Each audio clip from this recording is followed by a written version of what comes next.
welcome. Thank you for your presence today.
Ladies and gentlemen, my name is Kathy Wu, and it is my honor to serve as the Master of Ceremony for today's event. 30 years marks an important milestone that connects our past achievements with the future ahead. From technical cooperation, leading and investment, international education and training, to humanitarian assistance and the cultivation of global partnerships, Taiwan ICDF has consistently remained at the forefront of international development cooperation, working hand in hand with partners around the world. Now let us watch a video looking back on Taiwan ICDF's 30-year journey and highlighting the achievements we have made together with our partners in building a more sustainable future. Please enjoy the video. "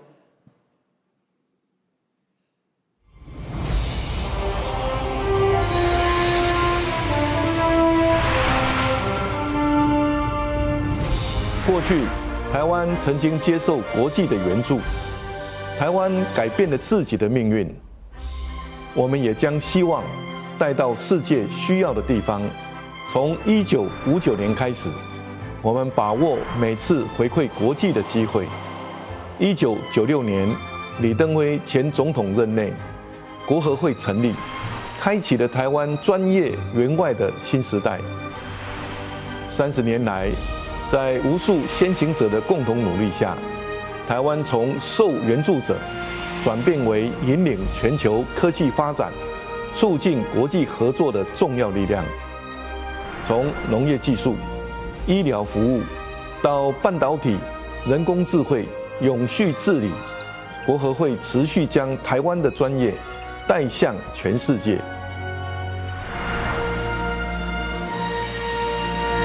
我们不只是给鱼，也不只是教钓鱼，而是要和世界一起养鱼，把龙邦政策和8大旗舰计划真正落实在国际合作发展的工作中。过去2年，国合会推动组织改造、财务改革，积极建立国际官方发展伙伴关系，深化与多边开发银行合作，扩大合作区域，并与友邦巴拉圭共同推动全球南方第1座人工智慧算力与资料中心。我们持续投资人才、科技与制度，不只是为今天创造价值，更是在为明天创造可能。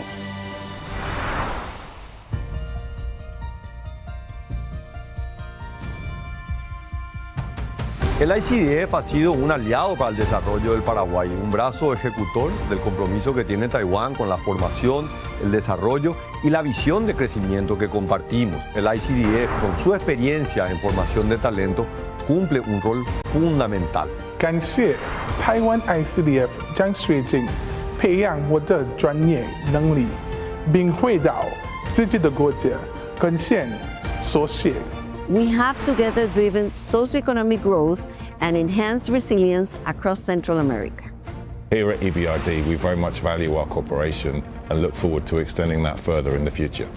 We are grateful for our trusted partnership and your commitment to serving the most vulnerable. 在当替代役的期间，学习到整个全球卫生医疗体系是一体的，那也为我后续的工作奠定了整个方向。在那边2年生活，好像成为我的第一个、第二家乡，然后开启了后面整个职涯生涯的不同。Thank you ICTF for changing my life. I'm so grateful that I named my daughter Taiwan. Thank you, Taiwan.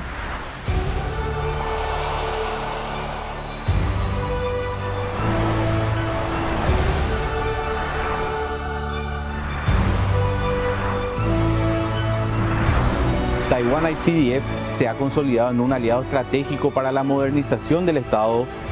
Your technical vision not only provides expertise, but has become part of our community. This milestone reflects the strong and enduring partnership between Eswatini and Taiwan. We look forward to many more years and decades of innovation, friendship, and making a global impact. 台湾最值得与世界分享的，不只是科技实力，而是一种包容性的韧性发展经验，一种面对冲击、适应变局与持续创新的能力，更是在不确定的世界中依然保有选择的能力。国合会发展合作的目的，不只是解决问题，更是帮助更多人把潜力转化为能力，把能力转化为选择，并以选择创造未来。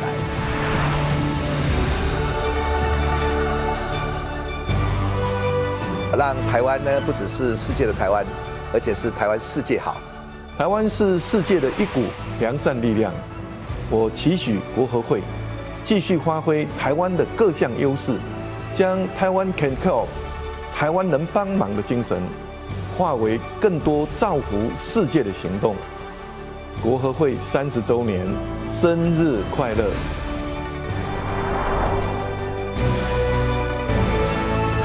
Happy birthday, Taiwan ICDF. Happy birthday, ICDF. Feliz cumpleaños, ICDF. Happy birthday, Taiwan ICDF.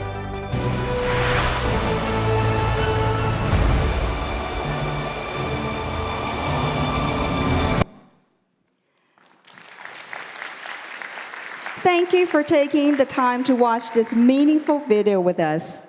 In the video we have just watched, we not only witnessed Taiwan ICDF's 30-year journey, but also saw how Taiwan has step-by-step transformed its own development experience into a force shared with the world. Ladies and gentlemen, now please join me in giving a warm round of applause to welcome His Excellency Dr. Lin Jialong, Chairman of Taiwan ICDF, to deliver the opening remarks. Welcome.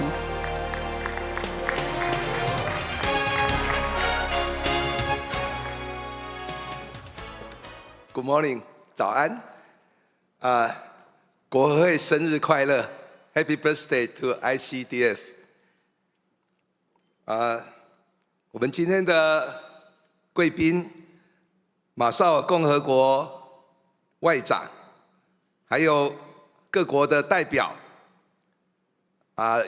各驻台的使节，以及多边、双边发展援助机构。 国际智库代表、各部会的代表，还有各工协会、各合作机构的代表，以及我看到我们前外交部长有3位，我们依系的话应该是黄志芳部长，您都是简佑新部长，好兼我们国合会我想董事长黄志芳部长、林永乐部长，以及几位国合会的前秘书长。 还有各位国合会的前辈、董监事、咨询委员，以及媒体朋友，还有国合会的同仁伙伴们，各位贵宾、各位女士、先生，大家早安。那今天呢，我是怀着无比感恩与荣耀的心情，与各位贵宾共同来见证国合会成立30周年。值得一提的是， 今年也适逢台湾总统直选30周年，这2个30年代表台湾的民主化与国际合作相互辉映、共同前行的历程。当然，今年也是美国独立纪念日，建国250周年，一起来同庆。因为国合会也受到美国过去的援助，我们把这个化为来援助全世界的一个力量。国合会的成立，象征台湾援外工作走向专业化与制度化。那30年来，我们透过一项又一项的国际合作计划，与世界分享资源，共同成长，也将民主、自由、人权等价值转化为一项又一项的具体的行动。那我要特别向历任国合会董事长、秘书长以及所有曾经在艰困环境中奉献青春、挥汗耕耘的驻外同仁，表达最深的敬意与谢意。那也要感谢一路与国合会并肩合作的各国政府、国际组织、NGO、智库、工协会、医院、学校以及所有国内外的伙伴。正因为有大家常年的投入与无私奉献，才有今天这些丰硕的成果。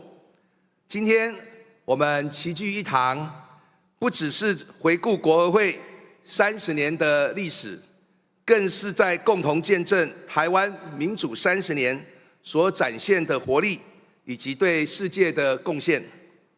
今天的台湾以半导体与 AI 人工智慧闻名世界，然而这座岛屿过去也曾接受援助，是受援国。在台湾的发展历程中，国际援助一直扮演非常重要的角色。许多跟我同辈的朋友，至今仍然记得小时候那间印着中美合作字样、用面粉袋制成的面粉库。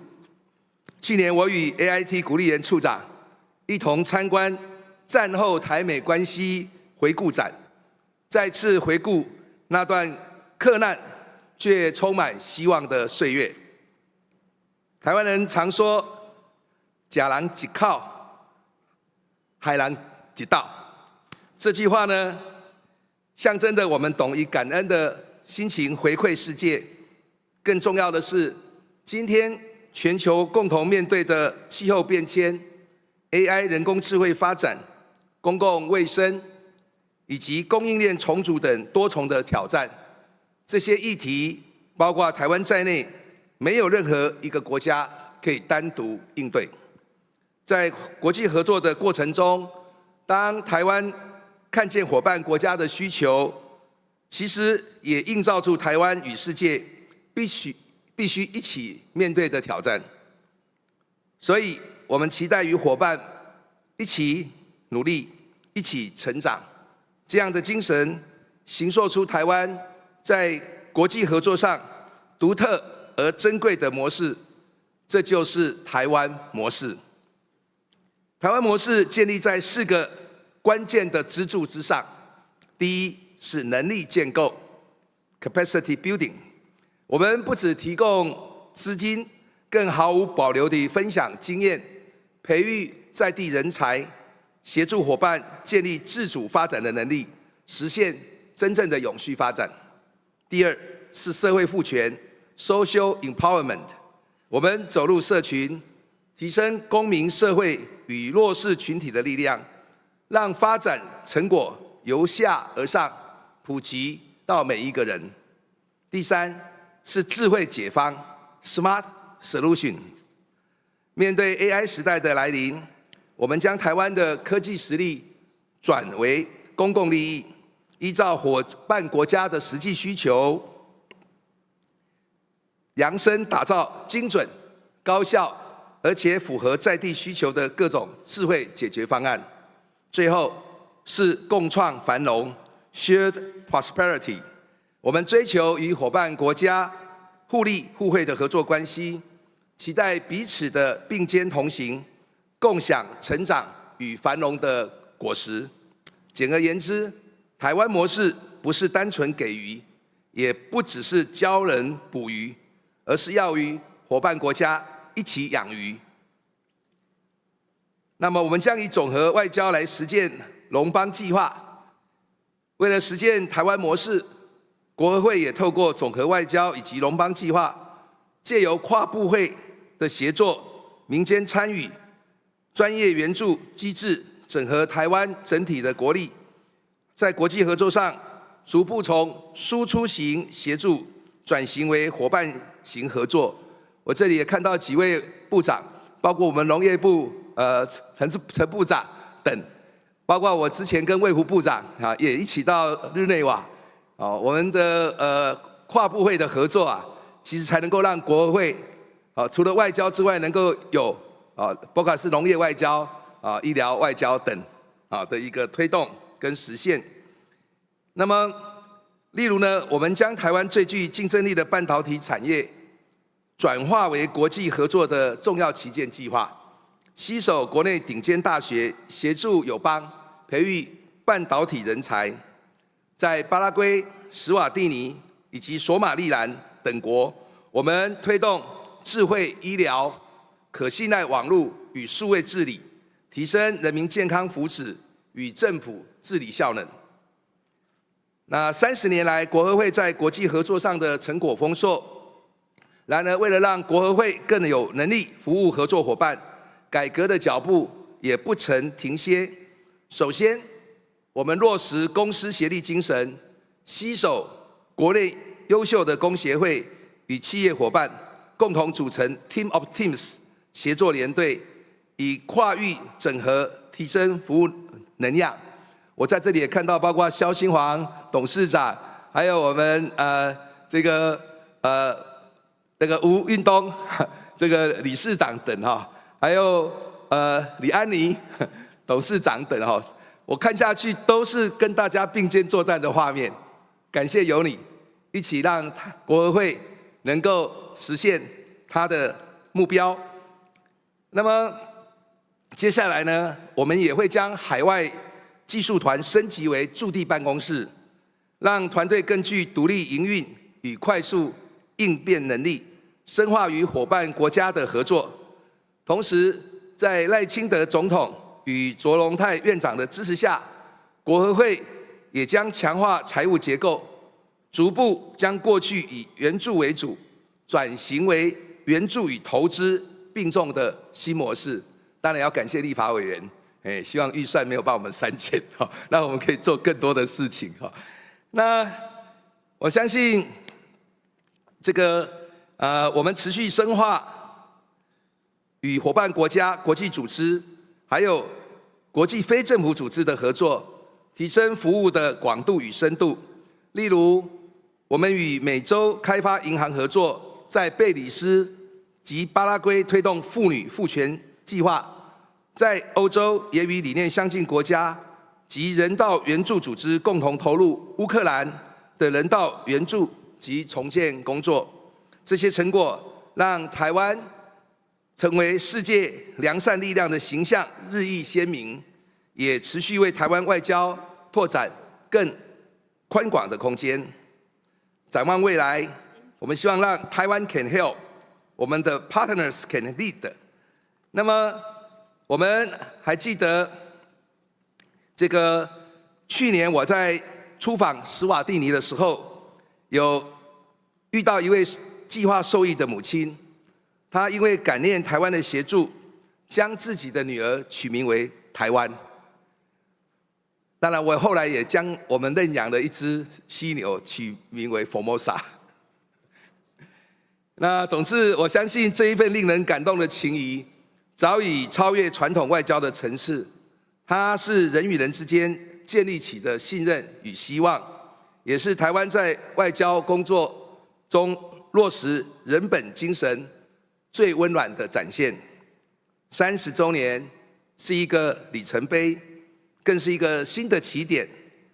我们期许国合会在黄玉玲秘书长的带领之下，能够继续秉持伙伴共荣、专业韧性的精神，实践台湾 can help, partners can lead 的理念，持续深化与各国的伙伴关系。30年前，台湾的民主发展孕育国合会的诞生。30年后，国合会也承载着台湾良善的力量走向世界，让世界因为台湾而更有韧性，更加繁荣，让世界因为台湾变得更为美好。谢谢大家，也祝福各位，谢谢。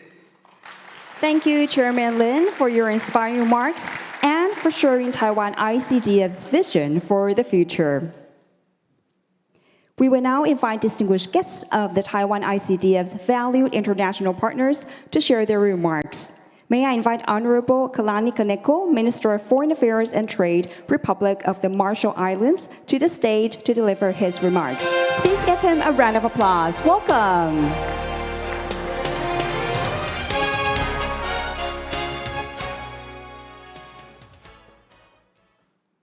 My brother, His Excellency Minister Lin Chia-lung, Chairman of Taiwan ICDF, Honorable Mangoba Kumalo, Minister of Commerce, Industry, and Trade of Eswatini, Honorable Dr.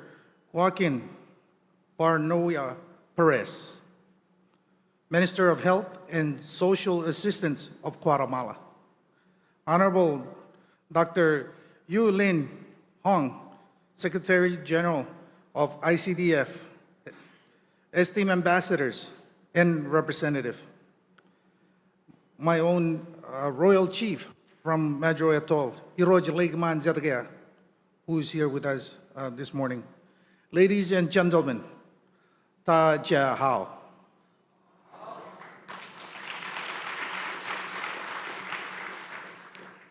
I bring you warm greetings of Yahweh on behalf of Her Excellency President Dr. Hilda C. Heine, the people and the government of the Republic of the Marshall Islands.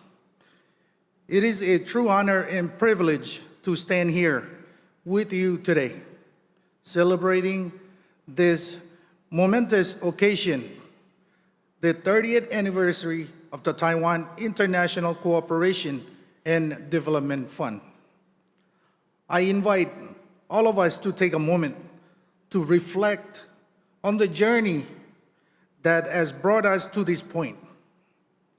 30 years ago, Taiwan was navigating through a challenging period. The year was 1996, a time marked by the first ever direct presidential election in Taiwan. Amidst severe military intimidation and missile testing from the People's Republic of China. Yet, even in such trying times, Taiwan stood firm and determined to make a difference. This determination led to the establishment of the Taiwan ICDF, with the primary objectives of promoting socioeconomic growth and fostering sustainable development in partner nations. The people of Taiwan knew that despite the challenges they face at home, they could not turn their backs on their friends around the world. They believed that every step taken in support of others would create change. Over the past 3 decades, Taiwan has shown unwavering commitments to assist not only its partners, but the global community as a whole. 2 years after Taiwan ICDF was founded, the Republic of the Marshall Islands formally established diplomatic relations with Taiwan, marked the beginning of a meaningful partnership that has spanned 28 years. Over these years, we have witnessed remarkable progress in our relationship, achieving significant milestones together. Through our close collaboration with Taiwan ICDF, we have embarked on enormous projects that have made tangible and meaningful differences in the Marshallese community. These include vocational training programs that empower our youth in essential skills, healthcare training programs, and enhance the quality of life for our citizens, to livestock expansion projects that improve food security, just to name a few. These endeavors have significantly improved the quality of life of our people. Thanks to the Taiwan ICDF Scholarship Program, 24 students from the Marshall Islands have joined and completed their academic studies in Taiwan, and among them, 12 have successfully completed their medical studies. These 12 doctors are now proudly serving in the Marshall Islands Ministry of Health and Human Services.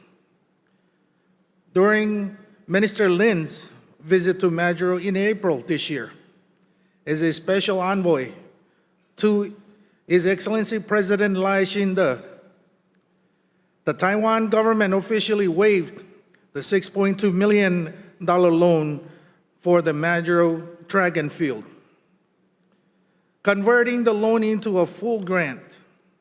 This generous gesture not only alleviated my government's financial burden, but also reflects Taiwan's steadfast commitment to our development goals. In June of 2025, when Her Excellency President Dr. Hilda C. Heine was invited for a state visit, the Republic of the Marshall Islands government finalized a loan agreement with Taiwan ICDF for 2 Cessna aircrafts with the aim of enhancing Marshall Islands aviation capabilities, improving air connectivities within the islands, support economic development, and strengthen emergency responses. I am pleased to inform you that one of the 2 planes have arrived in Majuro in April and will be providing much needed services soon. As we look to the future, we are encouraged by the opportunity to further expand our partnership and collaboration on a new and innovative projects. In commemorating the 30th anniversary of the Taiwan ICDF, I want to reaffirm that the Marshall Islands will continue to be a trusted and reliable partner of Taiwan for the next 30 years and beyond. Our advocacy for Taiwan's meaningful participation in the UN system and other regional and international organizations will remain firm, steadfast, and will continue to flourish. Once again, congratulations to Taiwan ICDF on 30 years of success. 谢谢, komoltada, and thank you. Thank you, Mr. Kaneko, for your insightful words and continued partnership with Taiwan ICDF. Next, please join me in welcoming His Excellency Doña Linux Francis, Ambassador of St. Christopher and Nevis to the Republic of China, Taiwan, to the stage to deliver his remarks. Please give him a round of applause. Welcome.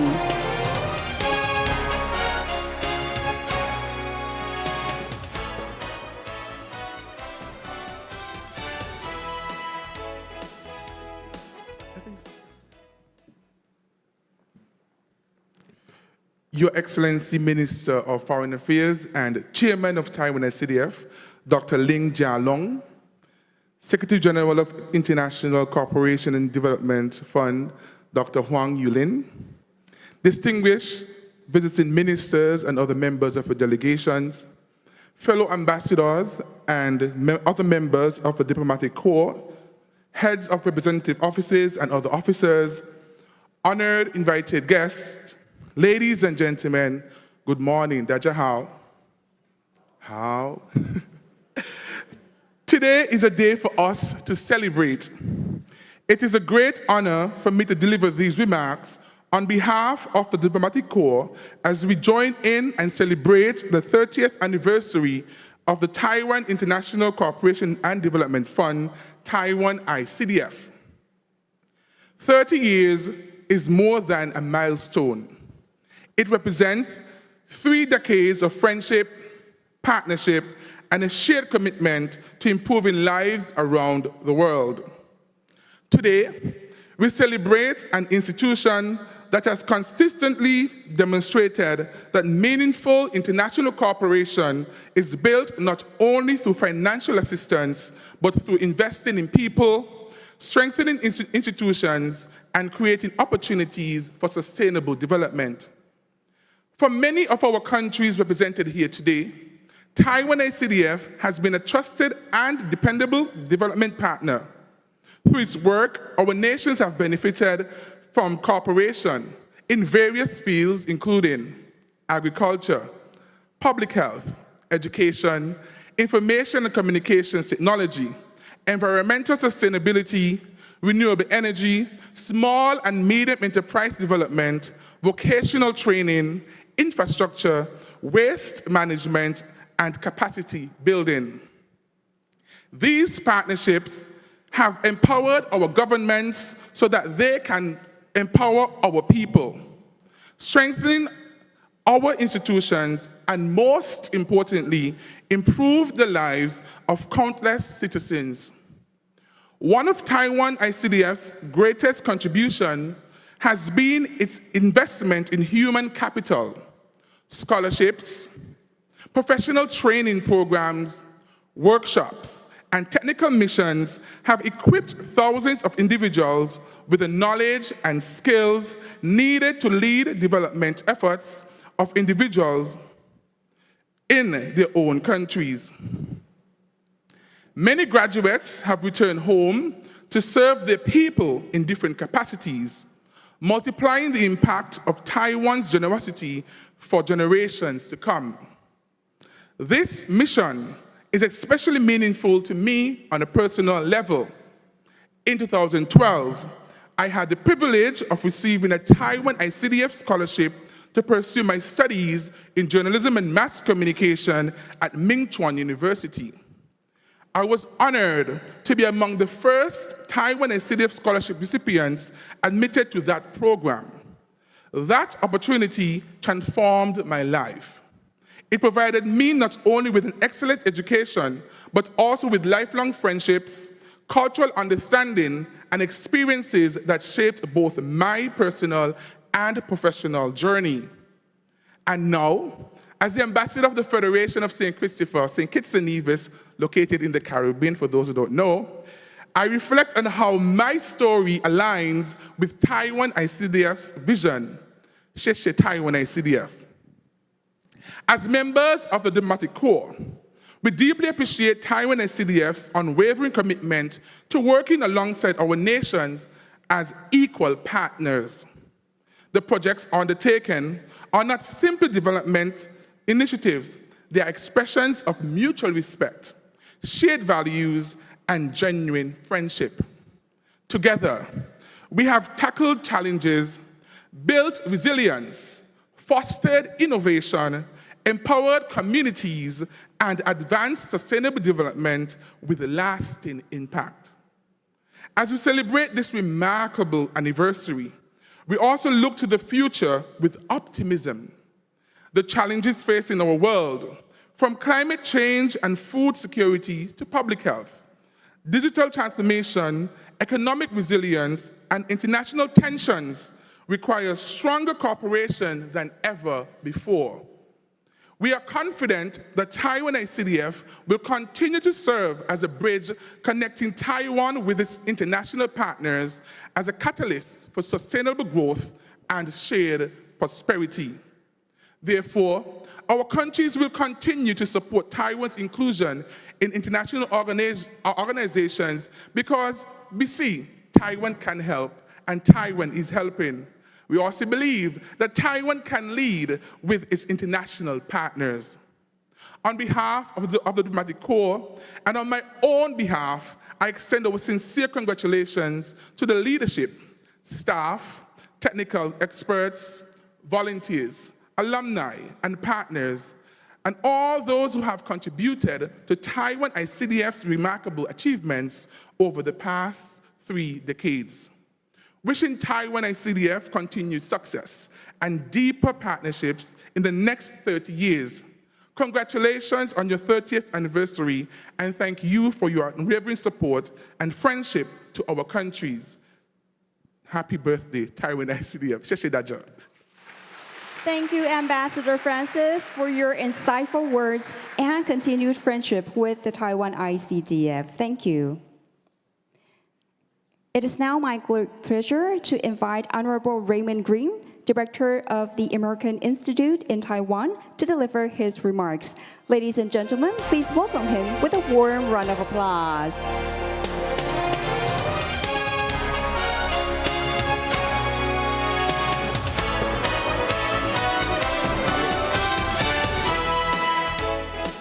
Chairman Lin, distinguished ministers and ambassadors, fellow representatives, ladies and gentlemen, good morning. 大家早安，大家好。30 years ago, Taiwan made a decision that speaks volumes about its character as a society. It chose not to only invest in its own prosperity, but in the prosperity of others. The International Cooperation and Development Fund was born from a conviction that Taiwan had something meaningful to offer to the world, and that offering it was simply the right thing to do. That conviction has proven correct again and again across 3 decades and dozens of countries. To understand where ICDF stands today, it helps to understand where Taiwan itself came from. From 1951 to 1965, the United States partnered with Taiwan in one of the most successful development relationships in our history. We worked together to help Taiwan transform from an agricultural society into a technological and industrial powerhouse. That partnership was built on simple but powerful ideas, that effective assistance focuses on local ownership, builds genuine capacity, and advances mutual prosperity. Taiwan learned that lesson itself very well and has since passed it on to others to follow. Over the past 30 years, Taiwan ICDF has recognized expertise across agriculture, public health, education, information and communications technologies, environmental protection, and small and medium enterprise development. It has delivered practical results for partners across the Pacific, Latin America, Africa, and beyond. And it has done so despite constraints that would have stopped a less determined institution in its tracks. What distinguishes Taiwan ICDF is not its actions, but how it approaches local capacity, by bringing hands-on technical excellence. ICDF brings operational flexibility and transparency rooted in democratic governance, a practice that stands in sharp contrast to predatory lending models that leave partner countries worse off. The United States and Taiwan are partners in this work, and our partnership is grounded in a shared understanding that development assistance is a tool of strategic engagement, not a global charity. The 2024 Memorandum of Understanding between the U.S. International Finance Corporation and Taiwan ICDF formalized our growing collaboration, creating frameworks for co-financing projects, joint technical assistance, and coordinated responses to shared priorities. That MOU reflects our recognition of Taiwan as a transparent, effective partner, one whose approach aligns with the U.S. commitment to catalyzing private capital and championing market solutions over multilateral dependency. We have been working together to develop complementary projects in third countries where the United States is already engaged, multiplying impact by leveraging our combined strengths. We also see strong alignment in transnational challenges of this moment: energy security, public health, and supply chain resilience, including our robust and growing cooperation on semiconductors and critical minerals. The global development landscape is being reshaped. Traditional overseas development assistance resources are shrinking, and major donors are pivoting towards development finance and investment-oriented solutions. The United States is doing the same. We are channeling resources towards strategic priorities, including in Asia and the Pacific, and restructuring our assistance to advance trade, encourage self-reliance, and promote mutually beneficial economic development. Taiwan ICDF has rightfully identified this moment not as a threat, but as a strategic opportunity. Taiwan can maximize its impact by expanding financing flexibility, strengthening interagency coordination, and leveraging its world-class ICT expertise in agriculture, telemedicine, and renewable energy. Deeper engagement in the Pacific Islands and Africa, where Taiwan's relationships are strong and the needs are greatest, will cement Taiwan's standing as an indispensable global partner. Those who are willing to engage creatively, build new coalitions, and bring proven models to the table will shape what comes next. Taiwan is one of those partners. The United States is committed to working alongside Taiwan to advance our shared vision of sustainable, transparent, and resilient development cooperation. To the ICDF team, thank you. Your work is a testament to what Taiwan stands for. To Foreign Minister Lin and your team, thank you for your continued commitment to this institution and the values that it embodies. And to our partners from Belize and across the diplomatic community gathered here today, your presence reflects the trust the Taiwan ICDF has earned over 30 years. That trust is the most meaningful anniversary gift of all. Congratulations on 30 years. The United States looks forward to many more years of collaboration. 谢谢大家. Thank you, Mr. Green, for your insightful remarks and continued partnership with Taiwan ICDF. Please be seated. Next, we're honored to welcome Honorable Dr. Katsuyuki Katayama-san, Chief Representative of the Japan-Taiwan Exchange Association, to the stage to deliver his remarks. Please give him a warm welcome.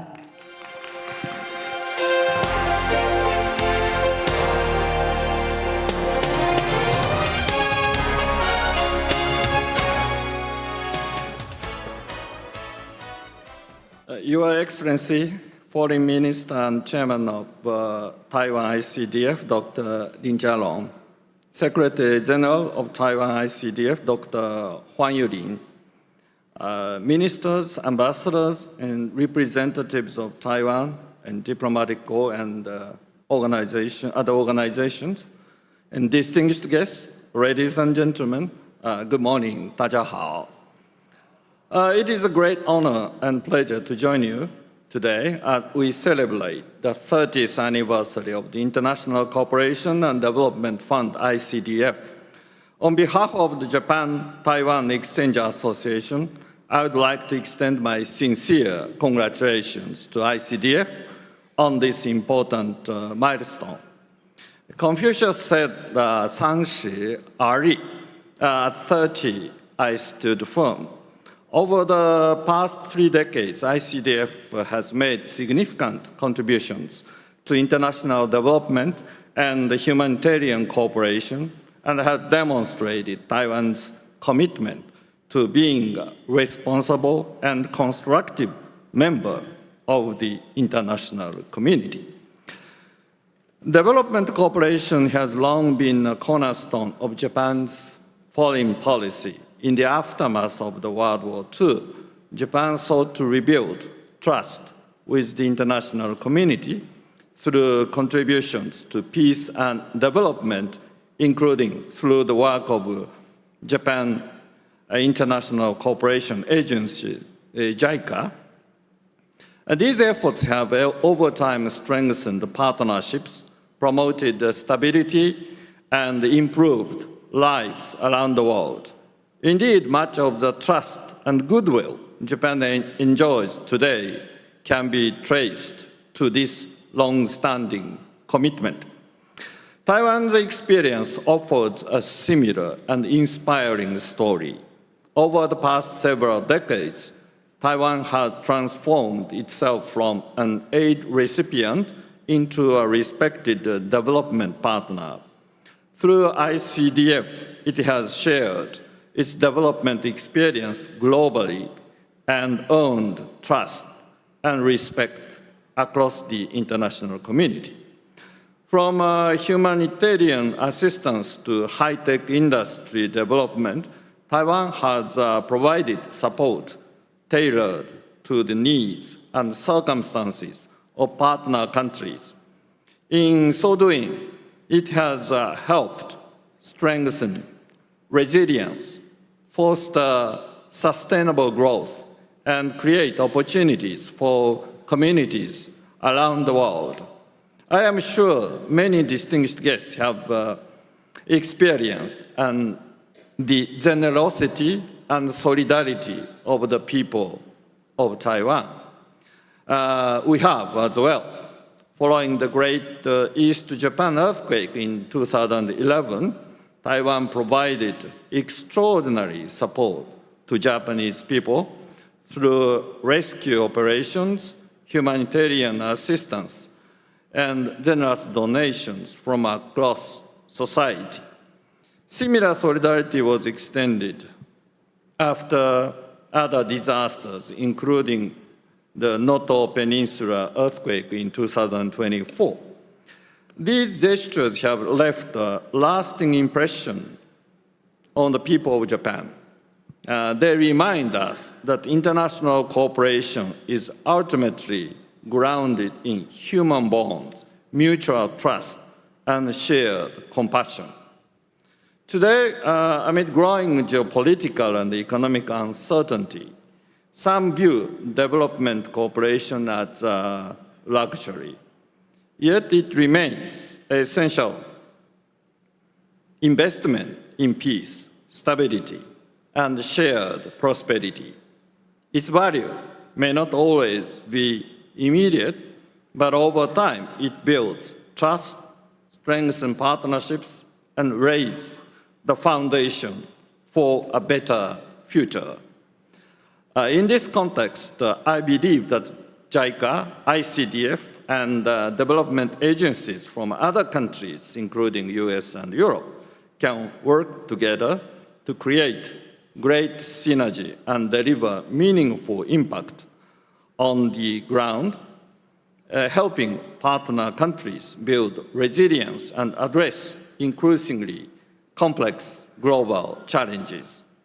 As ICDF celebrates its 30th anniversary, I wish it continued success in its important mission. I also look forward to deepening cooperation between Japan and Taiwan, together with other like-minded partners in support of sustainable development, human dignity, and shared opportunity, shared prosperity around the world. Thank you very much. Thank you, Dr. Katayama-san, for your gracious remarks and for Japan's long-standing friendship and support. Please be seated. Ladies and gentlemen, now please join me in welcoming Honorable Lutz Gungner, head of the European Economic and Trade Office in Taiwan, to the stage for his remarks. Please give him a round of applause. Welcome.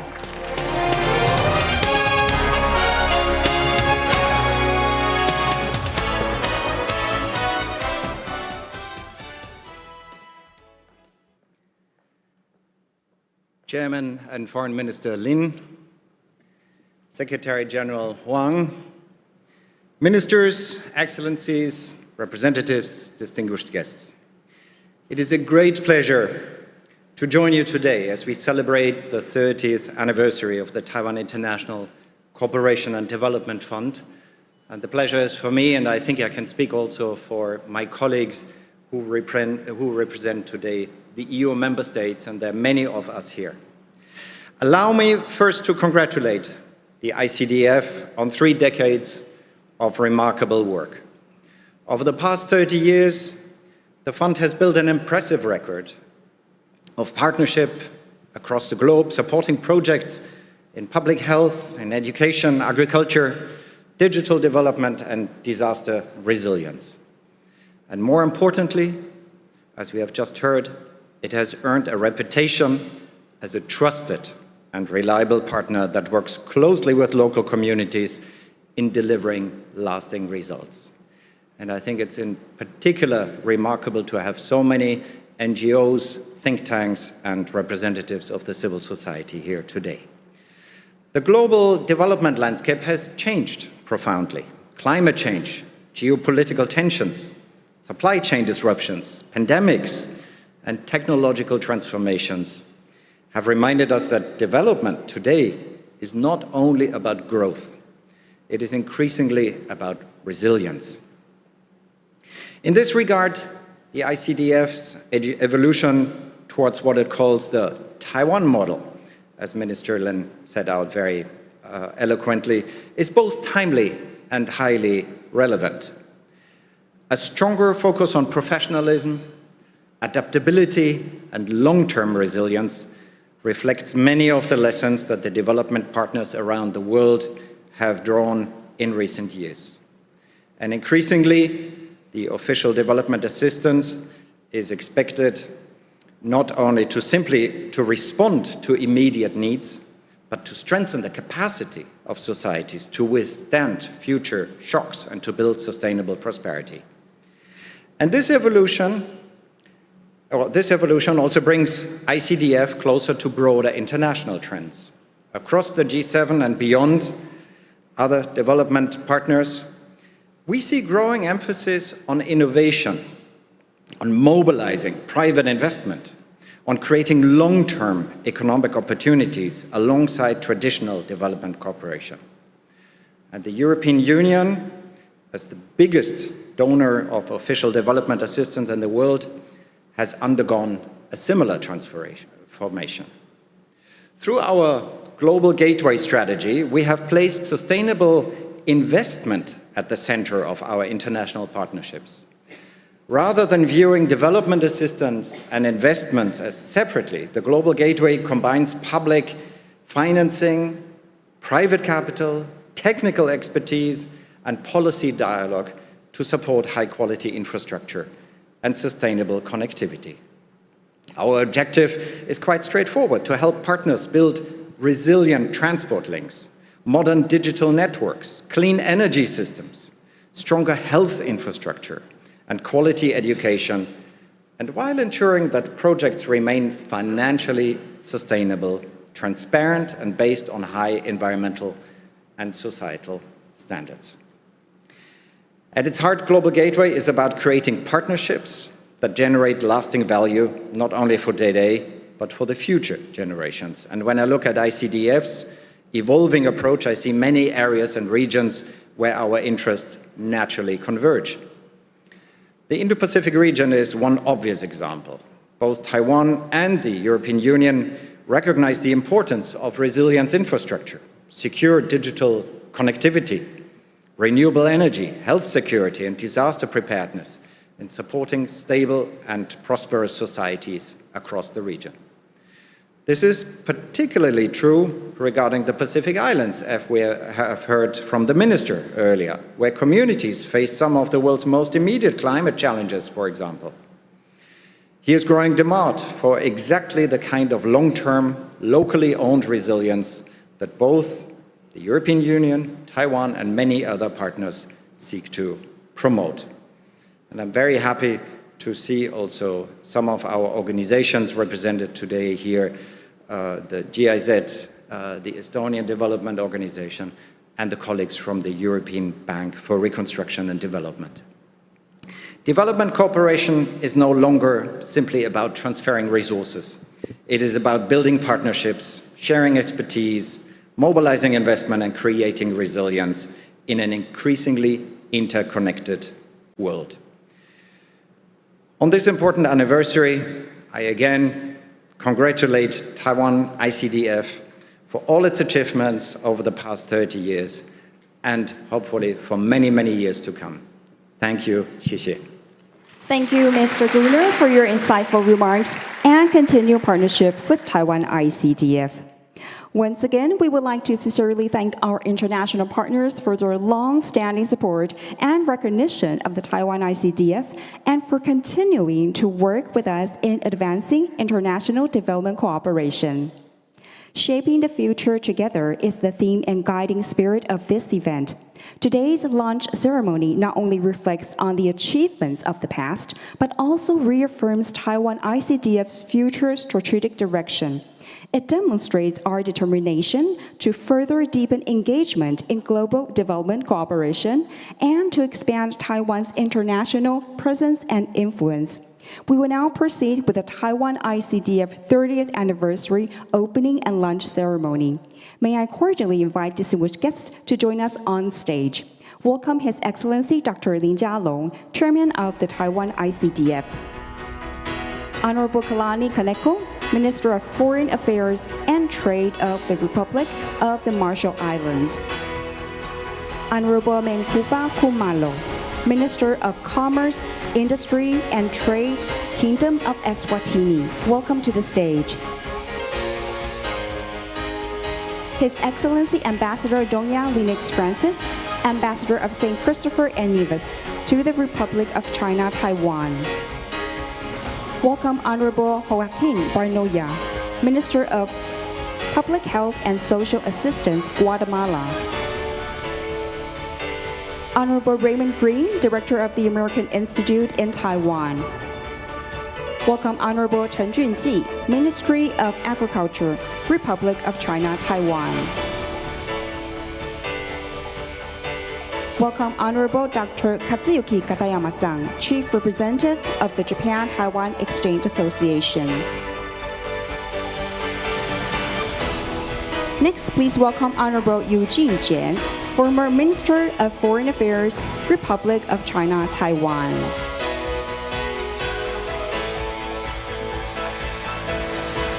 Welcome Honorable Lutz Gruner, Head of the European Economic and Trade Office in Taiwan.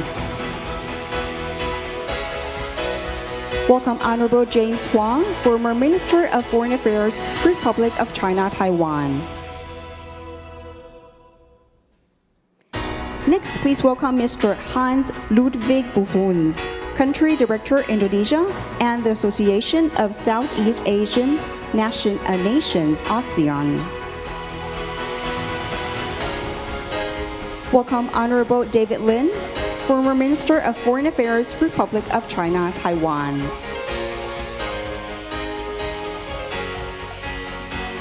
Welcome Yotam Politzer, Chief Executive Officer of Israel.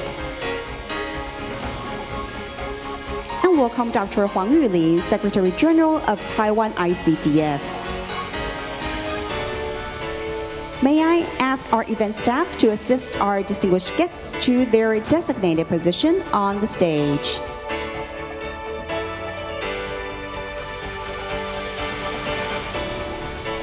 All right.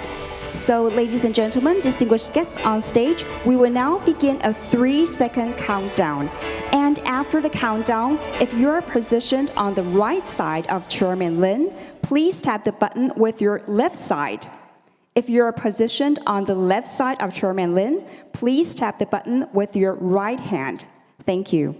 待会倒数3、2、1之后，位于林部长右手边的贵宾们，请将您的左手放在荧幕上；位于林部长左手的贵宾们，请将您的右手放在荧幕上。倒数之后，再请贵宾们放置手掌。谢谢您。So, ladies and gentlemen, are you ready, distinguished guests? All right, please join us in the countdown. 3, 2, 1. Please tap the button.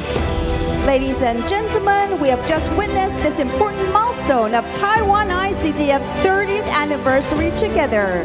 Let us once again give a warm round of applause to congratulate Taiwan ICDF. May I invite our distinguished guests to remove your hands from the screen and turn to face the audience and pose for a group photo. Please remain on the stage for a group photo. 接下来我们进行大合影。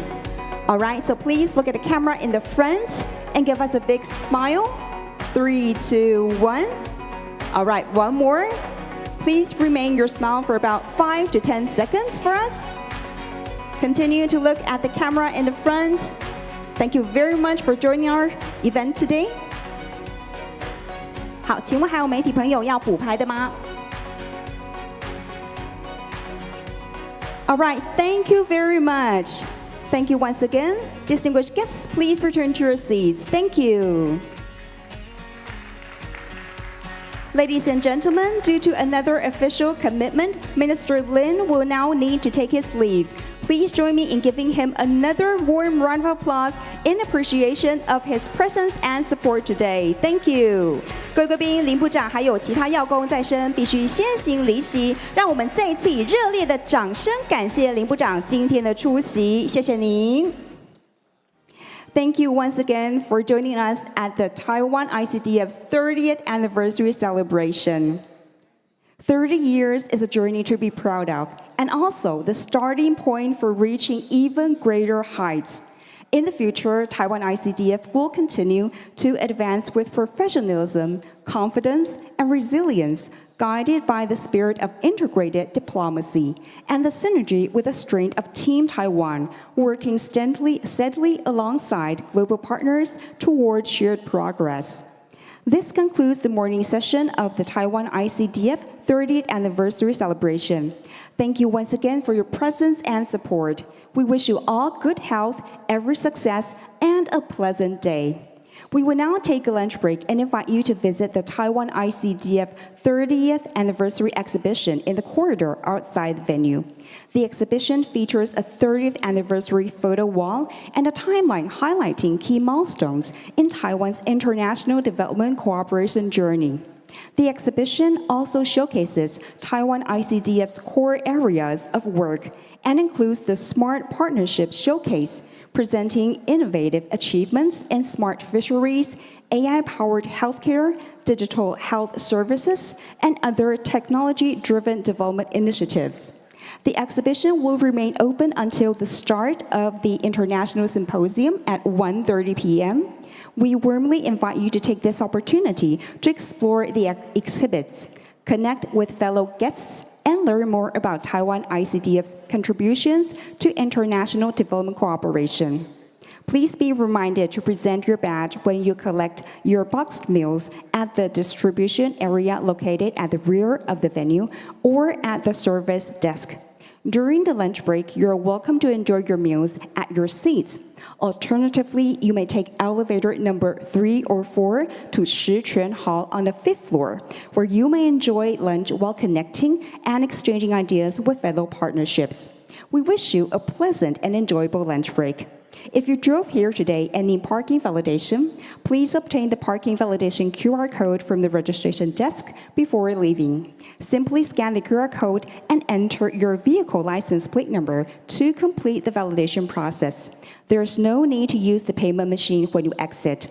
A kind reminder for guests who have borrowed interpretation equipment, please return it to the interpretation equipment counter and collect your ID before leaving the venue.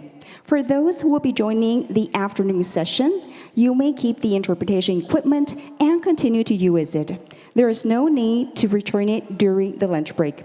We wish you an enjoyable and productive lunch break. Thank you.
Good afternoon, distinguished guests, ladies and gentlemen.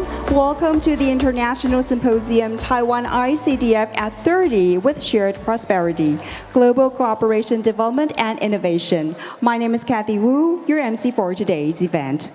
Prior to today's symposium, a strategic dialogue on global development partnership was held, bringing together distinguished partners from around the world to exchange experiences and perspectives on international development cooperation and to engage in in-depth discussions on future directions for collaboration. Today, through two thematic panel discussions, we will bring the outcomes of the strategic dialogue into the public sphere, expanding these important conversations to a broader audience. Through the exchange of practical experiences and innovative perspectives, we hope to further strengthen consensus on the future of global cooperation development. The insights and shared understandings generated today will ultimately be reflected in the joint statement, demonstrating our collective commitment to advancing sustainable and shared prosperity. We look forward to the fruitful outcomes of today's symposium. Now, please join me in warmly welcoming the host organization of today's symposium, Dr. Huang Yulin, Secretary General of the Taiwan ICDF, to deliver the opening remarks and officially inaugurate today's symposium. Please give Dr. Huang a warm round of applause. Welcome.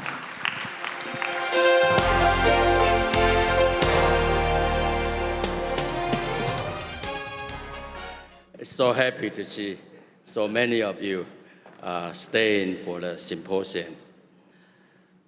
Your Excellency, Dr. Joaquin Banoya, Minister of Public Health and Social Assistance of the Republic of Guatemala. Your Excellency, Macoba Kumalo, Minister of Commerce, Industry, and Trade of the Kingdom of Eswatini.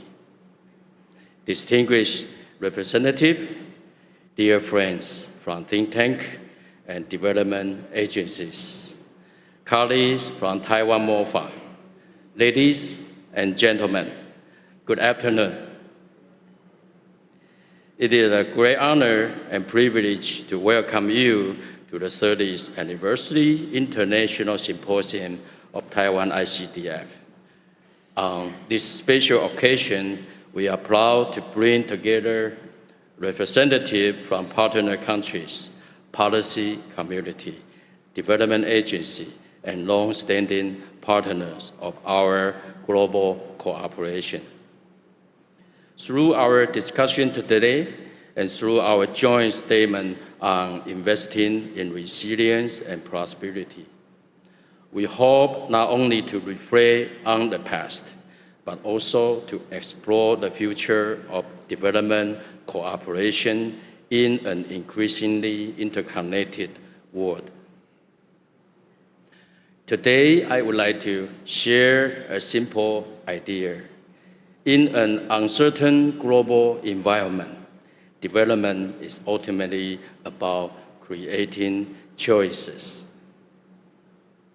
We are living through a period of profound transformation. Climate change, pandemic, geopolitical tension, cyber attacks, and artificial intelligence are reshaping society at a pace few could have imagined only years ago. In this environment, development can no longer be understood solely in terms of economic growth or material prosperity. An equally important question has emerged. How can society remain resilient amid change? Increasingly, a nation's future depends not only on what it possesses, but on what it can do for the people it is capable of doing. Can it educate its people? Can it build effective institutions? Can it harness innovation? Can it adapt to new challenges? Can it create opportunities for future generations? At its core, sustainable development is about capability. Capability enables people to learn, innovate, and contribute. Capability enables institutions to govern, adapt, and deliver. Capability enables society to respond to disasters and seize opportunities. And when capability is sustained over time, it becomes resilience. Resilience, in turn, creates choices. This perspective is especially meaningful for Taiwan. Today, Taiwan is widely recognized for its technological advancement and achievements, as well as its role in the global semiconductor and AI industry. Yet, Taiwan's most valuable experience may be something deeper. Over the past several decades, Taiwan has demonstrated that resilience is not determined by size, by geography, or by natural resources alone. Resilience is built through long-term investment in people. It is strengthened through effective institutions and good governance. It is sustained through innovation, trust, and partnership. Most importantly, it is created through continuous accumulation and renewal of societal capability. These lessons are increasingly relevant today, especially for the Global South. As Taiwan ICTF marks its 30th anniversary, we are not only celebrating what we have accomplished together, we are also redefining our mission for the future. Under the leadership of Chairman Dr. Lin Jialong, your brother, and with the strong support from President Lai Ching-te, Taiwan ICTF has evolved from a traditional bilateral aid organization to a strategic platform that connects partners, mobilize resources for capacity creation, accumulation, distribution, dispersion, renewal, and reproduction. Our mission today extends beyond project implementation. We work with partners to strengthen capability, expand opportunity, foster innovation, and build resilience. Our goal is to help society create the conditions that enable long-term and sustainable development. As we prepare for the next 30 years, Taiwan ICTF will remain guided by 3 priorities. We invest in people, we support innovation, and we strengthen resilient human, institutional, and social development. Because resilience does not emerge from isolated project or program. It emerges from capable people, from effective institutions, from trusted social networks, and from meaningful international partnership with you. Ultimately, development is about expanding human possibilities. When people possess capability, they gain confidence. When institutions possess capability, they gain effectiveness. When society possesses capability, they gain resilience. And when society possesses resilience, they gain the freedom to choose their own future. No one can predict every disruption. No country can avoid every challenge. But we can invest in people. We can strengthen capabilities. We can foster innovation. We can build resilience. And we can expand the choices available to future generations. As we celebrate Taiwan ICDF's 30th anniversary, let us reaffirm a shared commitment to invest in people, to strengthen capabilities, to build resilient society, and to create a future in which more people, more communities, and more nations have the opportunity to shape their own destiny. Thank you. Thank you, Secretary General Wang, for your inspiring remarks. Thank you. Please be seated. We will now proceed to the group photo. The photographer will take the photo from the stage facing the audience. We kindly ask all distinguished guests to look toward the camera. So please look toward the camera at the center of the stage and let us take a group photo to mark this meaningful moment. All right, look at the center. 3, 2, 1, say cheese. All right. This year marks Taiwan ICDF's 30th anniversary. So let's say happy birthday. 1, 2, 3. Happy birthday. Wonderful. Now please give us a thumbs up for the photo shoot. A thumbs up.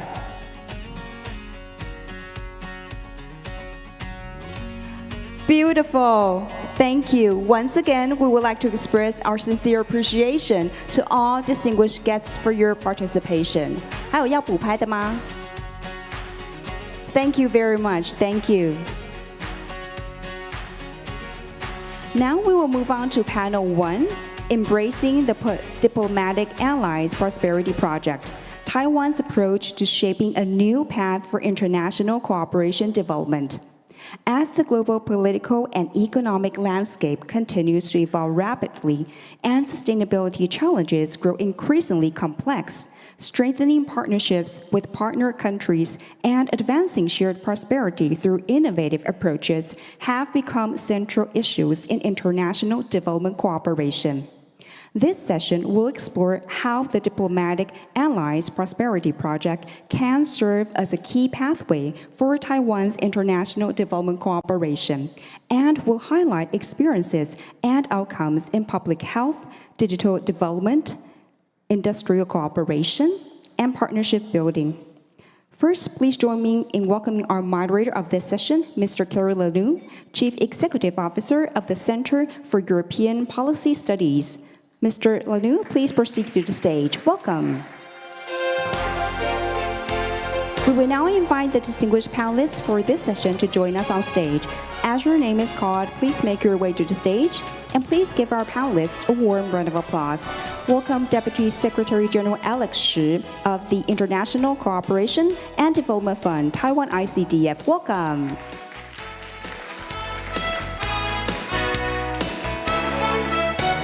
Welcome Ms. Juliana Rubio, Associate Director, Center for Strategic and International Studies, CSIS. Next, please welcome Mr. David Adams Overkim, Head of Mission Embassy of Palau to the Republic of China, Taiwan. Welcome.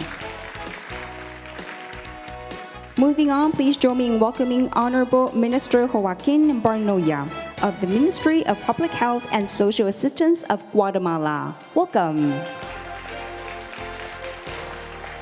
And Honorable Minister Mencuba Kumalo of the Ministry of Commerce, Industry and Trade of the Kingdom of Eswatini. We believe that the insights and exchanges shared by our panelists today will bring us fresh perspectives and inspiration. And so now I would like to hand the floor over to our session moderator, Mr. Carol Lanu. Thank you very much and good afternoon. Thank you. Please be seated. Let's say we can start this panel.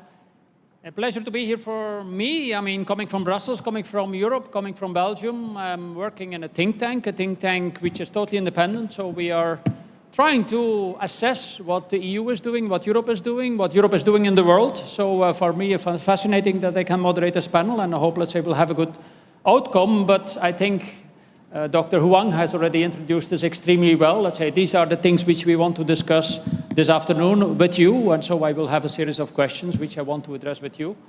But also, I mean, I'm here because we have worked together with ICDF and a study to assess, as a think tank, let's say, what is the outcome of the different development projects. Certainly on the digital side, what has been the outcome of the project from the ICDF in different partner countries. So, or people went, for example, to Palau to also assess, let's say, how the impact was, let's say, of the projects from the ICDF, which was for our people also very interesting to do, because we have also published a very important study a week ago with a lady who's sitting there, I say my colleague, Seren, on digital diplomacy of the EU, because this region is very well advanced digitally, and Europe looks at this region saying, yes, there is something we can learn as Europe, let's say, from this region.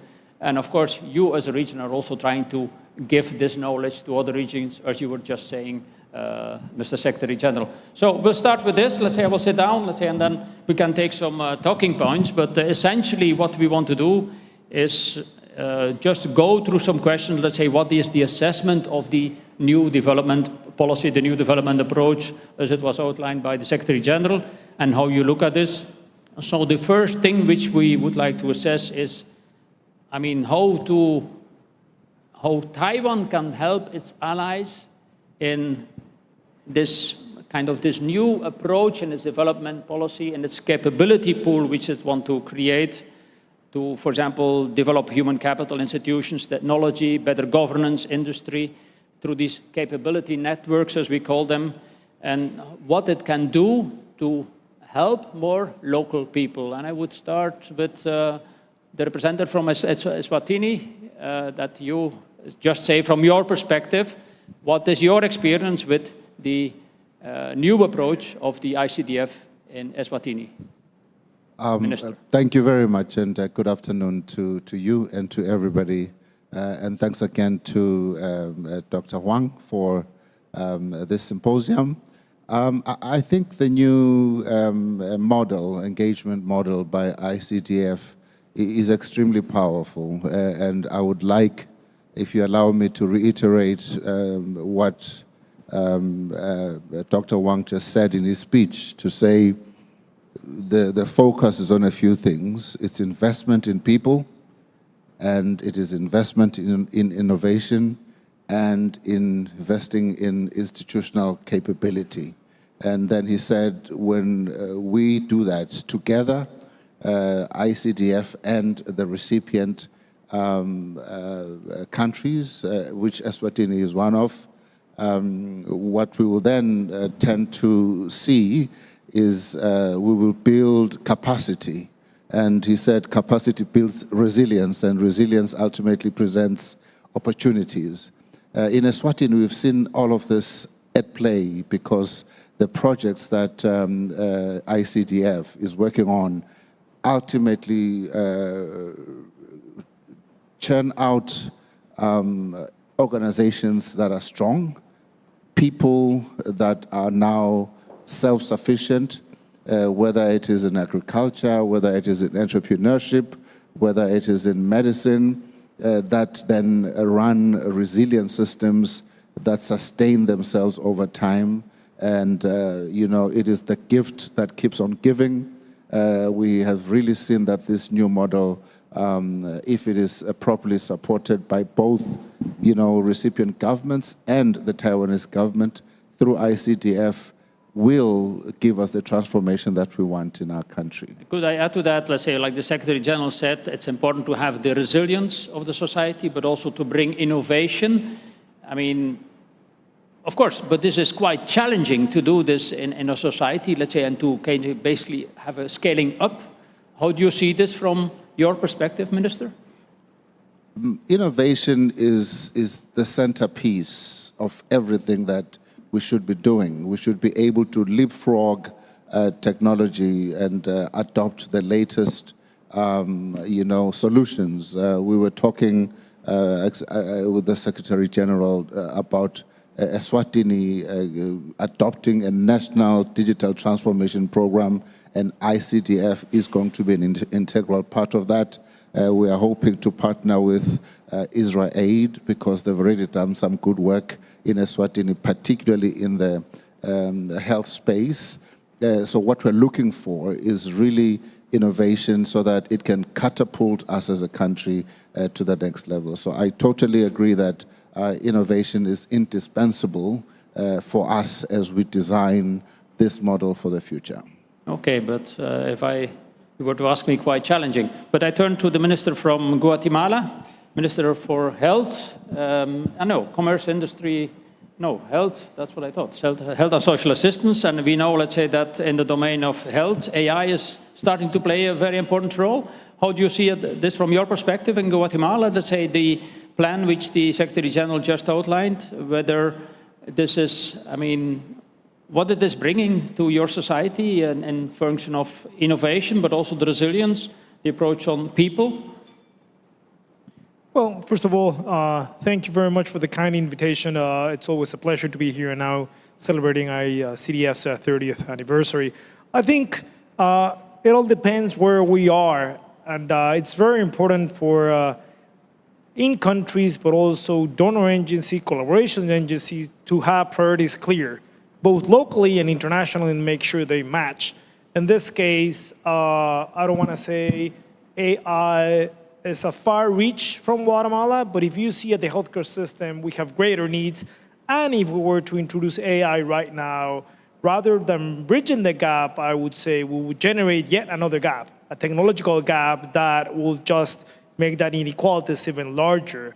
Having said that, I think we should also be cautious and realize that innovation is not only about technology. Innovation can come from decreasing bureaucracy, for making government institutions more resilient. But resilient for what? For change, societies change, disease pattern change, urbanization, rural definitions change. So I think we also need to have those definitions with a clear standpoint on where are we going to find a common path for both international donors or an in-country institutions to have clear definitions of what we need and then how we're going to measure the potential impact. And I have to say in our discussions with Dr. Wang, what ICDF and Taiwan in general have done in Guatemala, this is kind of the extra mile we've gone to.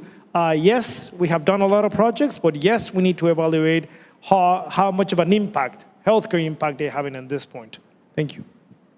Is there something specific you can add, let's say, is your, for example, in your domain, health, hospital system and so on, is it ready to cope with this innovation? Is it ready? Because they say, for example, that AI now can better detect sicknesses than probably humans. Yes, and I think that's a good point because we have a pretty good example of how March 2024, Guatemala passed a cancer control law. So healthcare is a pretty big umbrella, right? But now we have a specific disease, which, by the way, a global health problem, cancer. The cancer types is what difference between high-income countries and low-income countries. But that gave us a leverage point to reach out to Taiwan and ICDF saying, we need to work around cancer. That being said, treatment, we're working with them on establishing a public radiotherapy hospital, but also screening. And that's where AI can come in making sure that mammographies can be interpreted through an AI tool. Yet, we still need to figure out the legal infrastructure for AI to be able to do that, making sure a physician is still signing off whatever AI make diagnosis of. So I think we need to be careful because this is a ship that left already. And we need to catch up on making sure we have the legal structure, we have the cultural acceptability of the technology, and that is going to fit into this system that it's broken already, but somehow we're fixing it, and AI and technology should be a tool to fix it, but it won't be the bullet, the magic bullet. You still need to have the human resources, meaning as we're speaking, Indeed. the capabilities, and that's where you need to have the people. There you go. Absolutely. Okay.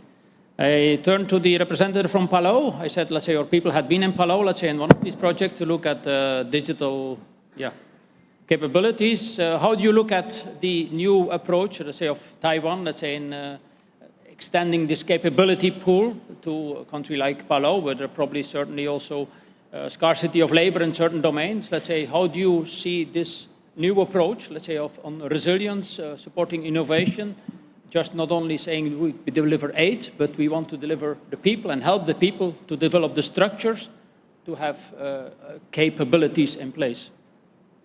Thank you so much for the opportunity. And of course, I want to thank ICDF and congratulate ICDF for the last 30 years.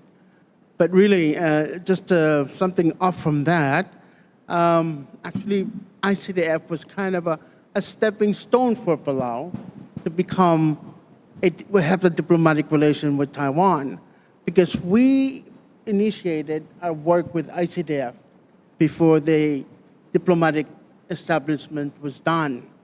And through ICDF, we saw the importance and similarity of what Palau and Taiwan can do together. So it was that stepping stone. We established a diplomatic relation together. So I thank ICDF for being in Palau more than our relationship with Taiwan. But having said that, I thought you asked a specific question, but I do have an opening statement. And perhaps if I do go through the opening statement, maybe it can, I only have 4 points I want to make. So, but you can do. I mean, do you mind if I do that? Yeah. Okay, thank you. But let me start by saying for the past 2 decades, the Republic of Palau and the Republic of China Taiwan have shared a profound relationship rooted in mutual respect, shared domestic or democratic values, and a common vision for resilience of Blue Pacific. Central to this enduring alliance is our dynamic partnership with Taiwan International Cooperation and Development Fund, Taiwan ICDF. Today, we affirmed and celebrate this collaboration, which continues to serve as a vital engine for Palau's sustainable development, community livelihood, and national self-reliance. Our joint efforts span the full spectrum of Palau primary production sectors, driving transformation from soil of our traditional farms to the expansive waters of our coastal fisheries. So first, revolutionizing aquaculture. Milkfish hatchery milestone. Cornerstone of our current cooperation is the shared commitment to transforming Palau aquaculture landscape, securing food, our local food system, requiring reducing dependency on our costly imported inputs. To the technical expertise of Taiwan, ICDF, our focus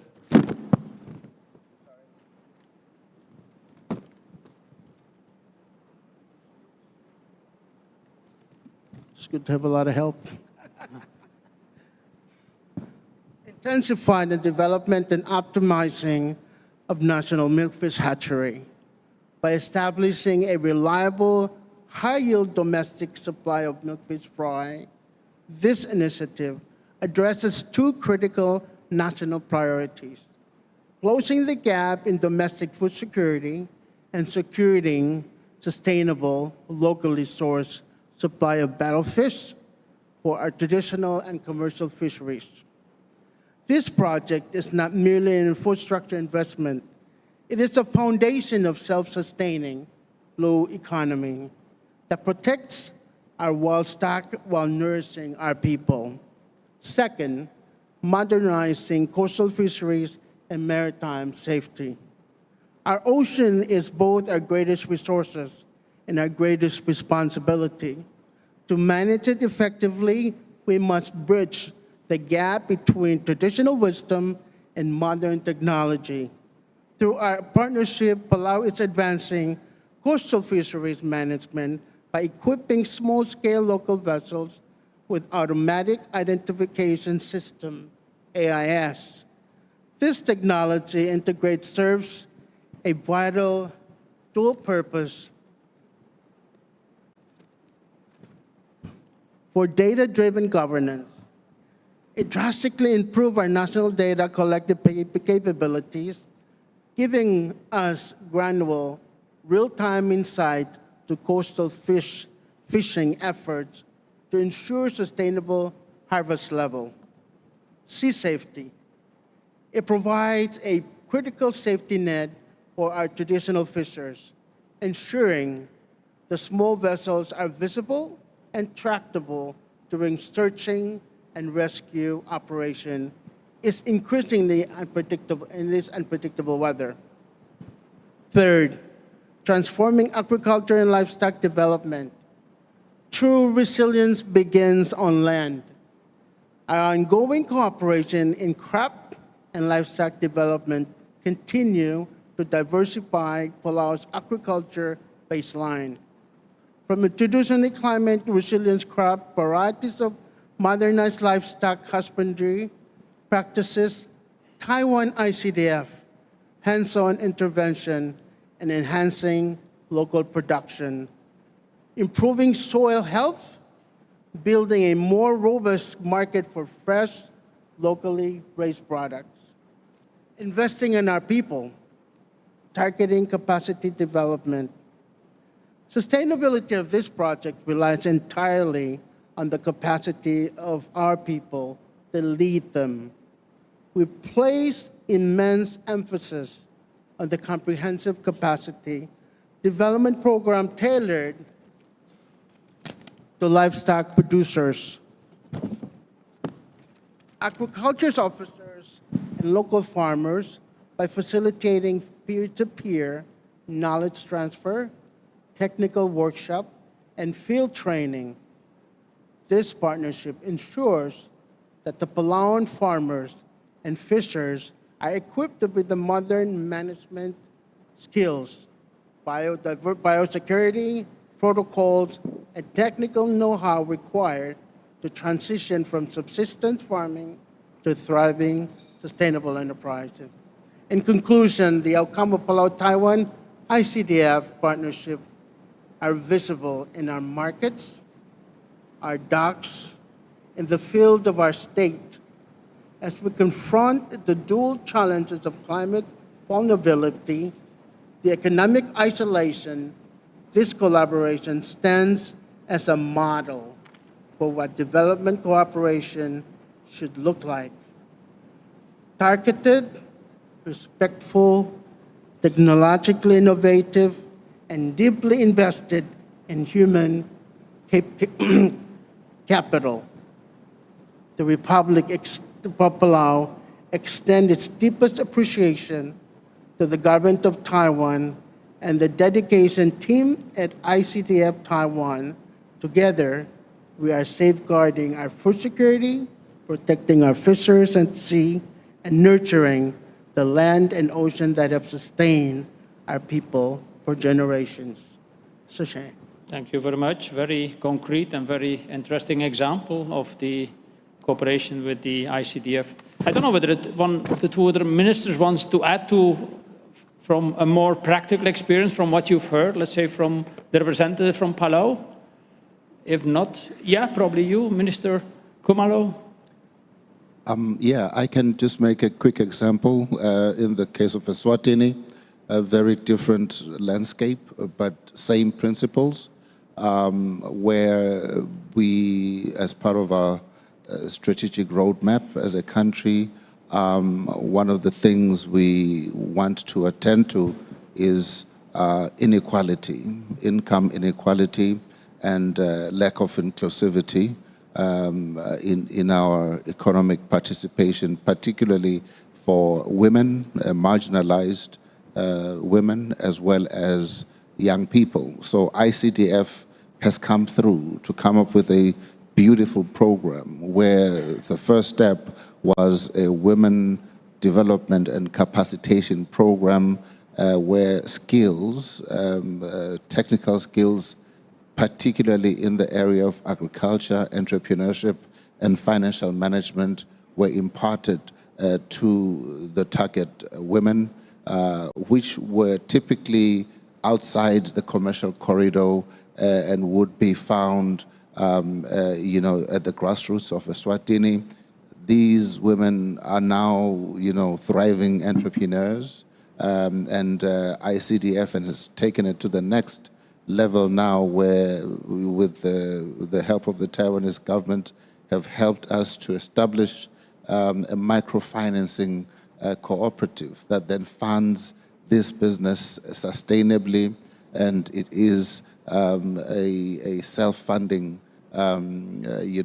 setup, and it now runs on a digital platform leveraging on technology. And what you're finding now is people that 5 years ago were not participating in the economy are part of the digital economy in Eswatini. Some of us have started exporting their products to our neighboring countries, and some of them come to participate in the food fair here in Taiwan because the products they are making a difference. So it is literally going to this idea of developing capacity, creating resilience, and creating opportunity that the Executive Secretary spoke about. That's one example I'd like to share. Interesting to hear, because you said very clearly outside the commercial circuit, let's say that that's where you need development and development support, and also examples from other countries which you can implement with you. Certainly the example you mentioned, microfinance, but of course if you do it a bit more advanced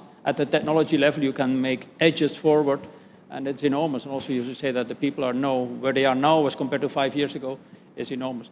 Mr. Barnoya, you want to ask an example from your perspective from Guatemala? Maybe not specifically from Guatemala, but in hearing the other thoughts, I think it's the one take-home message is like, we know that development is not a one-size-fits-all, and I guess the same applies for international collaboration. It's not a one-size-fits-all. I think it's very country-dependent, but also priority-dependent. Right now, even though I've made the example for cancer, Guatemala is struggling with that double burden of disease, that even though now we have a rise in cancer cases, Guatemala is suffering with a high infant mortality rate. Yet, we have found a way to collaborate with ICDF in bringing innovative solutions to maternal and child health, to a point where if we keep going to this rate, we might reach the SDG goal of a very low maternal mortality rate by 2030. So I think that's where communication is fundamental, because as these are moving targets, trust and communication are fundamental within all this process.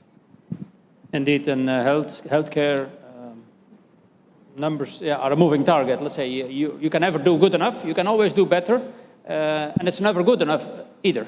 Correct. Likewise, cancer is a moving target. So if you see the example of Taiwan, 30 years ago, cervical cancer was a problem in Taiwan. Likewise for gastric cancer. Nowadays, you see lung cancer, colon cancer, breast cancer, and down there in the list is liver cancer showing up. So you need to be making sure we're making evidence-based public health, but also evidence-based collaboration and cooperation.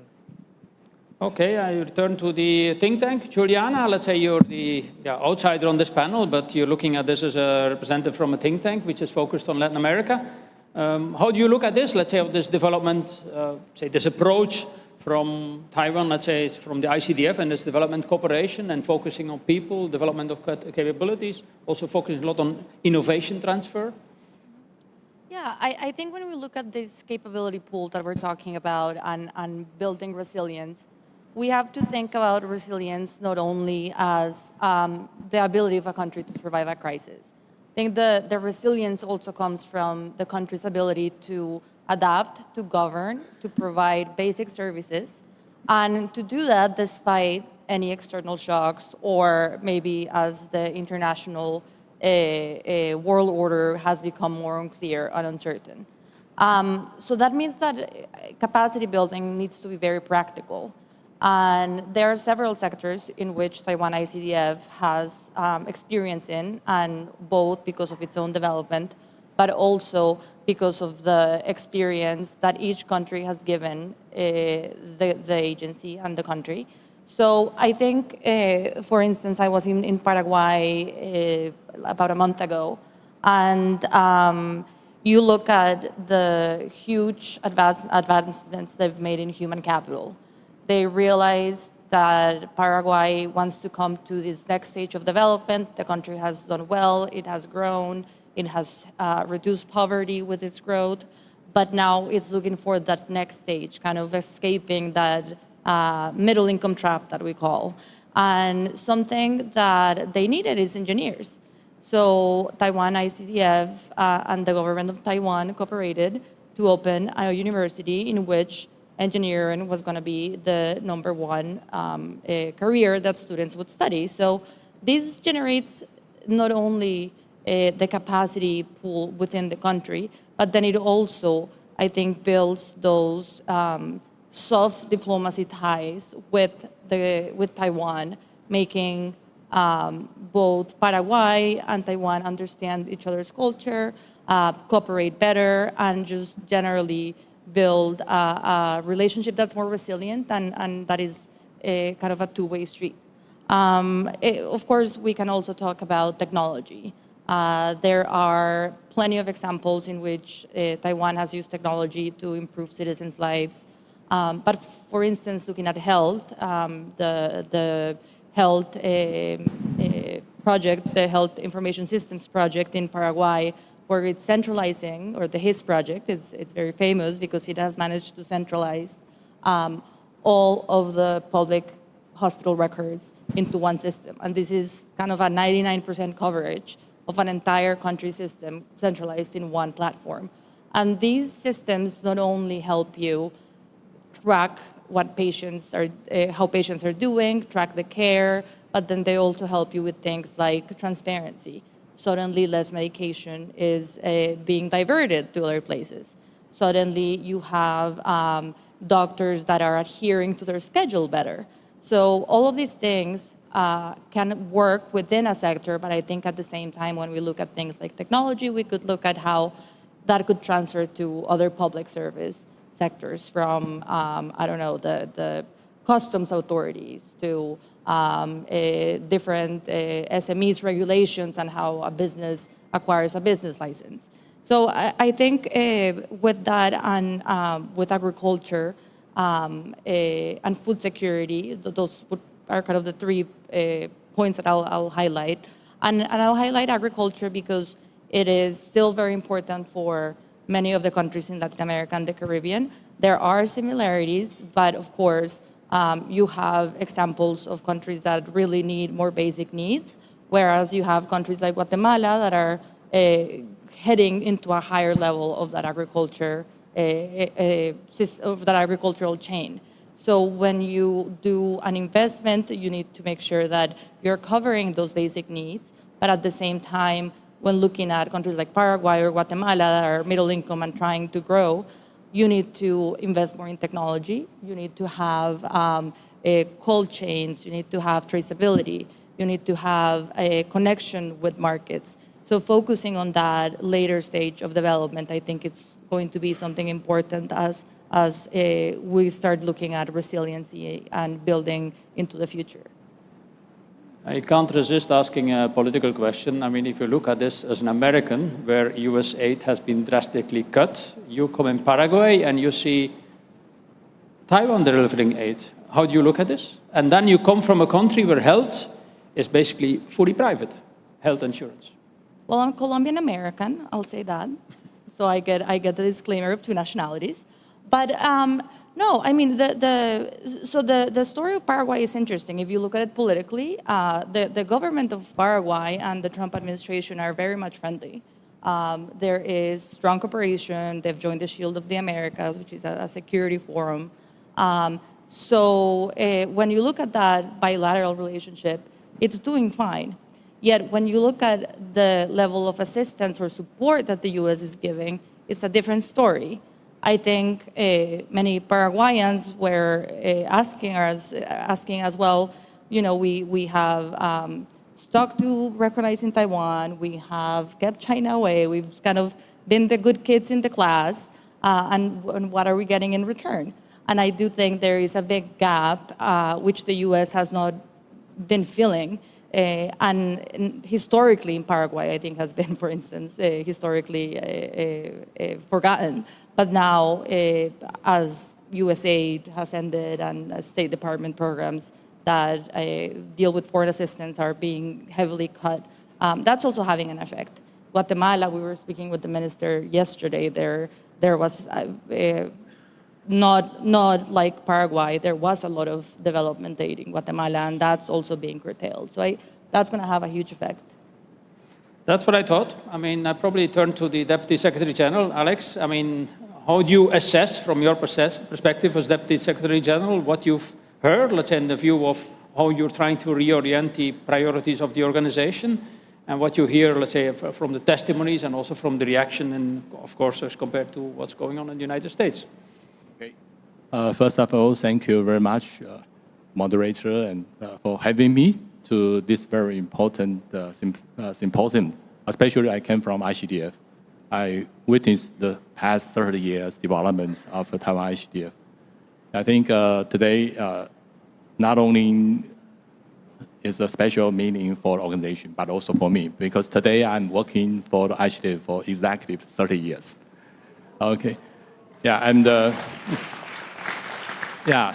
So in my mind, I very fast review the past 30 years. I think at the early stage, ICDF implement our project by project, yeah, from agriculture, from public health, or even we send our personnel to the field to work together with on the counterpart.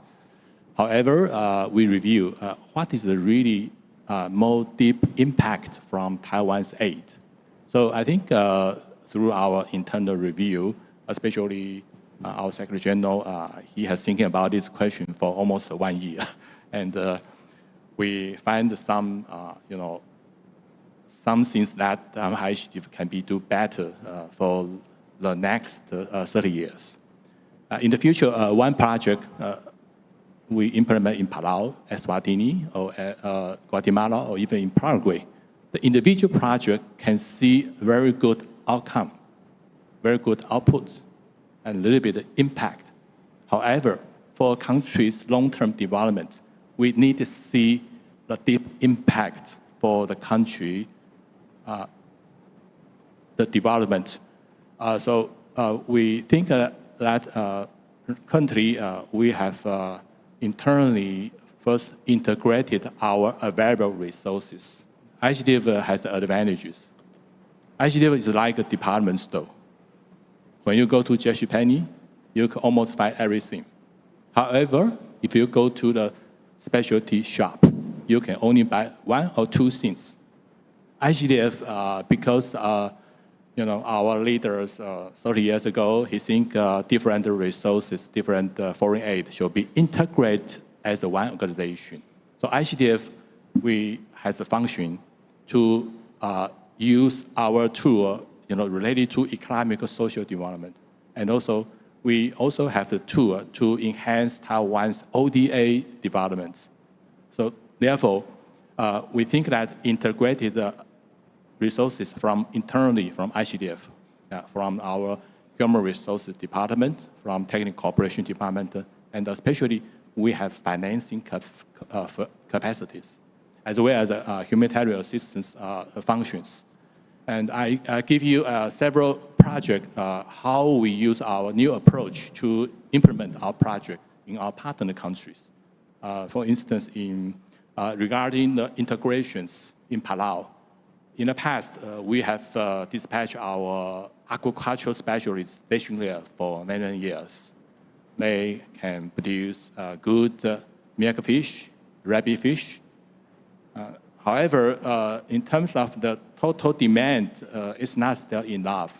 So we think about how to provide the deeper impact for Palau's marine ecosystem and also for marine sustainable blue economy.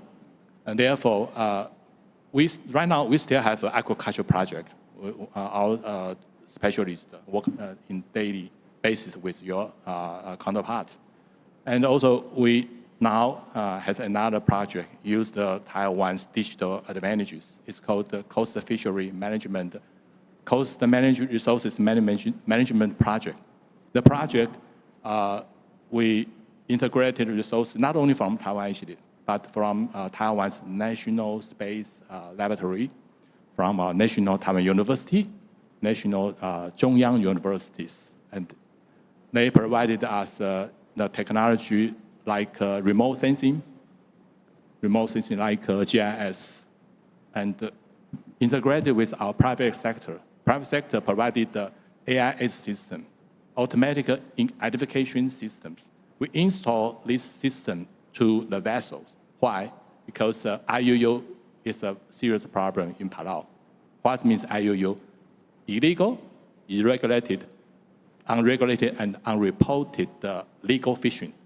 Yeah, so through this kind of digitalization mechanism, right now, I think in Palau, fish like rabbit fish, like milkfish, I think the blue stock, our people, flow to the ocean, and through the monitoring system, the illegal fishing right now become little more less.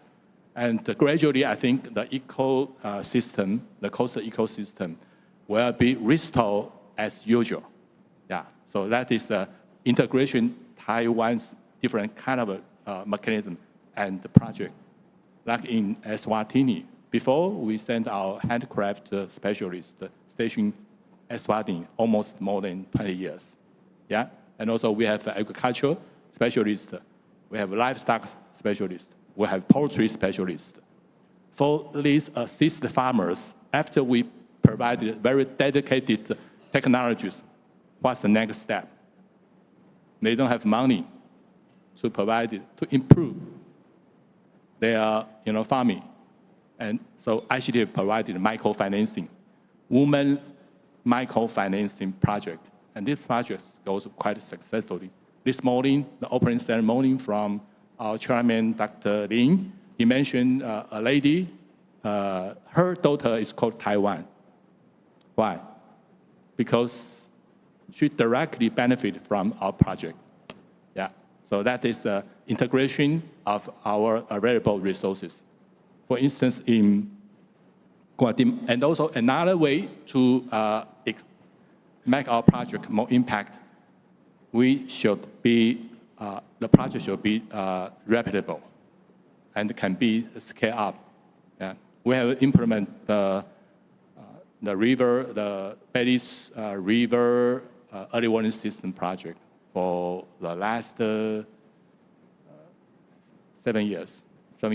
And because the project has already successfully controlled all the flooding from the upstream to downstream of Belis River. So we think our experience can be replicable, can be duplicable to Guatemala. So in central part of Guatemala, there are 4 cities use our early warning system to prevent the landslides when the heavy raining happens, especially the climate change. Guatemala also quite influenced by the climate change. Yeah, so the project should be duplicable from one country to another country, from one region to another region. Yeah, the third, we reviewed that the project should be not only implement 3 or 4 years and finish.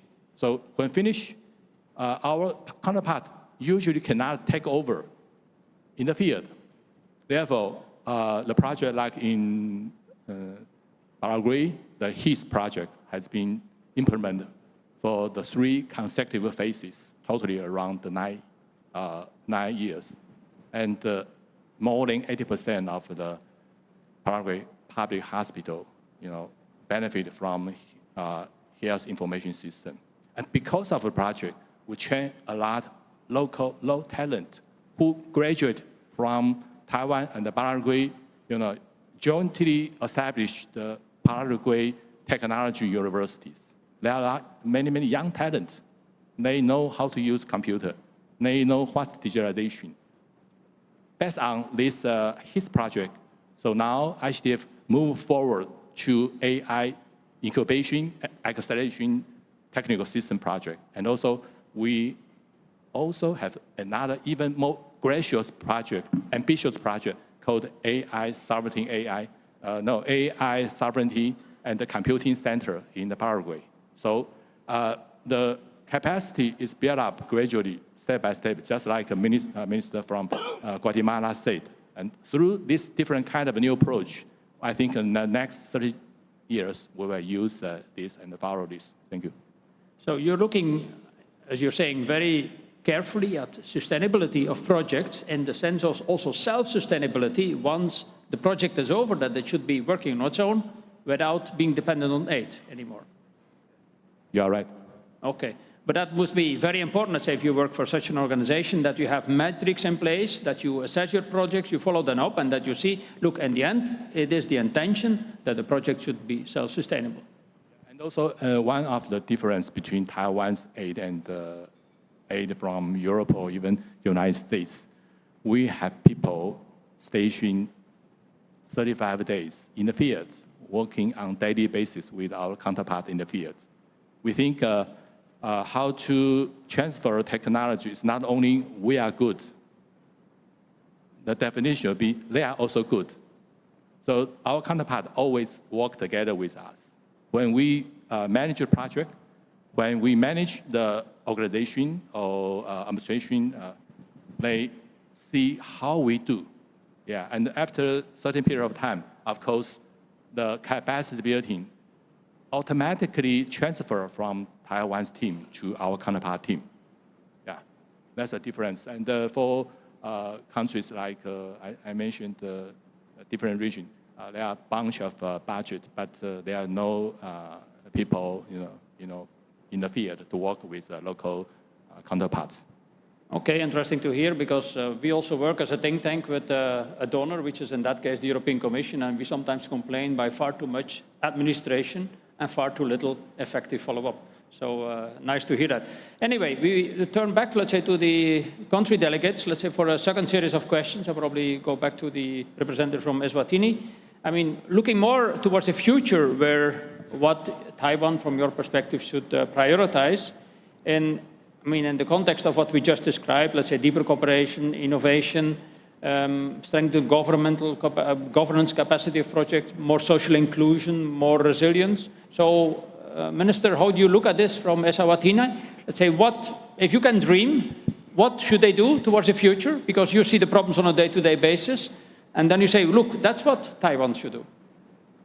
Thank you very much. I think, again, one of the things that truly excites me and His Majesty's government in the nature of the partnership with ICDF is that they structure the interventions from the voice of the customer, in this case, Eswatini being the customer. And I think this is really commendable because it speaks to our strategic intent and then resolves the problems in an incremental fashion based on the examples, rather the example I just gave now.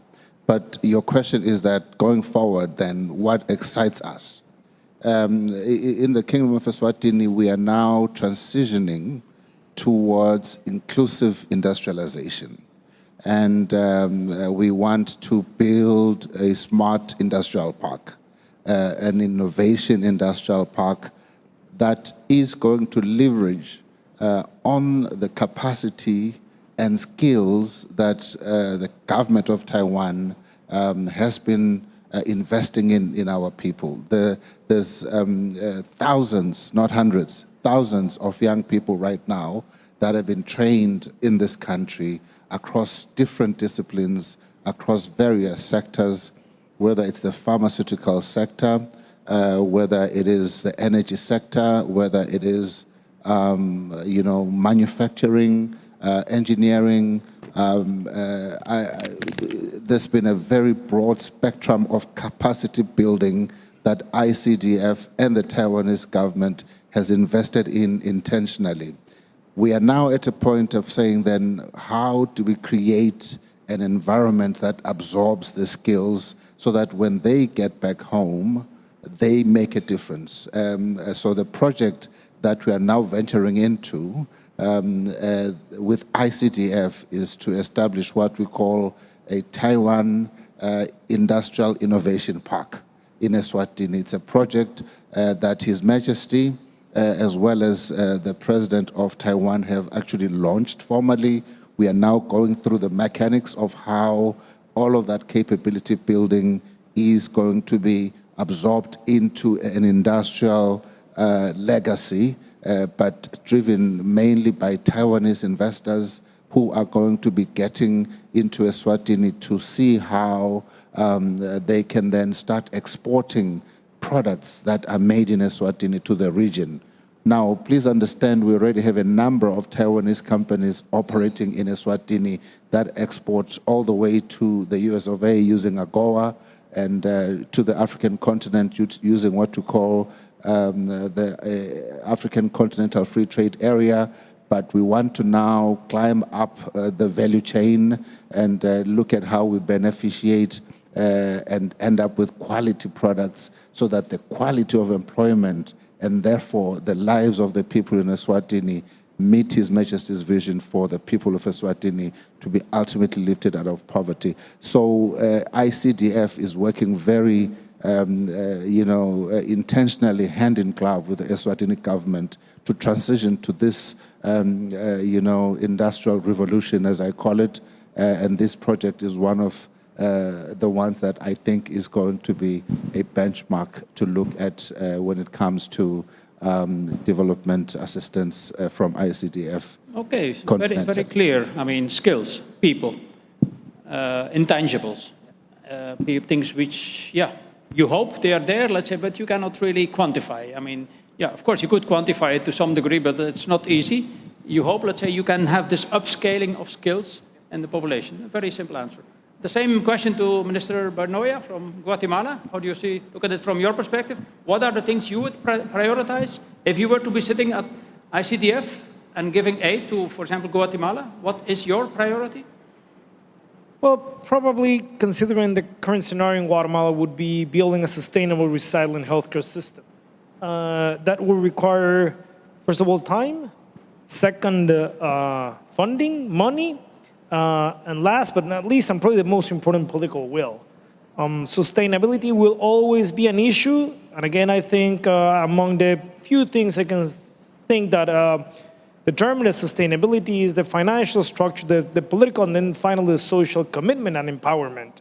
Whatever project we embrace into needs to be owned by the community. And Dr. Wan mentioned among the pillars of the Taiwan model, community involvement. The more we involve communities and take communities be part of the project from early in the stages, I think the more likely it is to be sustainable.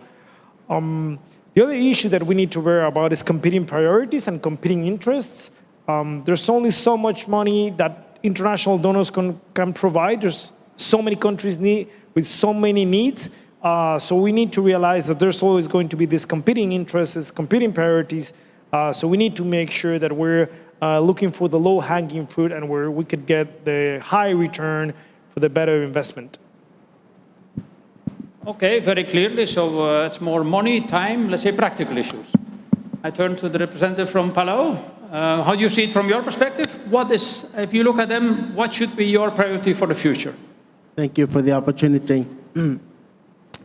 Palau has got a lot of things going on with ICDF, and I'm so happy and proud of that. Currently, ICDF is working with in Palau, women do the farming, and so they're working with our women on taro. So now they're moving into taro flour.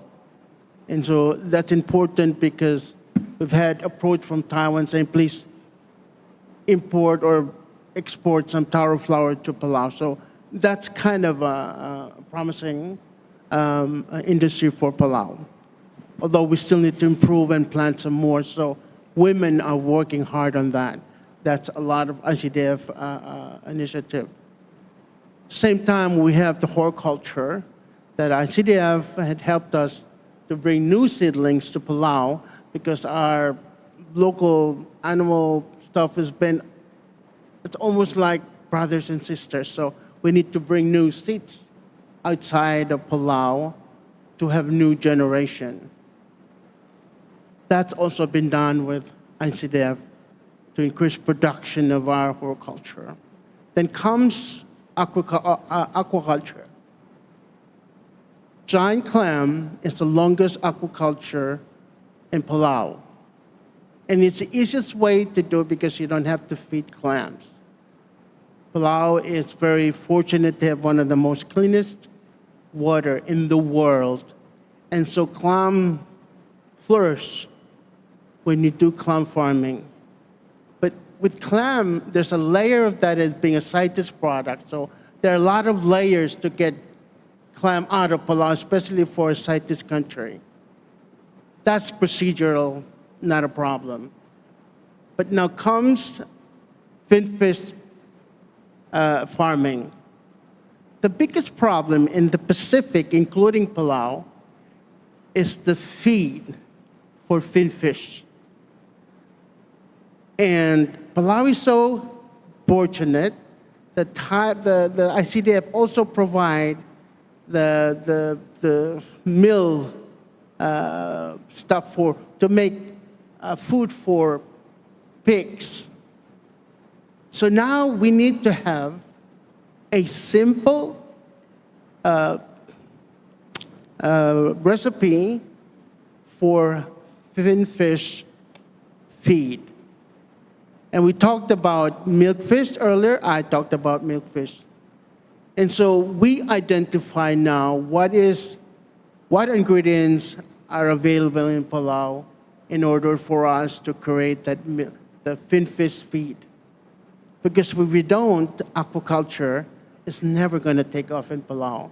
Because by the time you raise your finfish, it's so expensive because the feed is very expensive. And that we're seeking assistance also from ICDF. So to have the most simplest recipe for milkfish, and with the mill machine and aquaculture, they can also do fish feed. So now just a matter of identifying ingredients available in Palau to come up with the most suitable feed for the fish so we can make local finfish feed. Yeah, that's what we need, or at least to see aquaculture in Palau. Interesting to hear that. Let's say probably Juliana can react on that. I mean, you see three totally different reactions. One says skills, the other one says political will, and let's say we need to have the governance, and we need to have the money. And then the third person says, I mean, the representative of Palau, no, we need to have one specific thing. We need to have the feed for the fish. Meaning, can you develop a development policy if you see this? Can you develop a development policy if you hear this? You have to be so adapted to the local circumstances, right, to the local political environment, to the local ecological environment, to the economic circumstances, to the people you have. Mm-hmm, mm-hmm. Yeah, and I think that is the challenge every development agency finds themselves in, which is there are a lot of needs, and that's just a reality of the world we live in. But you cannot address all of them, and you need to focus on where your value added is. I think for Taiwan's case, it's really based on practical, technical, and more capacity building activities, leaving things behind. And of course, you need the political will. Of course, you need the capital, right? If you're changing a government every year and the project you started 4 years ago, it's not going to continue. It's not going to be successful, and it's not going to be sustainable. I think something that aid agencies need to do very well, and that applies for Taiwan ICDF, but applies to any other aid agency, is to make sure that the projects they're proposing make sense. They're not a whim of maybe a current government, and that may be a hard discussion to have. But it really needs to be something very grounded on the country's needs. So having a good understanding of the country and the needs will be key for developing that factor that you will need to have in order to have successful projects. But I think when you look at specific sectors that should be prioritized, as I see the case of Latin America, which I know is very different from some of the needs of other countries. But in the case of Latin America, a lot of the countries are middle income, as I've mentioned. And I think there is a big need to help them move beyond what's already been done, and help them move beyond a commodity-based economy towards a more industrialized economy, right? And that's something that you can do with technology, you can do with capacity building, you can do with all of the things that you've mentioned before. And something interesting is that if you look at, for instance, the China model of development, it's really focused on that commodity-based model. And when you look at a true partner in development, you would want to leave something behind and not only be an extractive industry. And that applies for all of the aid agencies, which also we have to say the West has been guilty of being extractive in the past. So I agree, so I see the argument, but we're changing the models and things can change. So I think it's important to kind of keep moving up the supply chain value in industrialization, in technology, in capacity building. And also understanding that it's not going to be a scenario where a small country like Taiwan can compete dollar by dollar with a multilateral development bank or with China, and that's just never going to happen. But bridges and ports and roads are very enticing for governments, and it's also very hard for a government to say no when there is just a good deal on the table. So I think it's not a matter of telling countries what to do or where to go. It's a matter of giving them the choice and the autonomy for them to kind of take that road, the road they decide on. Mr. Secretary General, you want to react, let's say, to the examples you heard about the priorities they have for the future? Because I also want to take questions from the public, let's say, or reactions from the public, let's say, to what you have heard, or eventually examples, let's say, from others which have been interacting with the ICDF. So you could prepare your questions while I ask the question to the Deputy Secretary General. Any reaction, let's say, on the priorities you heard for the future from the ICDF? I think all our panelists, what they talk is crucial for the country's future developments. But in the future, ICDF, of course, will respond to the need of our partner countries because our project is on the basis of a need, not the supply. Okay. However, if we think longer-term development of any of the partner countries, the key criteria should be the capabilities. And the capability, yesterday I mentioned, capability pool. Capability pool is just like a fish pond in Palau, but as a development agencies, we cannot put everything, we cannot put all the fishes in a pond. As ODA agencies, so we think there are several things necessary to enrich the ponds for the future, for any countries. First of all, of course, the talent, the people, the training of the people with the capacity to respond to the uncertainty in the future. The second, the institutional building. Yeah, any kind of, all the democratic countries, I think, is run by the government. And therefore, the efficiency of the government, how to provide the quicker response to the people, people's need become crucial. Yeah. And the third is the governance. The governance, especially Taiwan will use our technology advantages. We use ICT, AI, or even Taiwan's, already very sound technologies into our project. Yeah, AI, ICT is not the purpose. It's just the route to the successful. Otherwise, ICT is very difficult for normal people to understand, even to learn. ICDF has responsibility to expand the function of ICT, AI to the general public.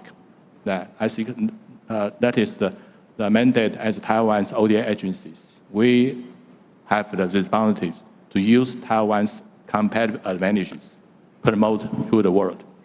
Yeah, so I think this pool also covered the inclusiveness. Yeah, inclusiveness. All the minorities, women, youth should be included into the country's development. And of course, resilience. We need to build up the resilience for our partner countries. When they face the uncertainty, they have a capability to make a choice, how to adjust, how to adapt to the outside natural disaster or outside risk to make a country can be smoothly continuous moving forward to the successful road. That's impressive. I mean, you can bring this knowledge transfer because you have seen it in your own country in 1 or 2 generations, which you can bring this knowledge transfer, which you mentioned, and also, I mean, through the use of ICT, I mean, AI and so on. It's fantastic what you can do. I look around, let's say anybody wants to raise a question, a point. I see anybody? No? I thought I saw somebody at the back. No? Who wants to raise a question? Let's say to the audience. Who wants to raise a question about the performance? Yes, there's somebody over there. If you introduce yourself, please, and try to be brief and say to whom you ask a question, unless it's for the whole panel.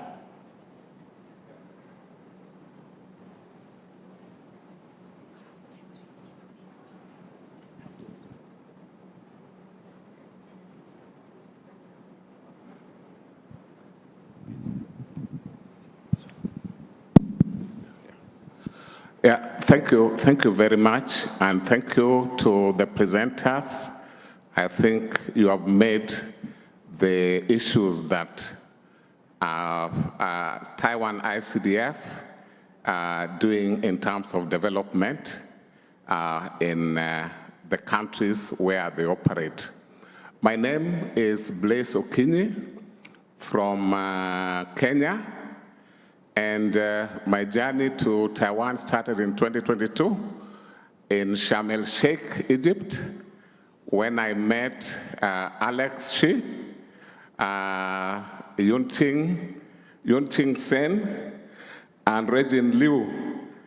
Yeah, I think they are here. And also, I hosted them also in Nairobi during the UNEA 30 conference. Now, my question is to ICDF. Many of the developing countries where you operate and where we have cooperation more so in terms of development, as we are aware of the challenges that Taiwan faces in the outside world, but ICDF is really trying to reach out to the countries where they can cooperate. So now, we have had several development cooperations with so many countries in the world. That is, be it the European countries, the American countries, the Asian countries. Yeah, so many of our countries have had development cooperation and approaches. But you realize that the challenge that is there is that there is always that dependency burden that is always there. For example, we may have cooperation in terms of agricultural development, but you realize that those countries still become reliant. So my question is, what is ICDF, Taiwan ICDF, doing or intending to do differently so that the development cooperation that they bring to these countries enables the countries to take off and be independent, be self-reliant, so that it's different from the approaches that have always been there from other development partners. Yeah, so I want to leave my question there to make it short, but it was already long. So that's my question. Thank you. Thank you very much. Very precise question for Alex. I don't know, I look around. Is there somebody else who wants to raise another point? Yes, there's somebody over there. And then we can two or take three questions at once. Very good. Thank you so much, moderator. I am Ifeoma Okoye from Nigeria. We appreciate ICDF a lot for their capacity in trying to shape human capabilities. And Nigeria will benefited. But my question is direct to the ICDF Deputy Secretary General. ICDF has been scaling up their capacity to humanity and skills recently. But it tweets towards government, public sector. What is ICDF doing to ensure that public sector too are incorporated? Because most times you see public sectors are the drivers of the economy and development. So I want to know, thank you so much. Okay, I start with these two questions, and probably you can take another question then, but I have other questions for the audience. So it was all directed to ICDF. Alex? So I have to answer quickly, otherwise I will forget. When I answer the first one, I will forget the second one. The first one is on the self-sustainability. Okay, yeah, I know. I think for my friend from Kenya, Taiwan ICDF's publicity and reputation in our partner countries is much more famous than in Taiwan. So when you visit our partner countries, you talk about the people, you talk about the civil society, you talk about the governments. I think most of the people, when you mention Taiwan Tech Mission, the first reaction is sum up, the first reaction. However, in Taiwan, not too many people know ICDF. So today, please, all the media, no matter where you sit, please just promote Taiwan ICDF. Promote Taiwan's foreign aid as many as possible as you can. Yeah, so my suggestion to my friend from Kenya, when you go back, you just talk to your governments. You can make comparison. Aid from Taiwan is different with aid from China. Our project is very grassrooted. People can touch, can feel, can understand, can benefit from our project. But when, China provided assistance to the country, only a few people understand. And also from the public media, you heard a lot of criticize regarding the debt burden. Yeah, so it's a choice. And why we need to build up the capacity pool? Finally, is to build up the capacity of the people, make right choice for the country's future development. Okay, so the second question, I really forgot. What's the public sector, how do you interact with the public sector in the donor country? Okay, so currently, our minister and also our Secretary General pursue about the Allied Publicity Project. It's kind of a PPP. Yeah, we understand aid only from the public, from ICDF, is not enough. Even though this year, my government decided to give ICDF 100 million more budget for our overseas operation. However, we understand it's still far more not enough. So we need to invite our very ambitious, very active private sector to join with us. Yeah, today I'm very happy there are several very, very big boats, worldwide class big boats here. They cooperate with Taiwan ICDF to work in Palau, in Paraguay, in Eswatini, or even in Guatemala. So I think the PPP in Taiwan, if you understand, if you know Taiwan ICDF, you will see how to work the PPP. We also welcome you to work with us. We can duplicate our experience to Nigeria. Thank you. But do you speak with the local governments in these countries? Our project, we have a direct counterpart, of course, from the government. the government. The project, if we need sustainabilities, we must have counterpart from our partner country can take over, can smoothly manage the project when the project is completed. So from the government, of course, the government will choose some of the project field in the local municipal government to work together as a stakeholder in the field. Okay, thank you. I see Juliana wants to react, but I look around. If there are any other questions, please raise your hand. I see another question there, but you want to react first? I'll react quickly just to what the Secretary was saying, because it is true that Taiwan ICDF in our research, at least in Latin America, and from what he's saying, it's the same in other regions. It's very much government to government, and it's funneled. Aid is funneled directly through the government, and that always needs to be the case. I mean, you always have to work with the government, right? Like that has to happen. But I think there's also a missed opportunity to give projects greater visibility and give it greater public awareness when you're not working directly with civil society, when you're not working directly with the business sector. So while I understand the geopolitical reasons to focus on the government, I think there are also reasons why the focus should expand a bit more in terms of including other sectors. Thank you. We had another question there. If you could introduce yourself as well, please. Sure, of course. My name is Christopher Millward. I am CEO of Last Nautical Mile. We build digital infrastructure projects in island and coastal nations worldwide.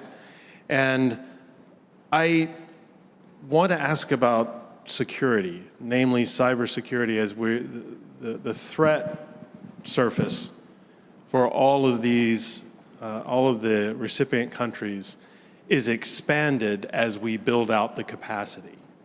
And I want to understand to what extent ICDF or the host countries are building capacity or addressing that issue, because daily we build secure systems. That's what we do. But it is notable that often that is an afterthought in building out digital infrastructure. And when it becomes an afterthought, it becomes an unmanageable threat long-term that I think these countries are poorly, these recipient countries are poorly equipped to deal with. So I'd be interested in any of the panelists addressing that issue. Yeah, certainly interesting question. If you think, for example, about cyber finance in Sawatini. Yeah, and we can relate directly to that. We just have some cyber attacks to the government recently, and it's like changing a flat tire in a moving car. We have outdated software and hardware already. And now on top of that, you have cybersecurity threats. So now you have to update both your hardware and software, but on top of that, make sure these are safe. That takes money, time, and also engagement from the users. You know, for the most part, I mean, I see a lot of gray hair here. We're very resistant to technological change. And a couple of weeks ago, I tried to log into my email in my cell phone, and they asked me for another level of security. I called the IT guy, said, what's wrong with here? Like, well, you asked for more security, now you have more security. I think that's a constantly moving target. It's gonna take time, commitment, and money. If the more, I mean, there's a lot of talk about technology, digitalization, it's expensive, and we need to make sure, I was discussing with, I'm blanking your name, sorry. Who's gonna own your data? You're gonna put your data out there in the cloud? You want government to own it? You want a private company to own it? That discussion needs to happen early in the process, and it's even more relevant for countries like Guatemala, where we're 10, 20 years behind in the technological race. Okay, very clear answer. Anybody else? Otherwise, I look again at the audience, or otherwise I have a final question for the panel. I look around again, I see nobody else at this moment, but probably I look back to the panel for a final question, because we have about 10 minutes left.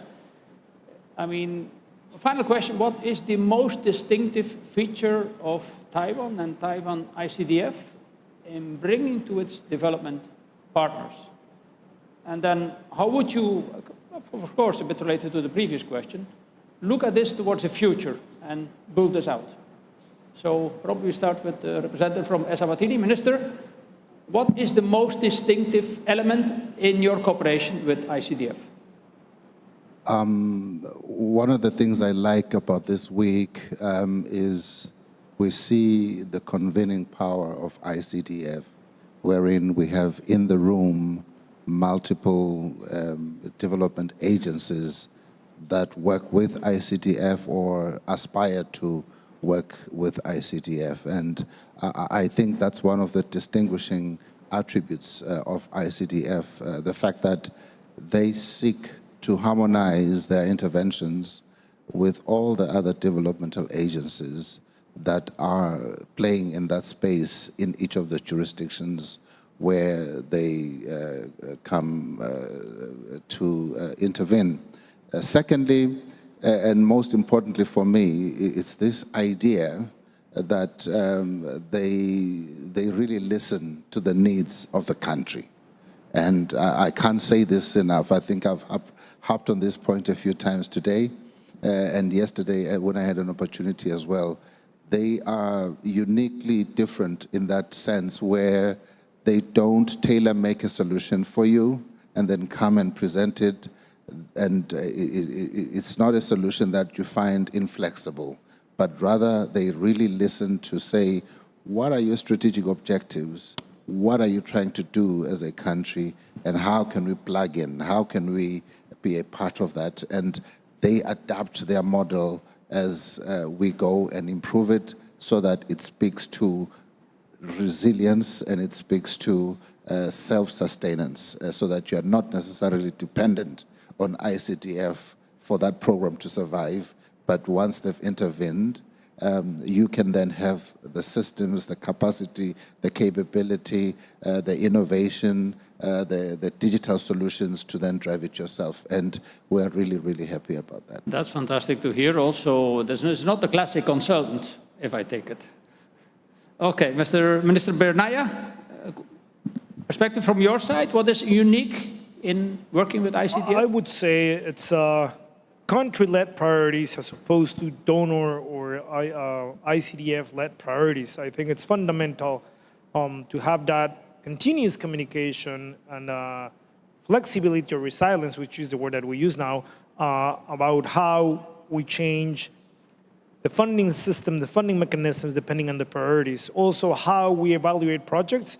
There has to be more evaluation than just if the money was well spent, but also if it really made a difference on the healthcare system, but also, most importantly, if it made a difference in individuals. Of course, data speaks, statistics speaks, but ultimately we're talking about human beings here. Thank you. Ambassador Adams, a specific response from your side? Yes, I want to thank ICDF for the great collaboration with the people of Palau, especially the locals. We're very fortunate for them to have that presence in Palau. And so that collaboration, for me, is the key. Because currently, of course, we do have a local knowledge in what we do. But ICDF bring innovative other ideas, other thinking, and work together with locals to collaborate that together. So our local practice don't necessarily have to be lost. It's a collaboration. That itself is our number one advantage with ICDF. So I want to thank them for doing that. And then, of course, we talked about medical. Palau government and Taiwan government has its own relationship in terms of medical. So we do bring our patient to Taiwan from government to government. But ICDF also provide educational opportunities for our students. And currently they're helping our students through master program and also PhD. They have one PhD that just graduated this semester. But those are the areas that we want to continue to work with ICDF and enhance them. Well, all there is thank ICDF for their presence. Thank you. Fantastic, fantastic to hear. Any reaction from Juliana on that? I mean, from your dealings with development policy? Yeah, I think I've mentioned several of those, but I think one that we haven't entirely brought up it's values and how much values matter in international development. And I think in a value-based system, and I think it's something Taiwan prides itself in, having the values of democracy, having the values of independence, etc. But I think in this value-based model, you are less likely to have a donor that is more paternalistic, that is going to leave you with less autonomy or not strengthen your institutions. In the contrary, I think a value-based partner will give a country more autonomy in the long term, will create stronger institutions, less corruption, and more diversified economies that have more opportunities for growth. So ultimately, I do think that matters, and the value proposition and the values proposition is something that we shouldn't forget because it matters at the end. Okay, fantastic. Mr. Deputy Secretary General, you want to react still? Of course, you heard all nice things. I think there's not too much for you to react to. We can only be happy. Very quick response. First of all, the cybersecurity and the digital connectivities are two of our major concerned issues when we implement our ICT project. And for the future, of course, first of all, I think listen. We will continue to listen our partner, our ally country, our partner country, what's their need. And internally, we are continually to improve our operation with more efficient, effective ways and deliver more valuable product for our partner countries. So that is what I think in the future I wish we can continue to do for our partner countries. Okay, thank you. That was a very interesting panel. If I summarize what I take away, certainly very many positive messages, but I take away, let's say, that what ICDF does, let's say, is focusing, bringing skills, bringing people, bringing expertise, bringing know-how, but also bringing time and money. And then, of course, sometimes the difficulty is interacting with local politics, which may be a problem, but that is part of the game, I would say. But also, the focus on self-sustainability, the practical effort, let's say, the capacity to review projects, which is important, let's say, but also, yeah, as I said, self-sustainability is a very important element that you give aid, but the intention is, let's say, that the country in question or the community in question can, in the end, let's say, scale up and be ready to face, eventually without aid, the projects in which we were co-financed before. Anyway, let's say we had a very interesting panel in the sense that we had three totally different perspectives from totally different angles. Let's say a country in Africa, a country in the Pacific, and then a country in Central America. And what I heard very well at the end, let's say, is a strong appreciation about the way in which ICDF is working. The last comments which came from, from the floor, but also from the panel, let's say, what is appreciated is, for example, this convening power, which we see here today, that ICDF manages to listen, the value they bring. I think that's one of the most important things, the value in the broad sense of the word, the communication. Probably the one thing I could add is that what is being asked, let's say, that certainly also from ICDF itself, let's say, the visibility of the project, because it in the end has to do with taxpayers' money, that you have to be able to translate what is being done to a public at large, to what we are doing, and that's, I think, why also you organize this conference, is extremely important, let's say, that you explain, look, why we are doing it, and what it adds, and what it brings, even also to Taiwan itself, let's say, what does it bring public here to be involved in a project, in many cases, very far away. So with this, I would like to thank the panel. I think I found it very interesting to hear these concrete experiences. So thank you, Minister, and then Ambassador Adams, and then Deputy Secretary General and Juliana. I found it a very interesting panel, and I hope, let's say, I can get an applause from the audience. Thank you to our moderator and panelists for your insightful and inspiring sharing. So we would like to take a group photo. So at this time, I would like to invite Secretary General Dr. Huang Yulin of Taiwan CDF to join the group photo. So our moderator and panelists, could you please take a step to the front and let's take a commemorative photo together. Thank you once again for joining our panel discussion.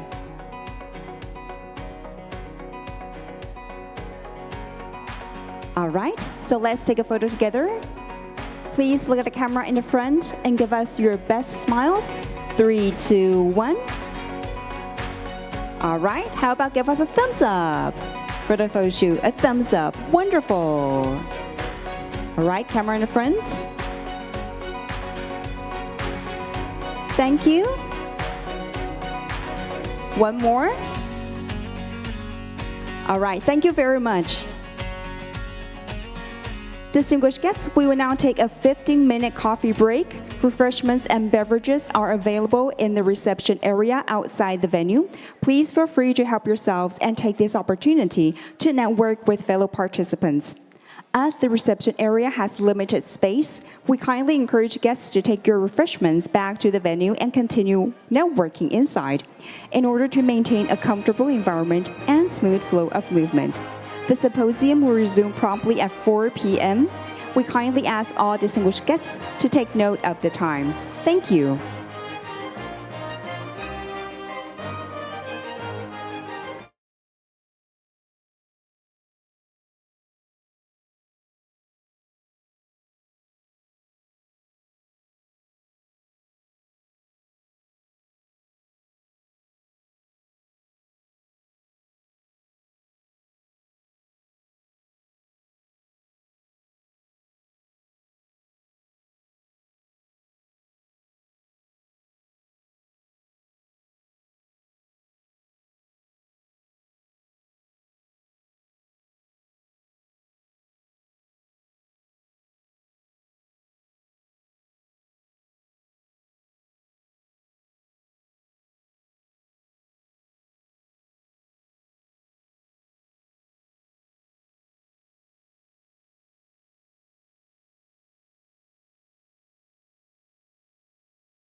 Welcome back, distinguished guests. We will now proceed to the second panel discussion, Building Resilience Through Multi-Stakeholder Partnerships, Advancing Sustainable Prosperity with Innovative Approaches.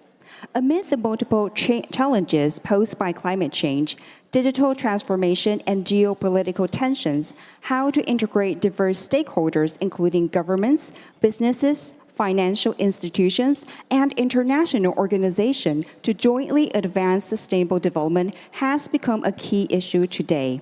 This session will focus on how, through international cooperation, sustainable finance, digital innovation, and public-private partnerships, multi-stakeholder collaboration can help build a more resilient and inclusive future.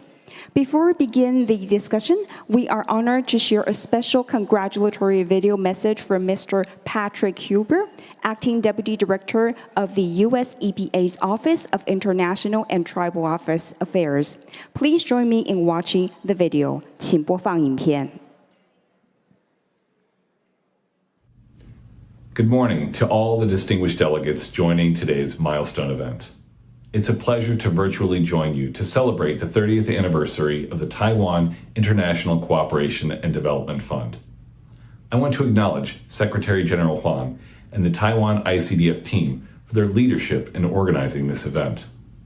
This type of collaboration serves as a timely occasion to celebrate 30 years of accomplishments and to strategize on how we can all continue to work with Taiwan to align with emerging opportunities, priorities, and tools. Over the past 3 decades, Taiwan ICDF has held a diverse range of engagements with allies and regional partners on critical topics such as circular economy, agriculture, AI, and other issues. US EPA has appreciated our collaboration, including through providing expertise at solid waste management workshops, highlighting accomplishments and best practices at the previous Pacific Islands Environmental Training Symposiums, and supporting international side events such as those at Our Oceans Conference. In the future, we look forward to continuing to engage with Taiwan ICDF and other partners, such as those of you gathered today in this room, on circular economy, emergency response and preparedness, water quality and reuse, and other priority environmental topics. Taiwan's leadership and expertise are critical to addressing ongoing and emerging concerns. We look forward to continuing our partnership with Taiwan and all of you as we pursue a more resilient future together. Thank you. Thank you, Mr. Patrick Huber, for your warm remarks and continued support. Ladies and gentlemen, please join me in giving a warm round of applause to the moderator and panelists of the session. First today, our moderator, Ms. Juliana Rubio, Associate Director of the Center for Strategic and International Studies, CSIS. Welcome. We are also pleased to welcome the following panelists: Mr. Hans Ludwig Buhuns, Indonesia and ASEAN Country Director, Deutsche Gesellschaft für internationale Zusammenarbeit, GIZ. Welcome.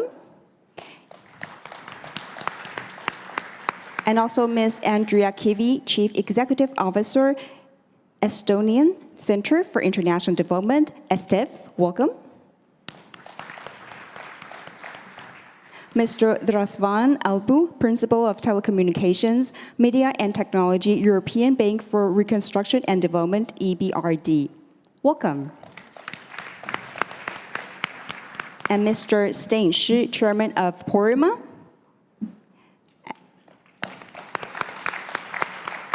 And also Ms. Xie Peifen, Deputy Secretary General of the Taiwan ICDF.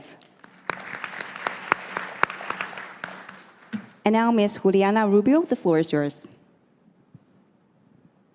Thank you so much. Thank you, everyone, for joining us, and to Taiwan ICDF for bringing us all together. In case you missed me last panel, I'm Juliana Rubio, Associate Director with the Americas Program at the Center for Strategic and International Studies. We are a Washington, D.C.-based think tank. And in the Americas Program, we cover everything from Canada to Argentina. And we cover issues related to cooperation, governance, economic resilience, security, and a lot more issues that fit within our portfolio. So I'm happy to be joined today by such a superb group of experts. And to guide the conversation, I wanted to start by asking each of our panelists to give us a bit of background on their organization, what they do, and where they're having the most impact. And Mr. Razvan, since you're directly to my right, I'll start with you. Please tell us a little bit about what you're doing and where you're having your impact. Thank you very much. My name is Razvan Albu. I am a principal at the EBRD's Digital Hub. EBRD is a multilateral development bank. We work across more than 40 economies, and our approach is essentially built around transition impact. It's built around additionality, and it's built around sound banking. What I do in my day-to-day job is I try to enable digital transformation, AI, and cybersecurity to the bank's clients. Most of our clients are in the private sector, so over 70% of the EBRD's business is done with the private sector. And we use these projects to basically signal the market for change and for adaptability and for long-lasting impact. Thank you. Thank you so much. Hans. It's working, right, okay. Good afternoon to all of you. Thank you very much for the warm welcome and for the invitation. My name is Hans Bruns. I'm the GIZ Country Director for Indonesia and ASEAN. German corporation, we work on behalf of the German government and implement the policies of the German government in very close cooperation with our partner countries. We are working in over 100 countries. We have a staff of like 20,000 people working in those countries, mostly national staff. We are working in capacity development in different fields. We actually identify with the partner governments in the fields like energy, energy transition, in the field like climate change, in the field of sustainable economic development, and many other fields. So maybe this is the part for my introduction. I'm working with GIZ since 18 years now, and before that I was in the private sector, sorry. Thank you very much. Andrea, please. Thank you so much. Once again, happy birthday. It's a quite big anniversary. ESTEV is Estonian-funded technology. So yeah, ESTEV is under the Ministry of Foreign Affairs. We were founded 5 years ago, so quite young, but Estonia has been doing development aid already for more than 27 years. What we do is we share the best expertise and knowledge that Estonia has. I think most of you know that Estonia is well known in digitalization and education.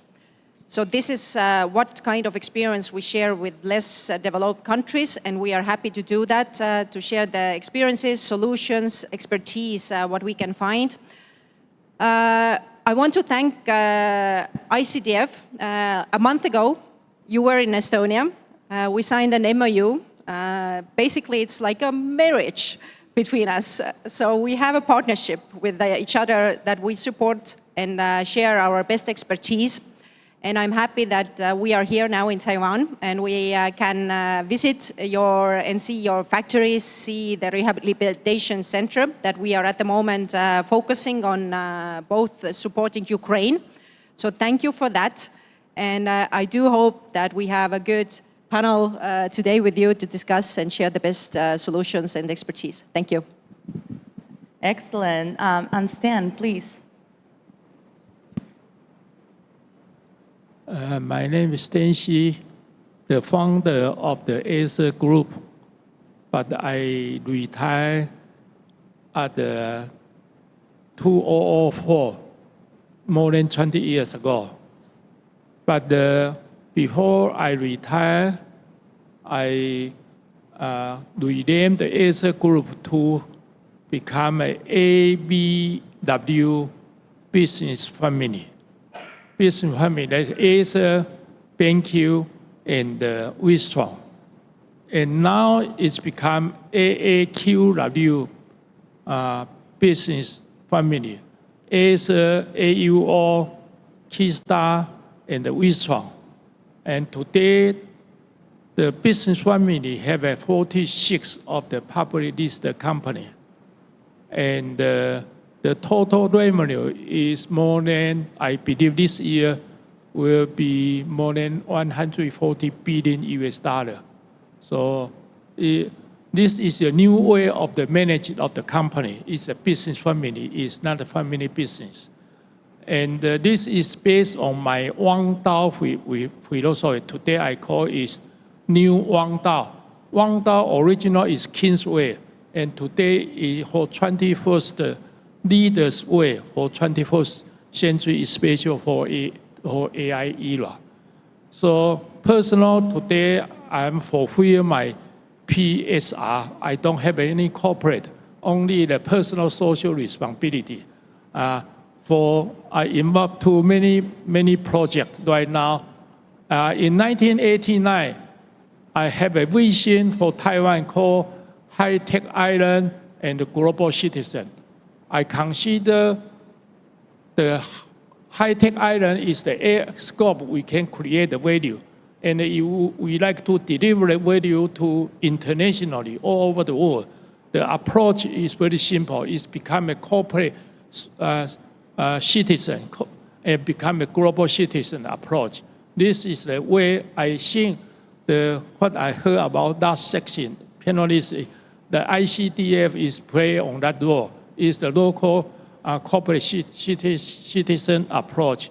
I believe is a good way, and I am committed to participate on ICDF project to help all our align the prosperity. Talking about the new Wang Dao philosophy is very simple. Creating the value, balancing of the interest to all the stakeholders, and then sustainable development. And then when we're talking about value, you have to thinking about direct, indirect, tangible, intangible, current, and the future. So usually people pay attention on the visible one, current, and direct, and tangible value. But from a leader, need to pay more attention on the invisible value, is indirect, intangible, and the future value. So the talent, I also heard about ICDF talking about the key is really talent development. My foundation, Stancy Foundation, is cultivating the talent, try to develop the leader for the future. Thank you. Thank you so much. Python. Yes, thank you. Good afternoon, everyone. I'm Pei Fen-xie, Deputy Secretary General of the Taiwan ICDF. So as you all know, today we celebrate our 30th birthday. So we have been working in many countries, including currently, we have 22 missions in 21 countries.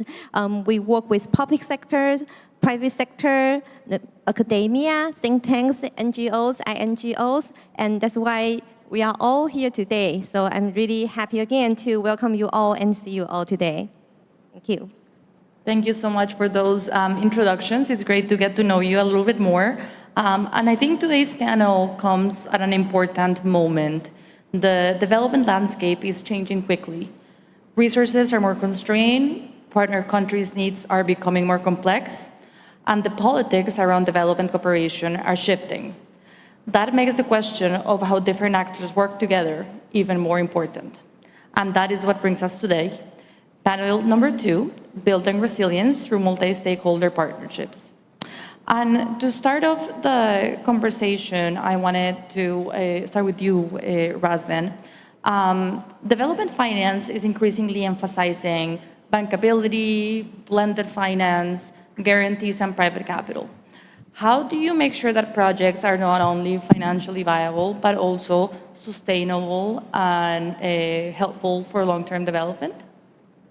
Thank you very much for the question. So in the case of the EBRD, I think this is built into the model that the bank operates on.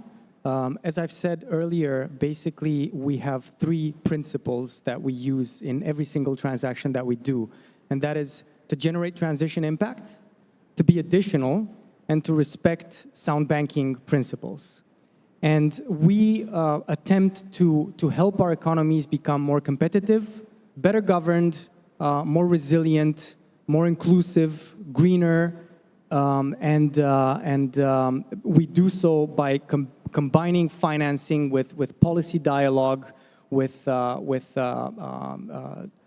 concessional finance, with standards, and with, of course, private sector mobilization. And I think that, in the context of today's discussion, I would like to mention that public and concessional financing are very powerful when they are able to unlock new business.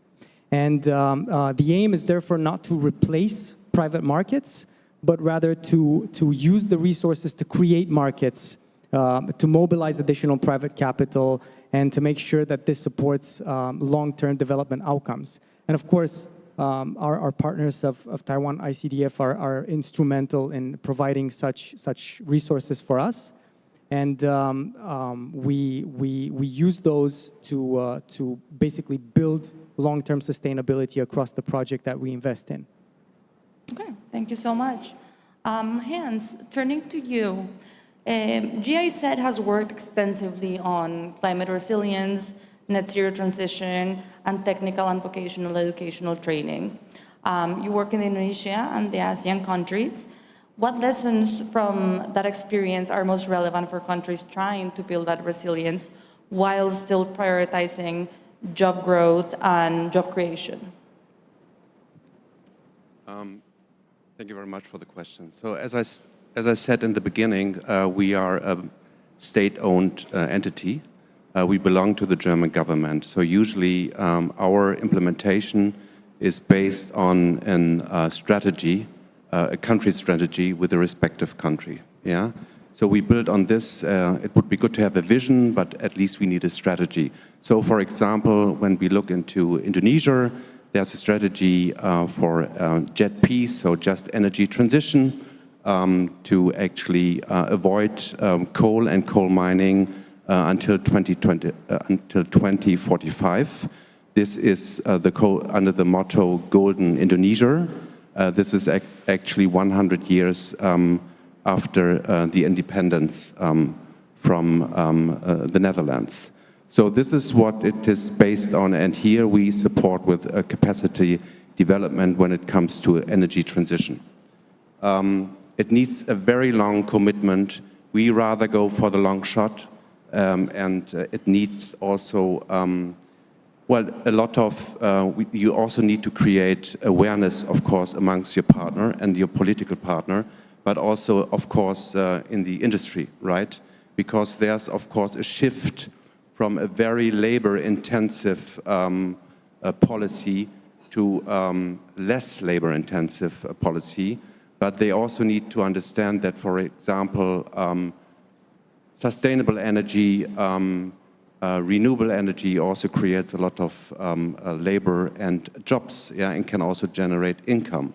This is, of course, for a government like Indonesia, where millions of people are still working in the service sector, like delivery stuff, for example, millions on a motorcycle. It's extremely difficult to get them into jobs and to higher educate those people, right? So here we try to support when it comes to education, when it comes to labor migration, when it comes to technical and vocational training, but also digitalization, for example. It's a very long shot, I have to say that. We are not supporting with financial support. We rather do capacity development in different sectors. And yeah, this is what we hope for, that also the government in the future will lead to that, to their goal actually to become free of coal mining and coal fueling, right? And this also needs, of course, a very stable financing strategy in the future. Thank you very much. Thank you so much, Hans. And Andrea, turning to you, Estonia is seen as a model for digital governance, but digital transformation, it's also about trust, about institution, about public sector capacity. So what do you think are the most important lessons from Estonia's experience that could be transferable to other partner countries?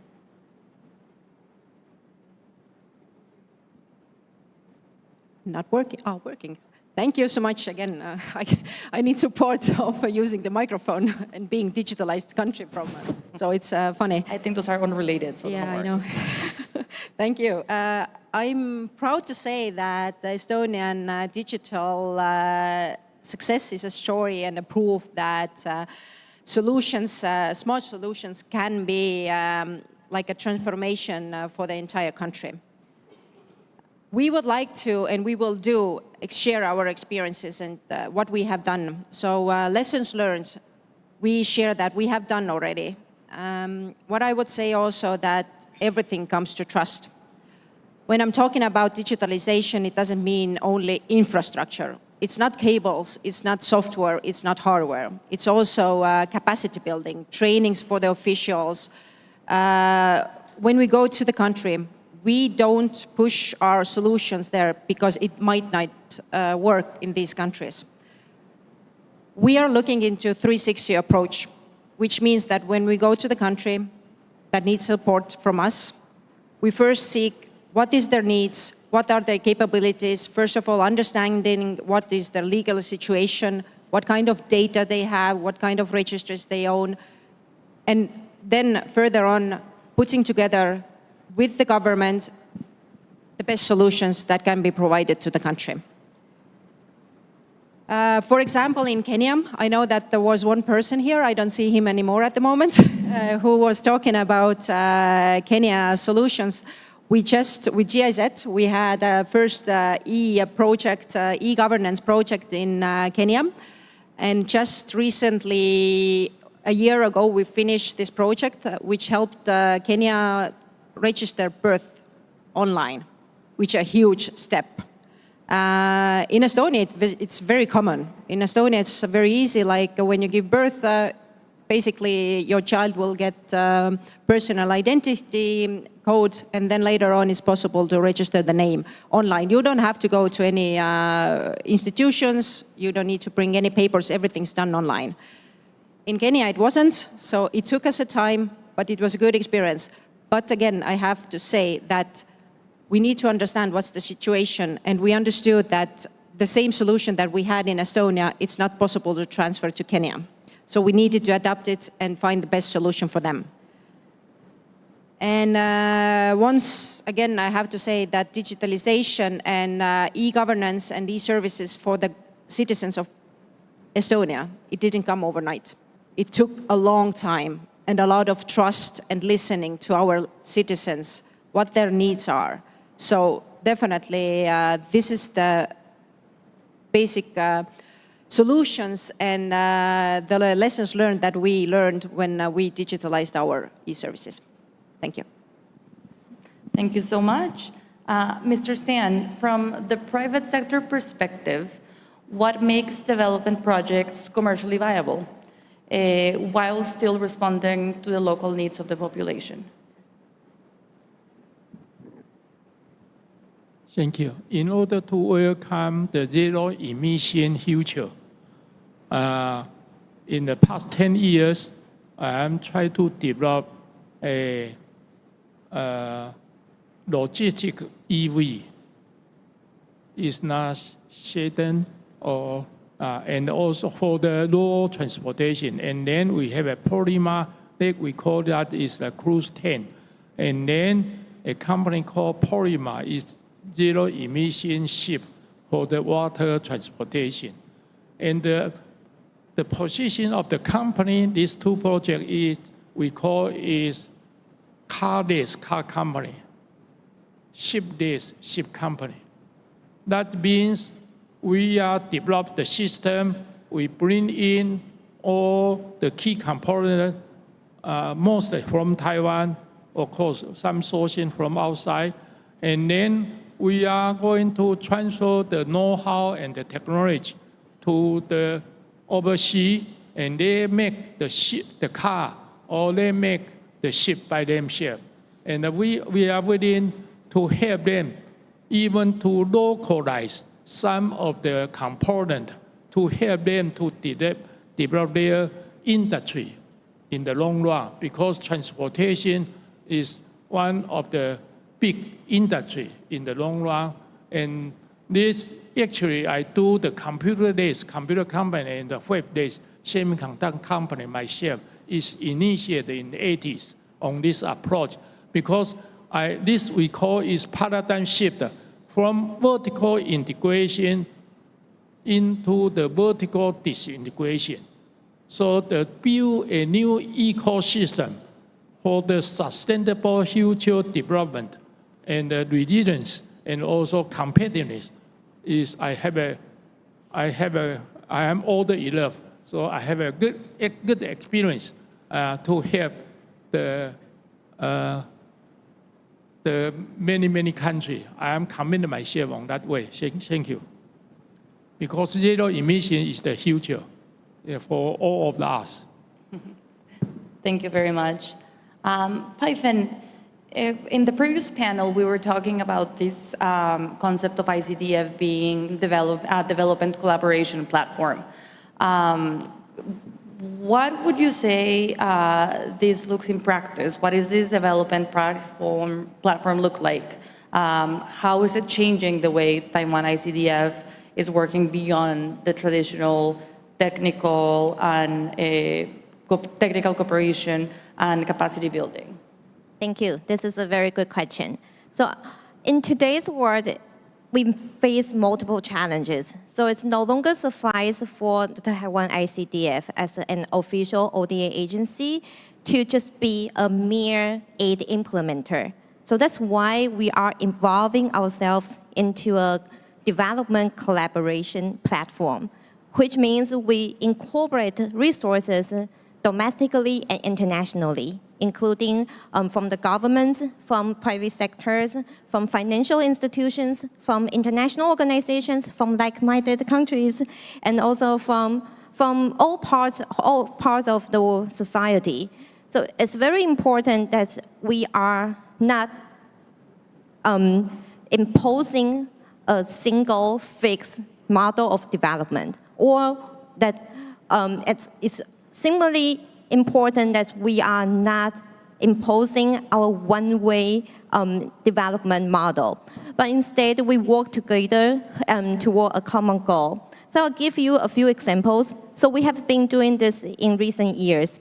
And we have been working with the United States in Paraguay, in Latin America, in Eswatini, in Africa, and also in Fiji, in the Pacific. So in Fiji, we have been working with the United States to develop an application for the primary healthcare workers there so that they can better serve the communities that lack the access to medical services.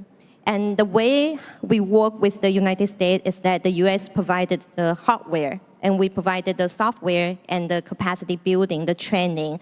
So we can work together to better the lives of the Fijian people. And because of the success of the application we created, actually other organizations such as JICA also tag along this app to make use of make better use of this application. So this is just one example that if we incorporate resources from different actors with different strengths, then we can create a better impact.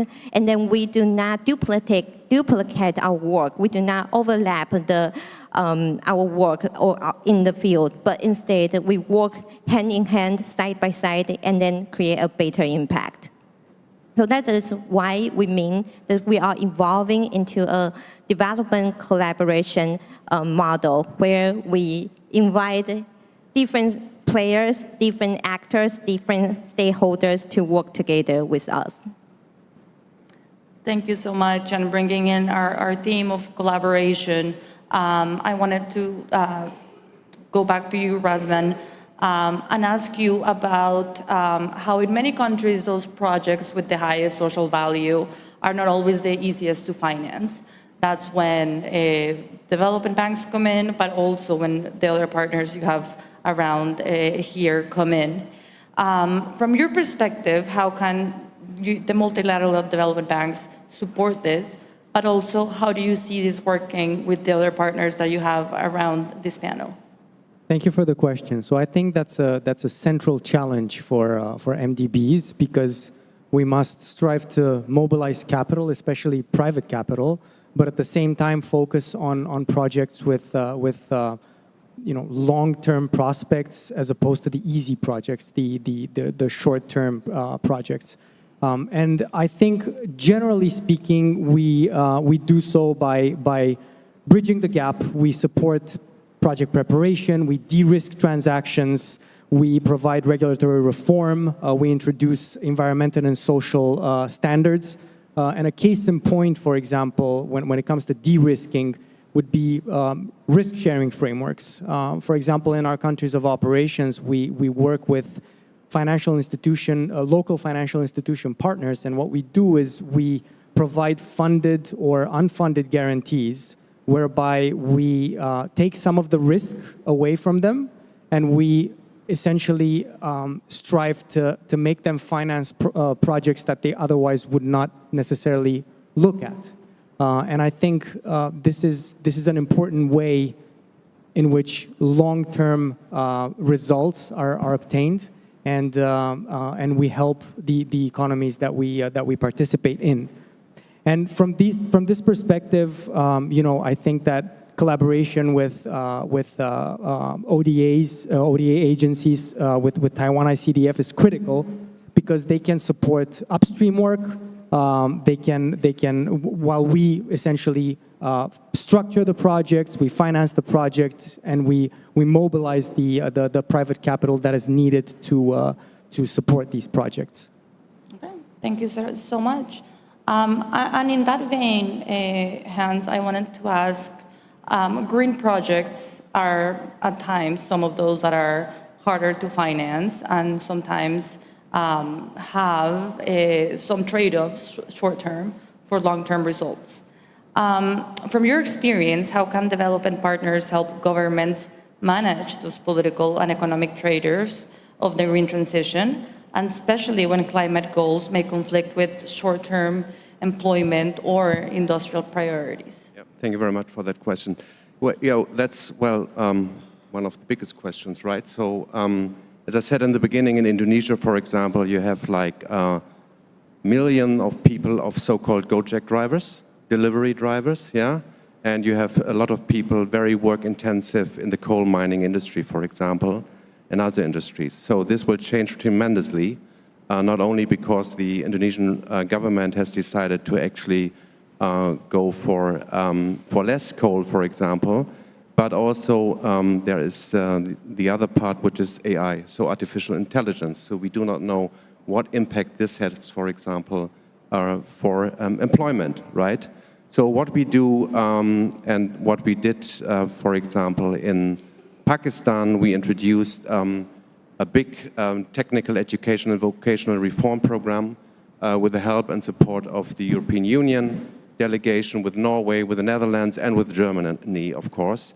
And this was driven by the government because they wanted to attract more and more young people into blue-collar jobs, yeah? Because everybody was opting, or the majority of graduates were opting for white-collar jobs, of course, for going to a university. And so they decided we need to have this program. And it was demand-driven because we worked together with the private sector.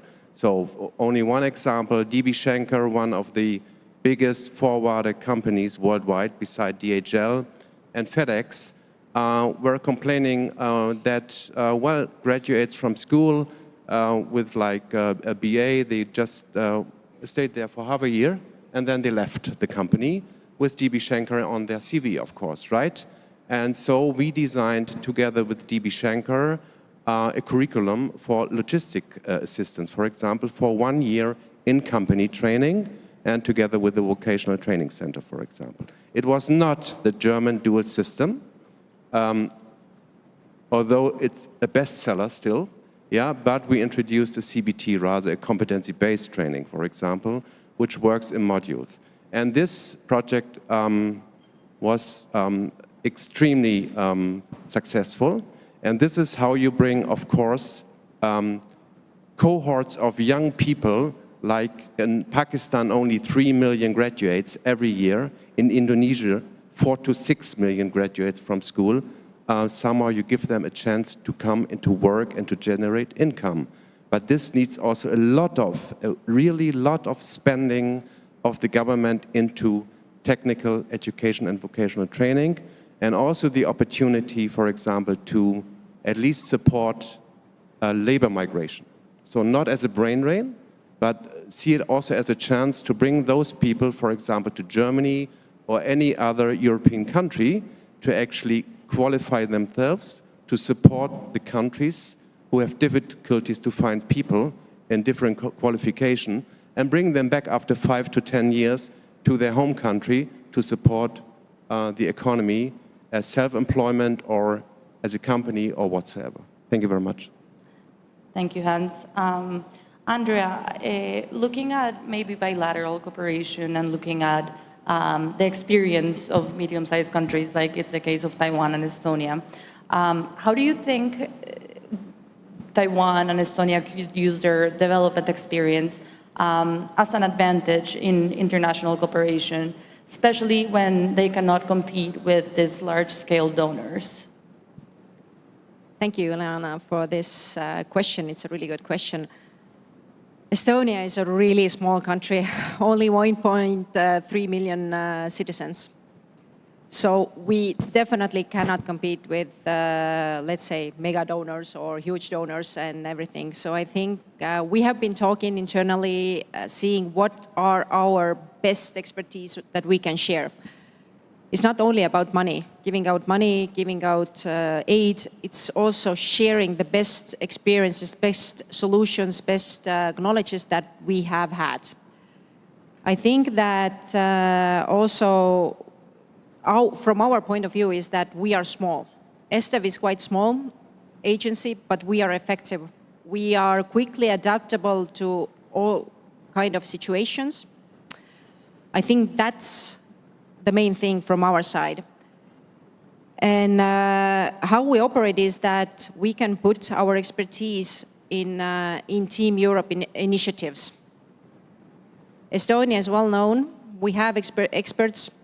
We have experts, for example, still who have supported negotiations in European Union. So we can use them. Then we have expertise being also once the country who received development aid. So we still remember everything, how we did, what we did. Also, like I previously talked about, e-governance, e-services. So we recently just did the transformation.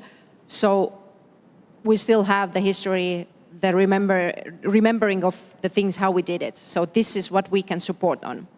And coming back to that is that how we do our projects, they are always tailor-made solutions.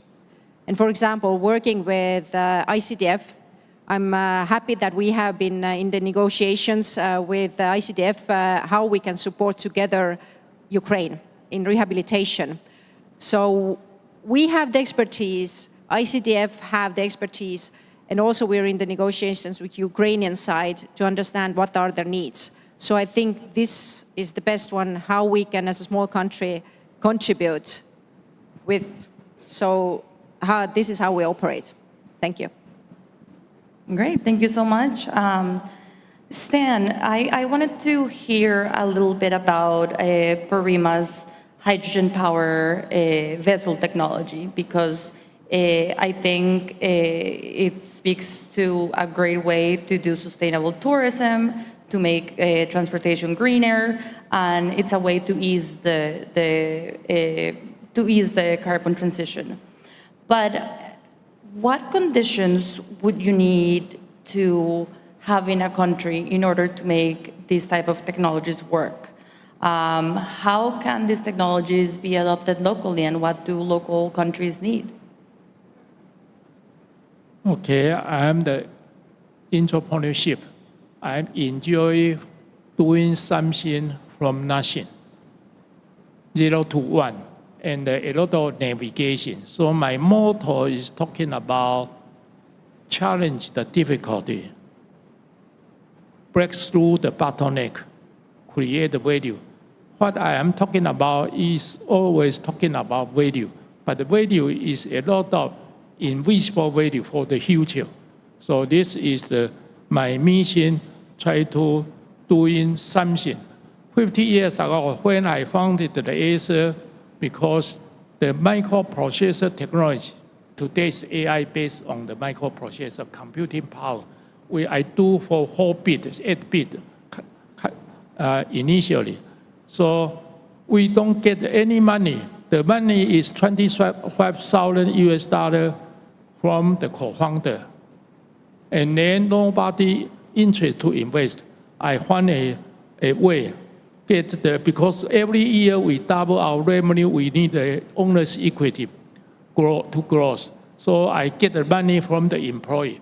Employee, they take 20% from their monthly salary, 50% of their yearly bonus, and then 2 years, they purchase the share of the company. Before 1984, 100% of the shareholder is employee, no outside investor until 1984. Okay, so this is so for many new initiatives, the money is important, but try to find a way. So right now I'm enjoying to put in the zero emission polymer ship to Taiwan, try to leverage the talent here, ecosystem here, try to build a new way. Because I'm a technology person, so this ship is repositioned as 20% ship, 80% of the technology. And today, I still have a difficulty to convince the investor to participate. So finally, I have to commit myself to make sure, demonstrate it can be work, new way, create value first. When you find a valuable one, then you can ask the professional to duplicate from 1 to n to multiple of the value. This is the approach. But the value, zero emission is the important value. But many politicians is not so critical. In the past, my experience is work with American company, and today I work with European company because Americans don't believe the climate change. So the technology is in the Europe. Sorry for that. That is true. So I work with European company, bring their technology to commercialize here and also industrialize here, and try to contribute to the global society. Actually, I know here is many ministers. I am not involved in the politician, but right now I'm the ambassador of the NICA. NICA is National Innovation Center for Aging. Anyone from UK here? And I formed a company called TICA, Taiwan Innovation Center for Aging, because aging society is also huge problem. We need to find the technology to solve all these issues. And I also become ambassador of the NICA. And today, NICA formed a Republic of the Longevity. So I'm also the minister of the Joyful and the Meaningful Technology Minister. So the technology also try to solve this issue for our society issue in the future. So I'm enjoying that because I believe I create value. Me too is not my style. I always try to a different way, not a common way. Break through the bottleneck. 0 to 1, navigate, always enjoy. Made a lot of mistake, a lot of challenge. I don't like a comfortable zone. If I wake up without challenge, I don't enjoy that. Thank you. Thank you so much, Stan. Python, we were speaking before in the panel about the needs of each country and the different areas of cooperation where they thought Taiwan could be most helpful. From your perspective, where do you think Taiwan ICDF has its strongest comparative advantage? That is a very tough question because we have been working in many priority areas, including agriculture, public health, ICT, environment, education, and small and medium enterprises. So it's hard to pick. But I would say our strong suit is not in one single sector, but our strongest suit is our belief, our democratic belief.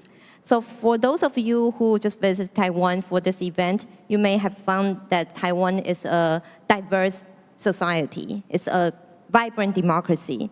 So we respect the differences of each people, each person. And that's very important because we reflect this ideology on our development work abroad. So we don't force a certain pattern of development, nor do we want to create a world of dependency, but rather we want to build the capabilities to create choices. So we want our partners to have the opportunity to choose. So whatever their backgrounds are, whatever their education is, whatever their social economic status is, we want them to have the ability to choose. So this morning, when we hear Minister Dr. Lin Jialong talk about Taiwan model, he mentioned the first pillar of Taiwan model is capacity building, and the second one is social empowerment. And that work together very well because we want to empower and we want to actually grow with our partner countries. So I think our most comparative advantage is our belief and our ability to connect and bridge. So we can connect all the resources at our hand, and then we can offer them to our partner countries to allow them to have the ability to create choices. That's very important for us. And I would just give another example. So in Eswatini, we have been working in women's financing, microfinancing for many years, for recent years.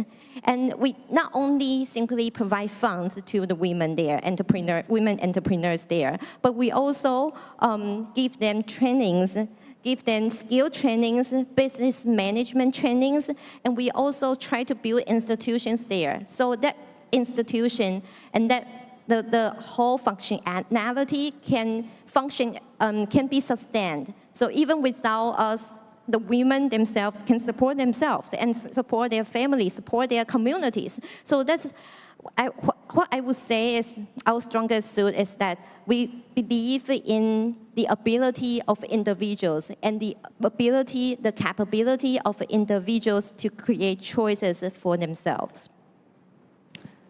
Thank you so much for that. And I think with this round, we get a sense of what each of these actors can bring to the table. Now, the big question is how do we combine all of those expertise into a collaborative project?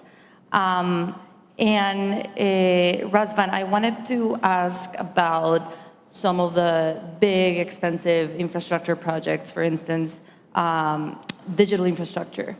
We were speaking before, the minister was saying it's expensive, you need a lot of capacity building, you need trust, you need all of these different aspects.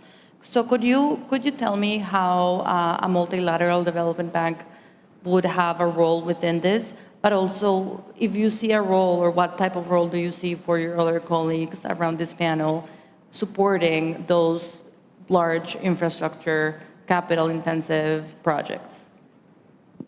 Thank you for the question. So I would say that for the EBRD, technology isn't, digital isn't a standalone technology agenda. It is an enabler of transition impact. And Taiwan ICDF basically helps us lead our clients to become more competitive, to become better governed, to become more resilient, to become more inclusive, and to become greener. And I would say, to sum up what's already been said by other panelists, that financing must be complemented by capacity building. I think that's very important, and it brings me to a question that was raised yesterday, and how I would have answered it a few years ago, and how I answer it now is digital a sector or a tool, was the question. And to that question, perhaps 3 years ago, I would have said, with my banker hat on, it is a sector, it is telecommunication, media, and technology. Nowadays, it's cross-cutting. So I think that we see digital across all sectors that we work on. For example, with the digital hub, the sectors that I look at primarily are manufacturing and services, agribusiness, real estate, natural resources, TMT, and I see digital all over them. So I would say, it's very important to move from straight, capital financing to ecosystems where each actor in that equation brings their own added value. The MDBs bring financing and mobilize capital. But local partners are able to replicate and scale these solutions. Through de-risking, we are able to achieve things that could not otherwise be done by just relying on local economies. So I would say, it's a matter of scaling up sustainably and being able to use digital and cybersecurity as a cross-cutting idea across all sectors that we work on. Thank you so much. And Hans, GIZ, it's a fairly large official development aid agency. How can an agency like GIZ work with smaller donors like Taiwan ICDF, like Estonia, and at the same time with those larger development banks? Are there any mechanisms by which GIZ tries to work together or coordinate? Yes, thank you very much. So first of all, I would like to compliment here. So I also agree with you. It's a tool, rather a tool than a sector. Maybe others disagree, but we also put like digitalization as a cross-cutting issue over all our sectors. For example, in Indonesia, we put this in like energy transition, in green energy, in forest, in urban development, for example. Yeah, and we have been also asked by the government of Indonesia to do so, to actually find digital solution also in the field of agriculture, for example, right? So what we usually do, we are quite a big agency, of course, right? But we are working together, for example, hand in hand with KfW. This is our bank of reconstruction. So, for example, we prepare so-called feasibility study for infrastructure investment, and then KfW would finance it as a loan, for example, right? The same as we are working in close cooperation and coordination with ADB, Asian Development Bank, for example, but also with other donors and organizations. So we are also, of course, looking into, as we also have to create business as GIZ in the future, as we are also now under budget constraints, right, like others. So we are looking into so-called co-financing opportunities with the European Union delegation, with other donor countries like Denmark, like Norway. We are also working together with Australian aid, for example, and also hopefully in the future with Taiwan and also with Estonia, right? So you do this already in Kenya, so why not in other countries in Asia? I hope that answers your question. Thank you very much. Thank you so much. And staying with that, in that vein of technology, Andrea, I think a question in the panel before was about security. And something that I wanted to ask about is, what are the biggest risks when countries adopt digital governance tools or systems without paying enough attention to cybersecurity, to inclusion, to maintenance, or to institutional capacity? Thank you for this question. I think that, I don't think I know, you need to have a government commitment. If you have the government commitment, you put together the policies, the framework of what you want to do if you want to have e-governance, e-services for your citizens. And I think that cybersecurity is a crucial part of it. Mr. Minister of Guatemala, we talked about data. Data now is an asset. So basically, when the citizens give information or data to the government, we need to assure that it's well preserved and there won't be any kind of data leaks. Otherwise, the trust from the citizens will be lost. It cannot be easily regained. In Estonia, we did the same thing. We did a lot of work before we started with our e-services. It took a lot of trust from the citizens, from every person in the country.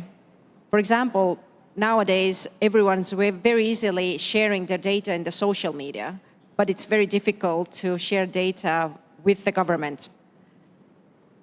I don't know why that is. It's very easy to share with Facebook or Instagram, but with the government still, there are some trust issues.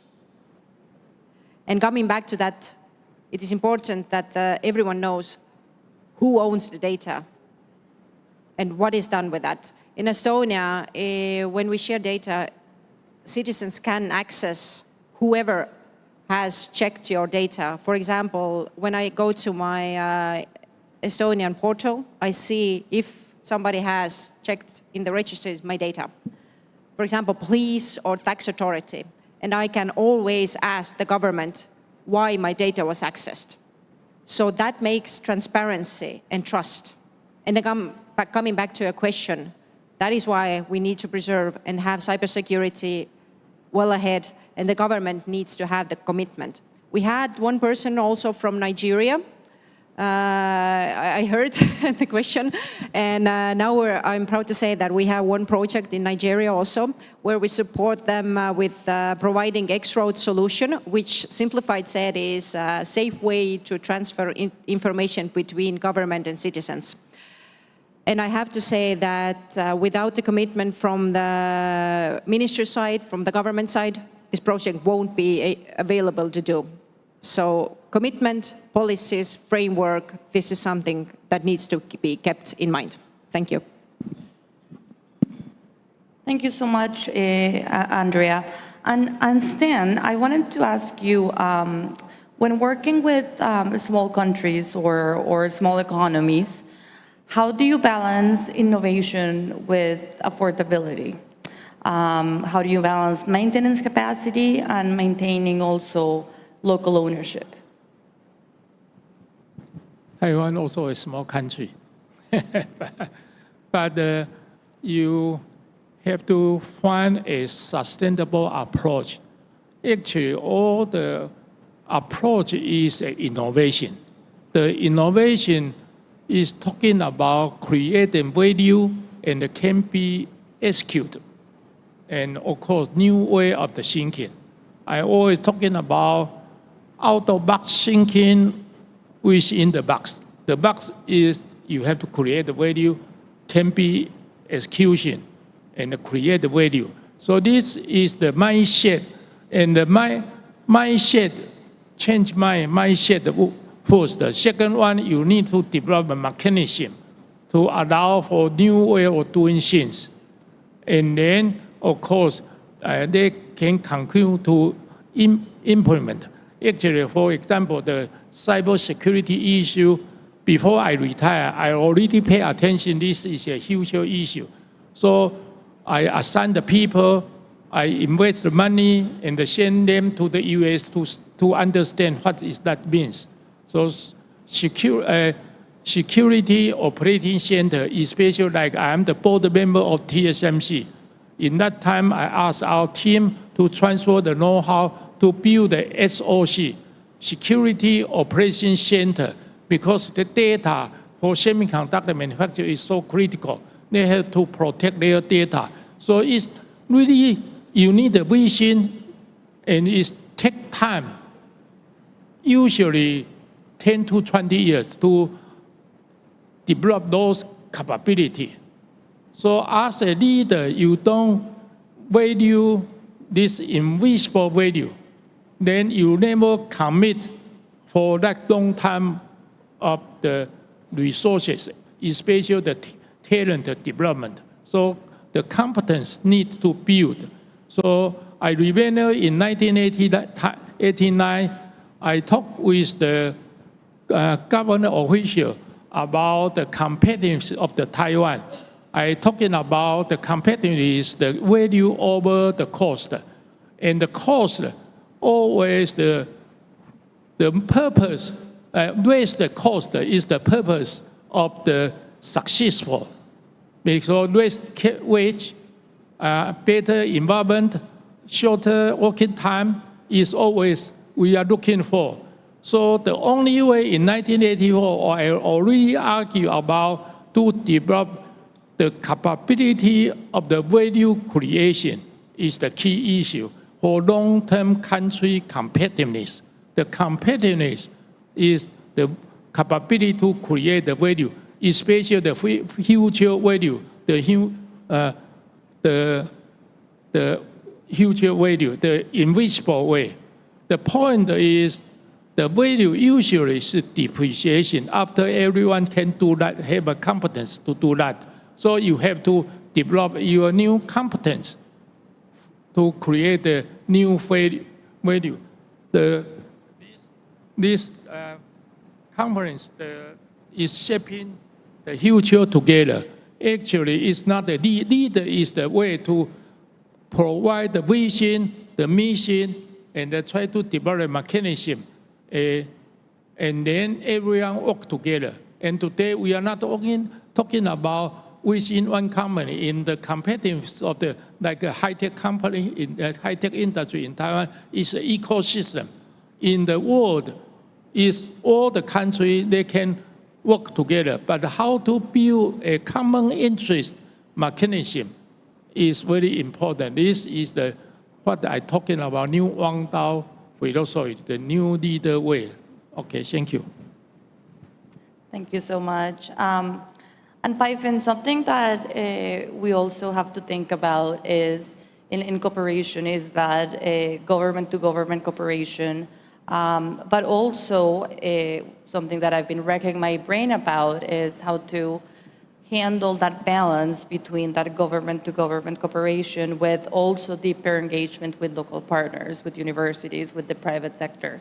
How do you engage these communities while at the same time prioritizing projects that are strategic and visible by the public in the countries where you're operating? Yeah, thank you.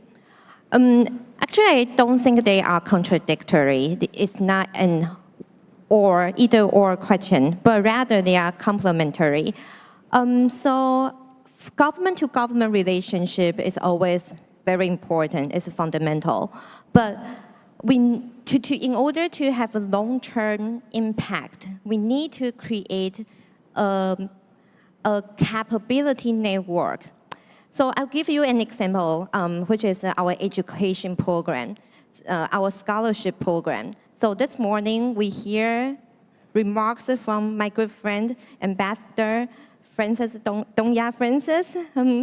He was a Taiwan ICDF scholarship recipient a few years ago, and now he returned to St. Kitts and Nevis, and now he's back as an ambassador, and he's one of the many very active ambassadors who tour around Taiwan to teach Taiwanese everything about his own country. So I think that's very important, and he's a big asset to both his own country and to Taiwan. And another example, also my great friend, Ambassador Megan, a brilliant and elegant young lady. Hi. She was also a Taiwan ICDF scholarship student a few years ago, and now she returned as an ambassador who always have great ideas. So I think this showcases how our education program works. So it's a cycle. So it starts as a government-to-government project, and then that create a pool of talents that can be an asset to both of our countries. So I think to answer your question, it's really how we can create this cycle. So those talents, those capability network we created can again and in return to create a better network that benefits both Taiwan and our partner countries. So I hope this answers your question. Yeah, that makes sense. It's not an either or. And to kind of close this set of questions, I wanted to ask all of our panelists the same question, going deeper into the partnership aspect. A lot of development cooperation talks about partnerships, but not all partnerships are strategic. From your perspective, what makes a multi-stakeholder partnership strategic and useful for partner countries rather than just being about simple coordination? And I'll start with you. Okay. So I'll try to keep this short and sweet. I think in today's day and age, and especially in the current economic and political environment, no institution, no MDB can solve all problems by themselves. So that is why there's a need for partnerships, and I identify 4 key stakeholders here. On one hand, there are governments. And governments provide direction, they provide accountability. There are local partners who provide ownership, they provide context. There are ODA agencies that contribute grants, TCs, and capacity building.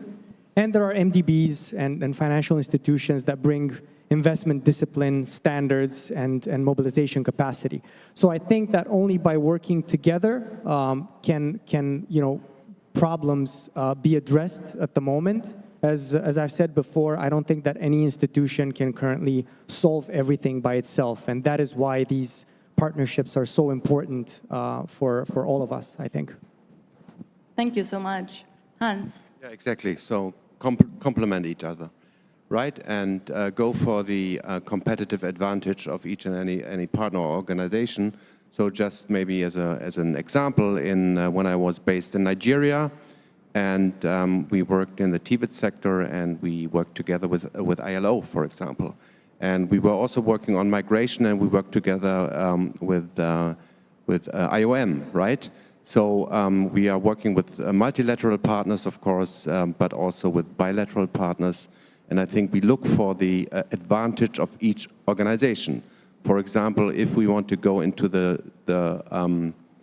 topic of digitalization across our sectors, there might be even opportunity to cooperate with you from Esperanto. So this is what we should do, and we should look into it. Thank you. Thank you. Thank you. I have to say, I agree with my previous colleagues here. Definitely, you cannot do it alone. In Estonia, when we do the projects, we definitely need our NGOs, universities, government, private sector especially, to support us doing something. And definitely our other partners from Team Europe initiative, I think that complementing Hans, definitely when we first started with you, it's very good that you asked us to join these projects. Without you, we wouldn't have got the chance and everything because we were quite small, and now we're growing, and we're happy that to share our expertise. And I'm really happy to see that bigger donors are already asking smaller ones to engage, and they see also the expertise that we can give. So definitely partnership, it is important, and the commitment from the recipient country is also that I would like to emphasize and say, working together. Thank you. Thanks so much. Stan? To me, I consider partner have 2 types. One is shareholder, another one is stakeholder. shareholder, they put the same things, the money in. It's simple one. They have already have a corporate law to protect that. But the stakeholder, every partner, they have a different responsibility connected to their value added to the working together. So the stakeholder, so you need a balance of interest scheme to make sure protect all the stakeholder interest together, and then they can work together, take a different responsibility to develop the better or future value. Thank you. So from yesterday's meeting, we talked a lot about donor coordination issues. So the development landscape can sometimes be congested and also contested.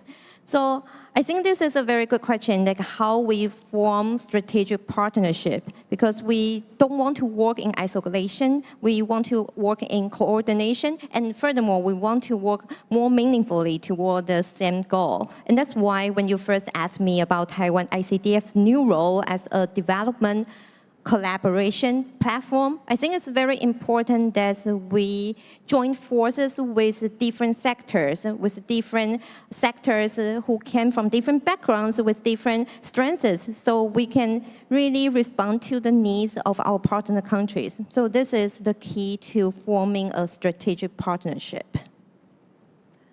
Thank you so much for that. And I think as we close, I also I think we'll have some time for a couple of questions. And as we close, I wanted to ask my final question, which is about how the development cooperation landscape is changing. What do you think your organization or your company could do differently to strengthen cooperation with other actors and ensure that financing, innovation, technical assistance, and local capacity work together more effectively? So I think one of the things that we could do better, and hopefully will do better, is to use concessional funding as smartly as possible, to target it at unlocking new investment. And personally, this is something that I strive to do. When it comes especially to donor money, the question is not, can we use it on this project or can we use it on this project? The question is, can we do the project without it? And if the question is yes, then we shouldn't use it.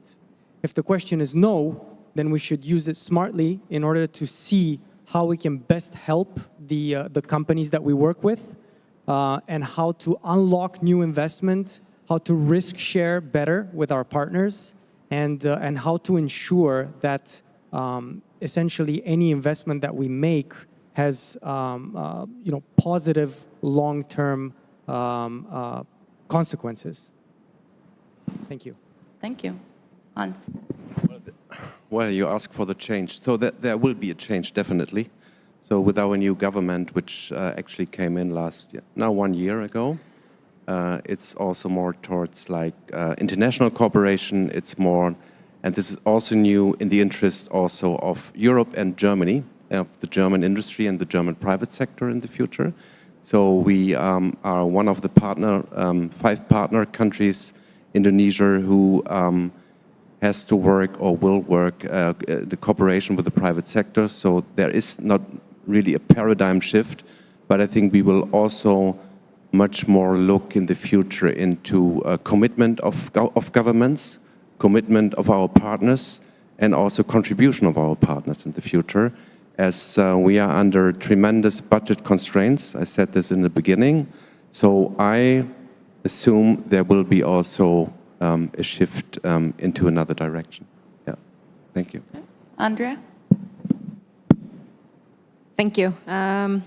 I think that what I can say from our point of view is definitely that being a small agency, Estonian, but we can give our expertise, and I think that we, as an agency, we need to give our best niche that we have. For example, we are really good, experienced in digitalization and education. So this is from our point of view that we can support these countries we don't have, as I mentioned already, we are quite small, only 1.3 million people, and we don't have that much of amount of money that we can distribute. But still, we have the experiences that we can share, and we can focus on that by giving that experience and sharing that information, because not just only building, for example, buildings isn't just aid.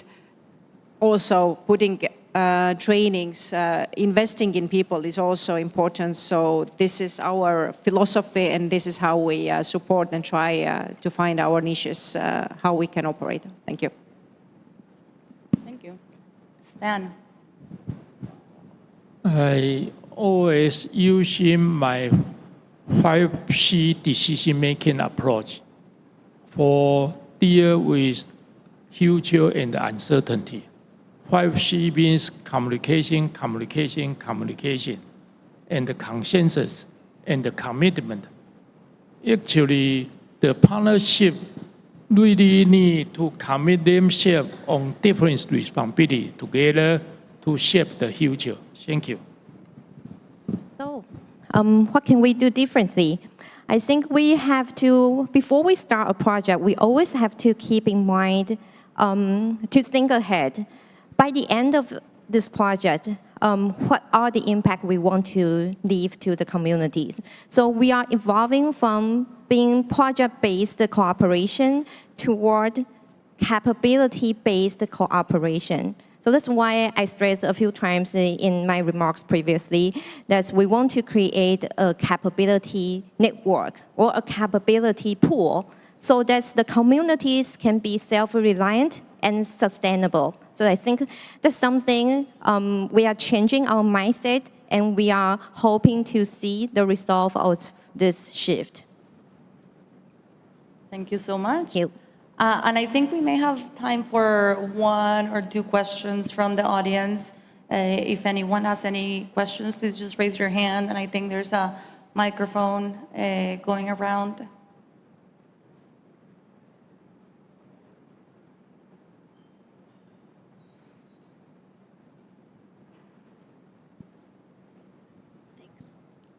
Testing. Hi, thanks so much. My name is Phoebe Pham. I'm a visiting research fellow at the Ministry of Foreign Affairs for the rest of the year. And I previously worked at a think tank in Washington, D.C. for 4 years. My question's targeted to Country Director Hans Ludwig Bruns.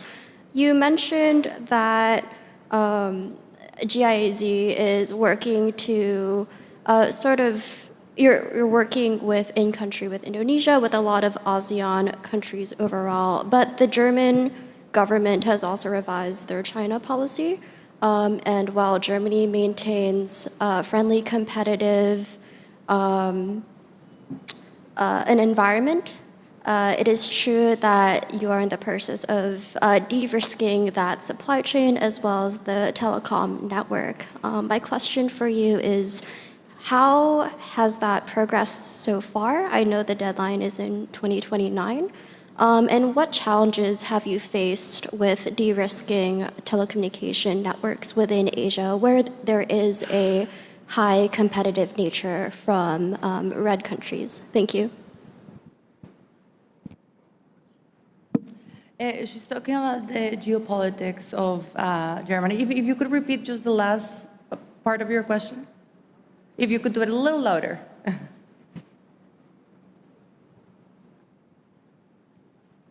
Testing. Sorry, is this better? Yes. Awesome.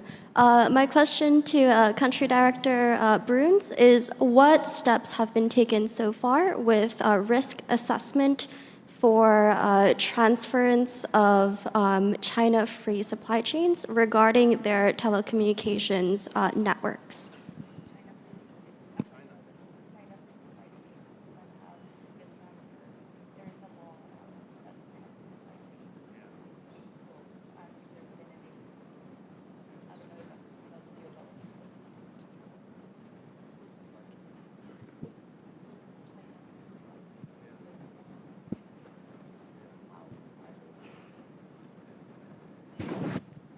I hope I can answer this question. You got into the geopolitics. And so it's about, it's now politics, right? And we are usually not into politics, yeah?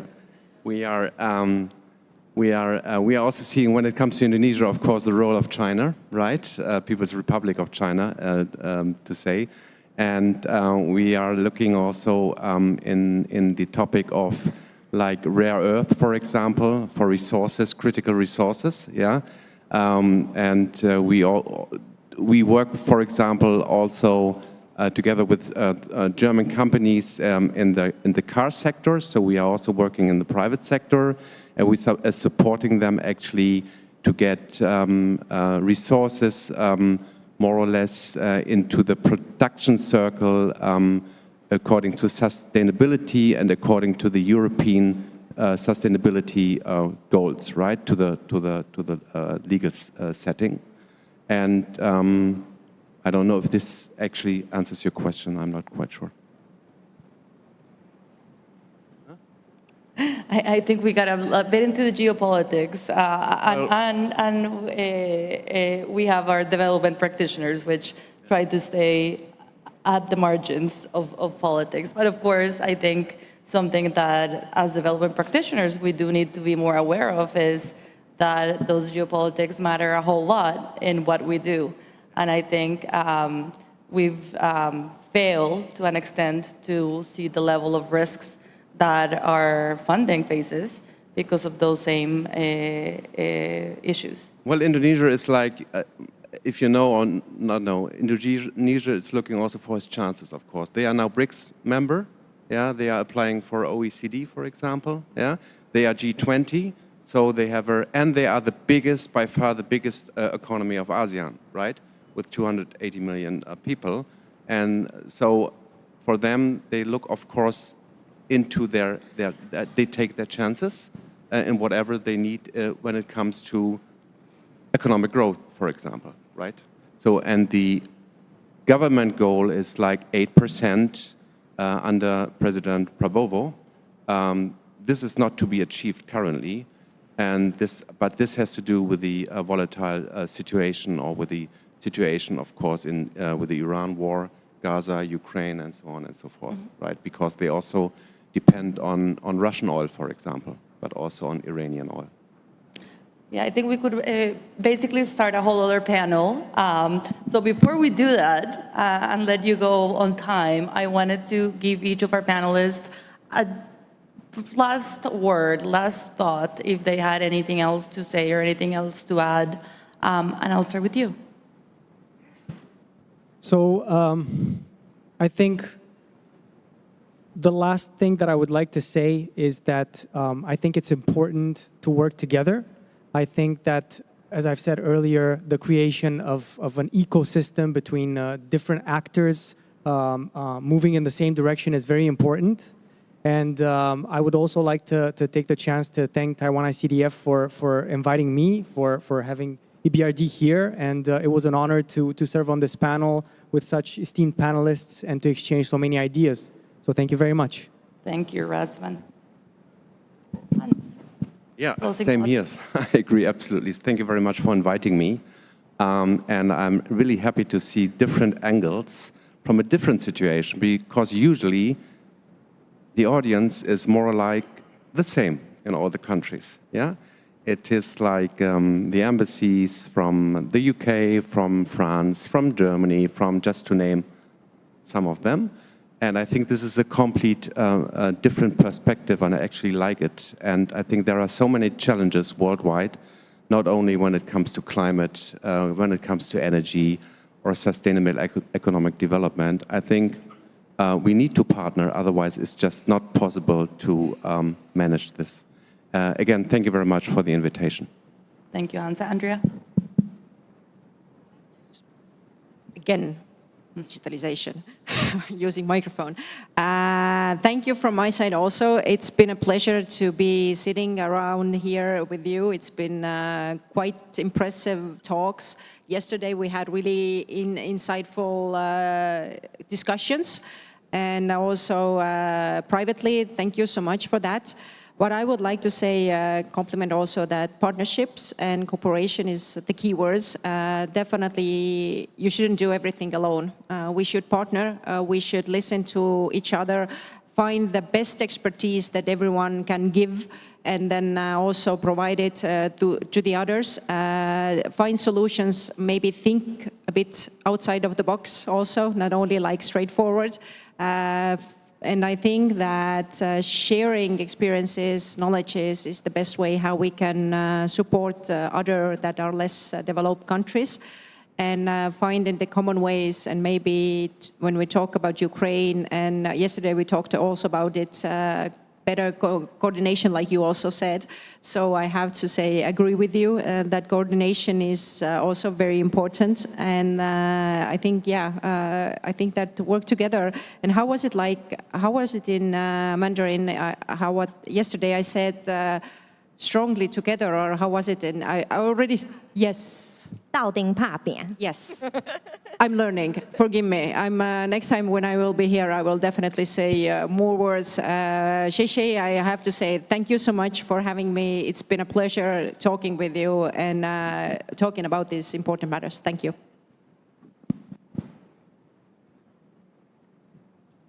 Final thoughts? Okay. Last month, I went to Japan to promote my new Wang Dao philosophy, the leader's way for 21st century, including a coherent persona of the STEM AI. Not only intelligent, also wisdom, because I'm maybe the oldest in this room, so I have some lesson learned. Okay, so I have a persona to share my experience with you. If you are interested, I already sent the white paper to Mr. Huang and Alex, so you can ask them to get the copy. Thank you. Thank you. Bye, Vin. Yeah. I know I've repeated this term capability a few times, but I'm gonna mention this for the last time, at least on this panel. So I think to form strategic partnerships with our partners on stage and here, it's very important to form strategic partnerships in order to build the capability to create choices. I know it's not that long, but but every word has its meaning. So to build the capability to create choices is very important for us, and I believe for all of us. Yeah, that's it. Thank you. Thank you so much. And you thought you were leaving, but I've got a message from above that says, please open the floor for questions. So I'm assuming there are some burning questions that I must have missed. So if I don't see any hands, well, I see one back there. Oh, I see one right here, Minister.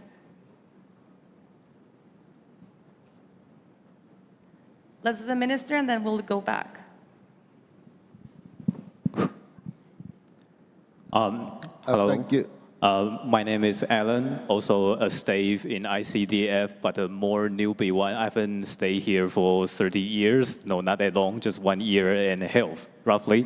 So thank you for bringing us so much insightful views in the development issues. So here I have a small questions for the CEO from ESTDAV, because we know we are all working in the development agencies, and we are always exploring so many chances. So I wonder your personal view on the development issue. Here is my question: that development challenges today cannot be addressed simply by governments, by government alone. So how can development agencies like us better engage the private sector to move like from only pilot project toward more scalable and also sustainable impact, because we are always trying it. So that's my question. Thank you.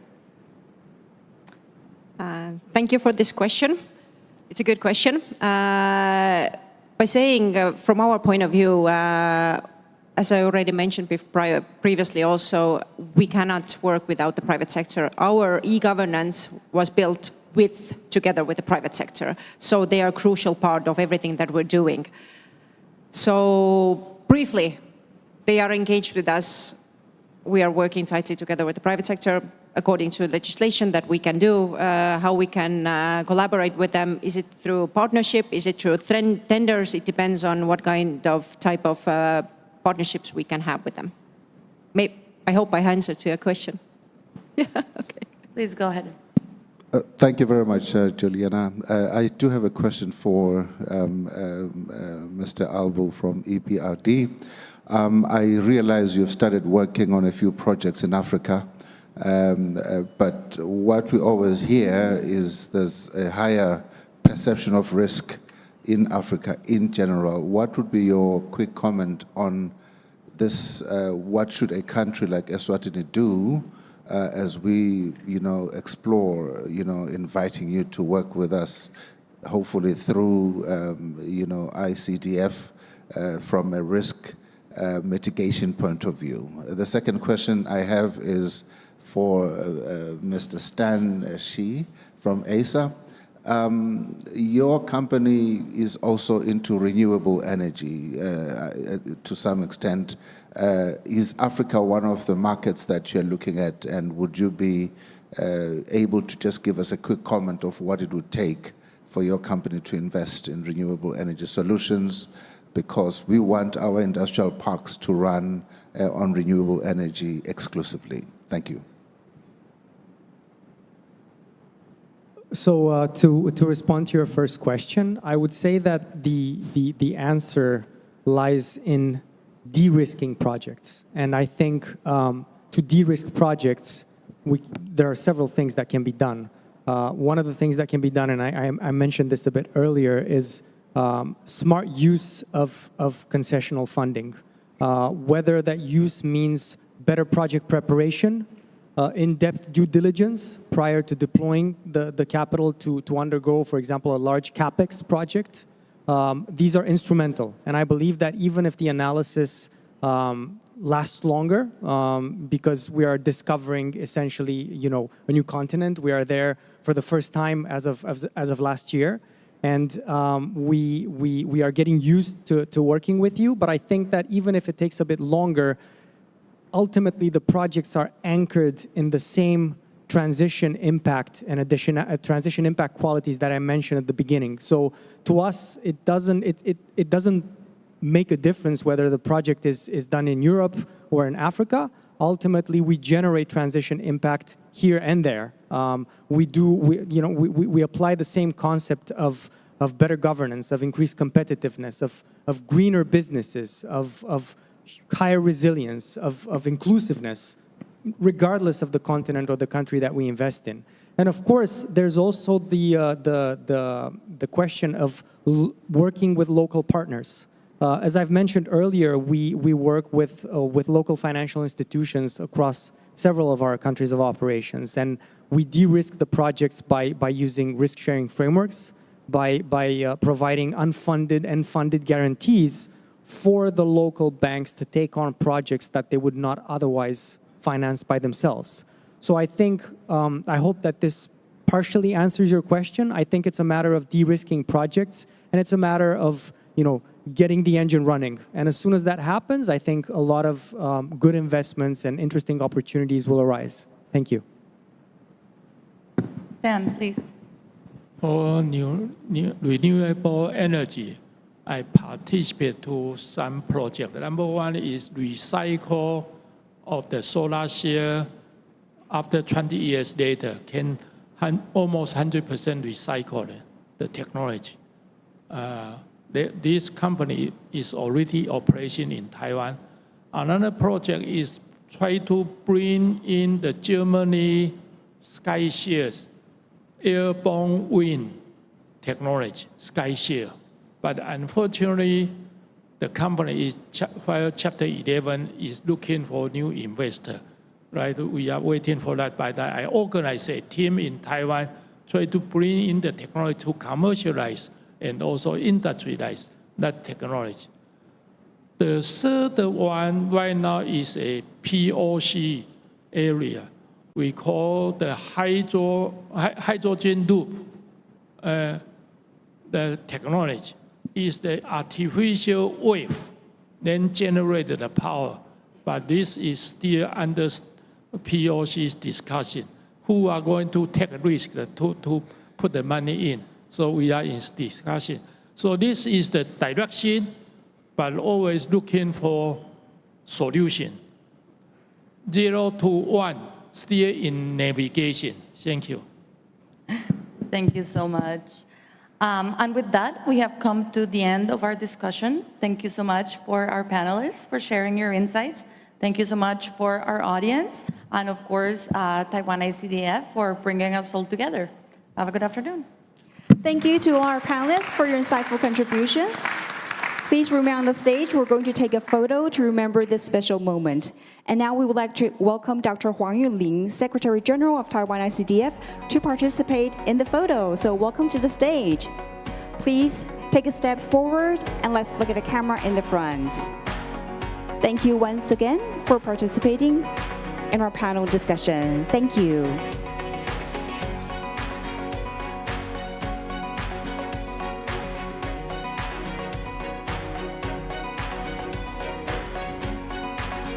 All right, so please look at the cameras in the front and give us your best smiles. 3, 2, 1. One more.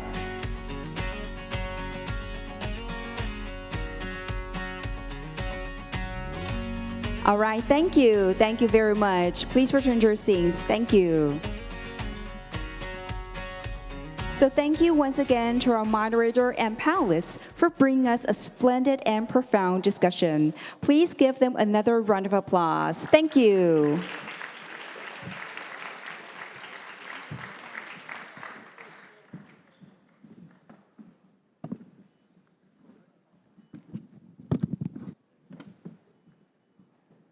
Today's discussion not only reflects a shared vision among global partners in advancing sustainable development, but also reaffirms the importance of innovative cooperation and strong partnerships. We will now proceed to an important segment of this symposium, the joint statement signing ceremony.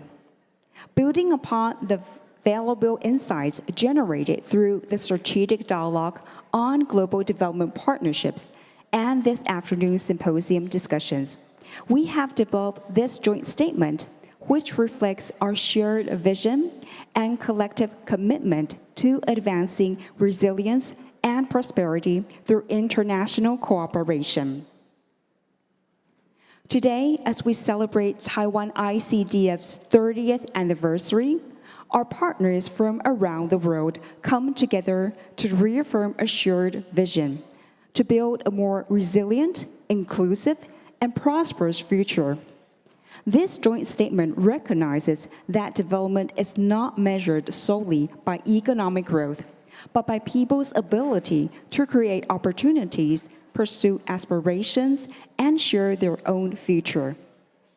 It also affirms that resilience is not only the capacity to withstand challenges, but also the ability to adapt, innovate, recover, and move forward. Guided by the shared principles that capability creates choice, democracy creates resilience, innovation creates opportunity, inclusion creates shared prosperity, cooperation expands possibilities, and resilience secures the future.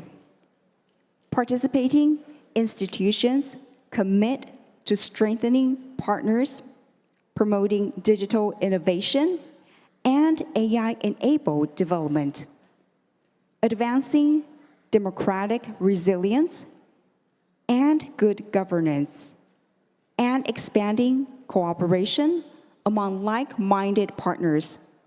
Through this call to action, we collectively pledge to build capability, strengthen resilience, expand choices, and create a sustainable future together.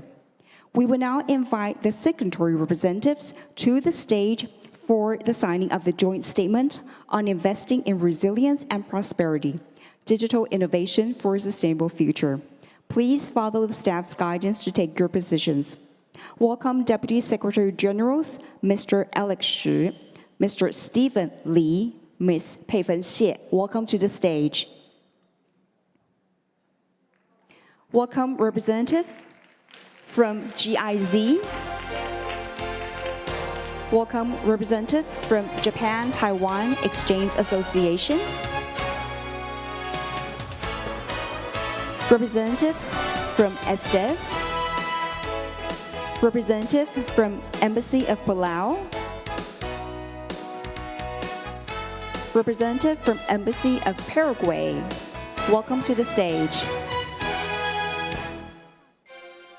Representative from Embassy of Tuvalu.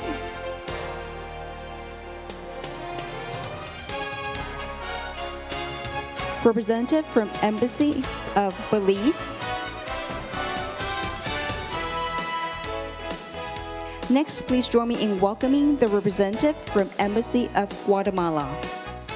Welcome to the stage.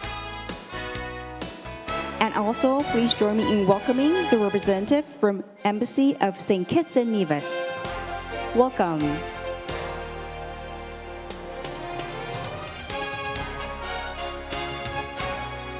Next, please welcome representative from Embassy of St. Vincent and the Grenadines. Welcome. Welcome representative from Embassy of St. Lucia.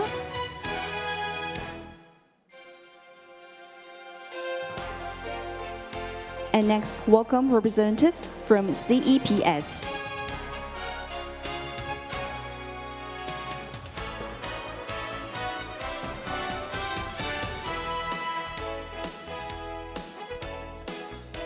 Next, please join me in welcoming the representative from Ocean Affairs Council.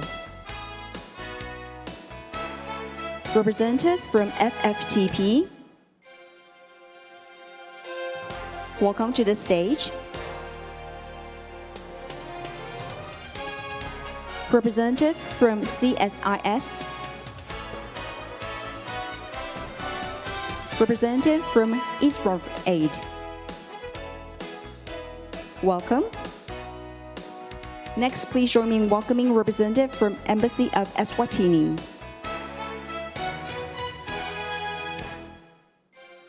And representative from STUF. Welcome to the stage.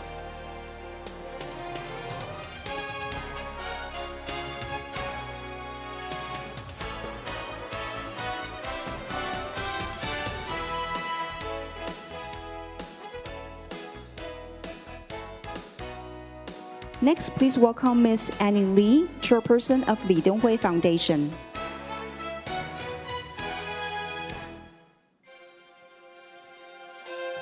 Next, please join me in welcoming Mr. Stang Zhi, Chairman of Porima INC. Welcome to the stage.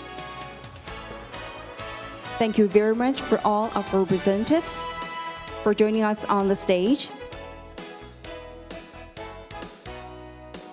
And next, please join me in welcoming Honorable Minister Menkuba Kumalo of the Ministry of Commerce, Industry and Trade of the Kingdom of Eswatini. Welcome to the stage.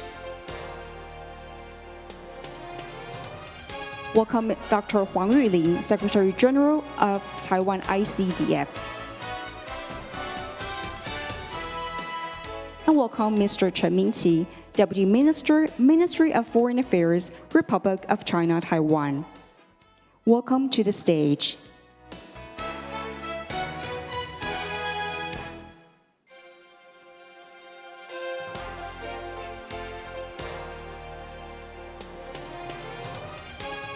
All right, next, may we invite the photographers to come to the front of the stage to capture this historic and significant moment. Through this ceremony, we not only witness the formal launch of this joint statement, but also reaffirm our shared commitment to advancing a more resilient, inclusive, and prosperous future through digital innovation, partnership, and sustainable action. So after the countdown of 3, 2, 1, we kindly invite all distinguished guests to place your hands on the illuminated sphere, symbolizing our shared commitment. After the countdown, to collect consensus and global partnerships in launching this joint statement together.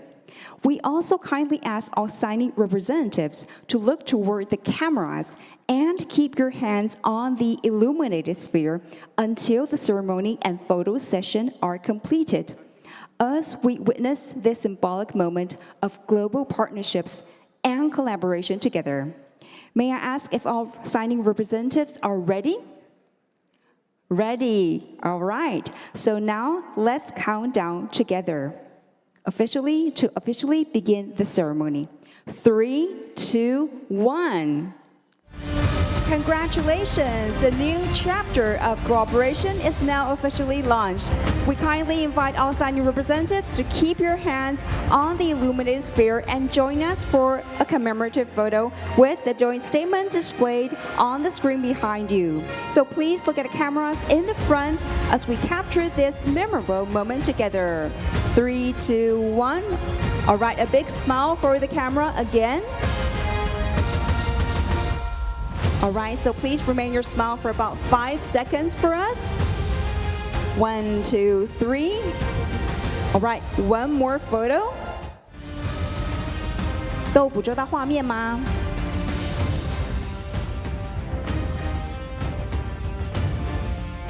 谢谢。Thank you. Thank you to all distinguished guests for your participation.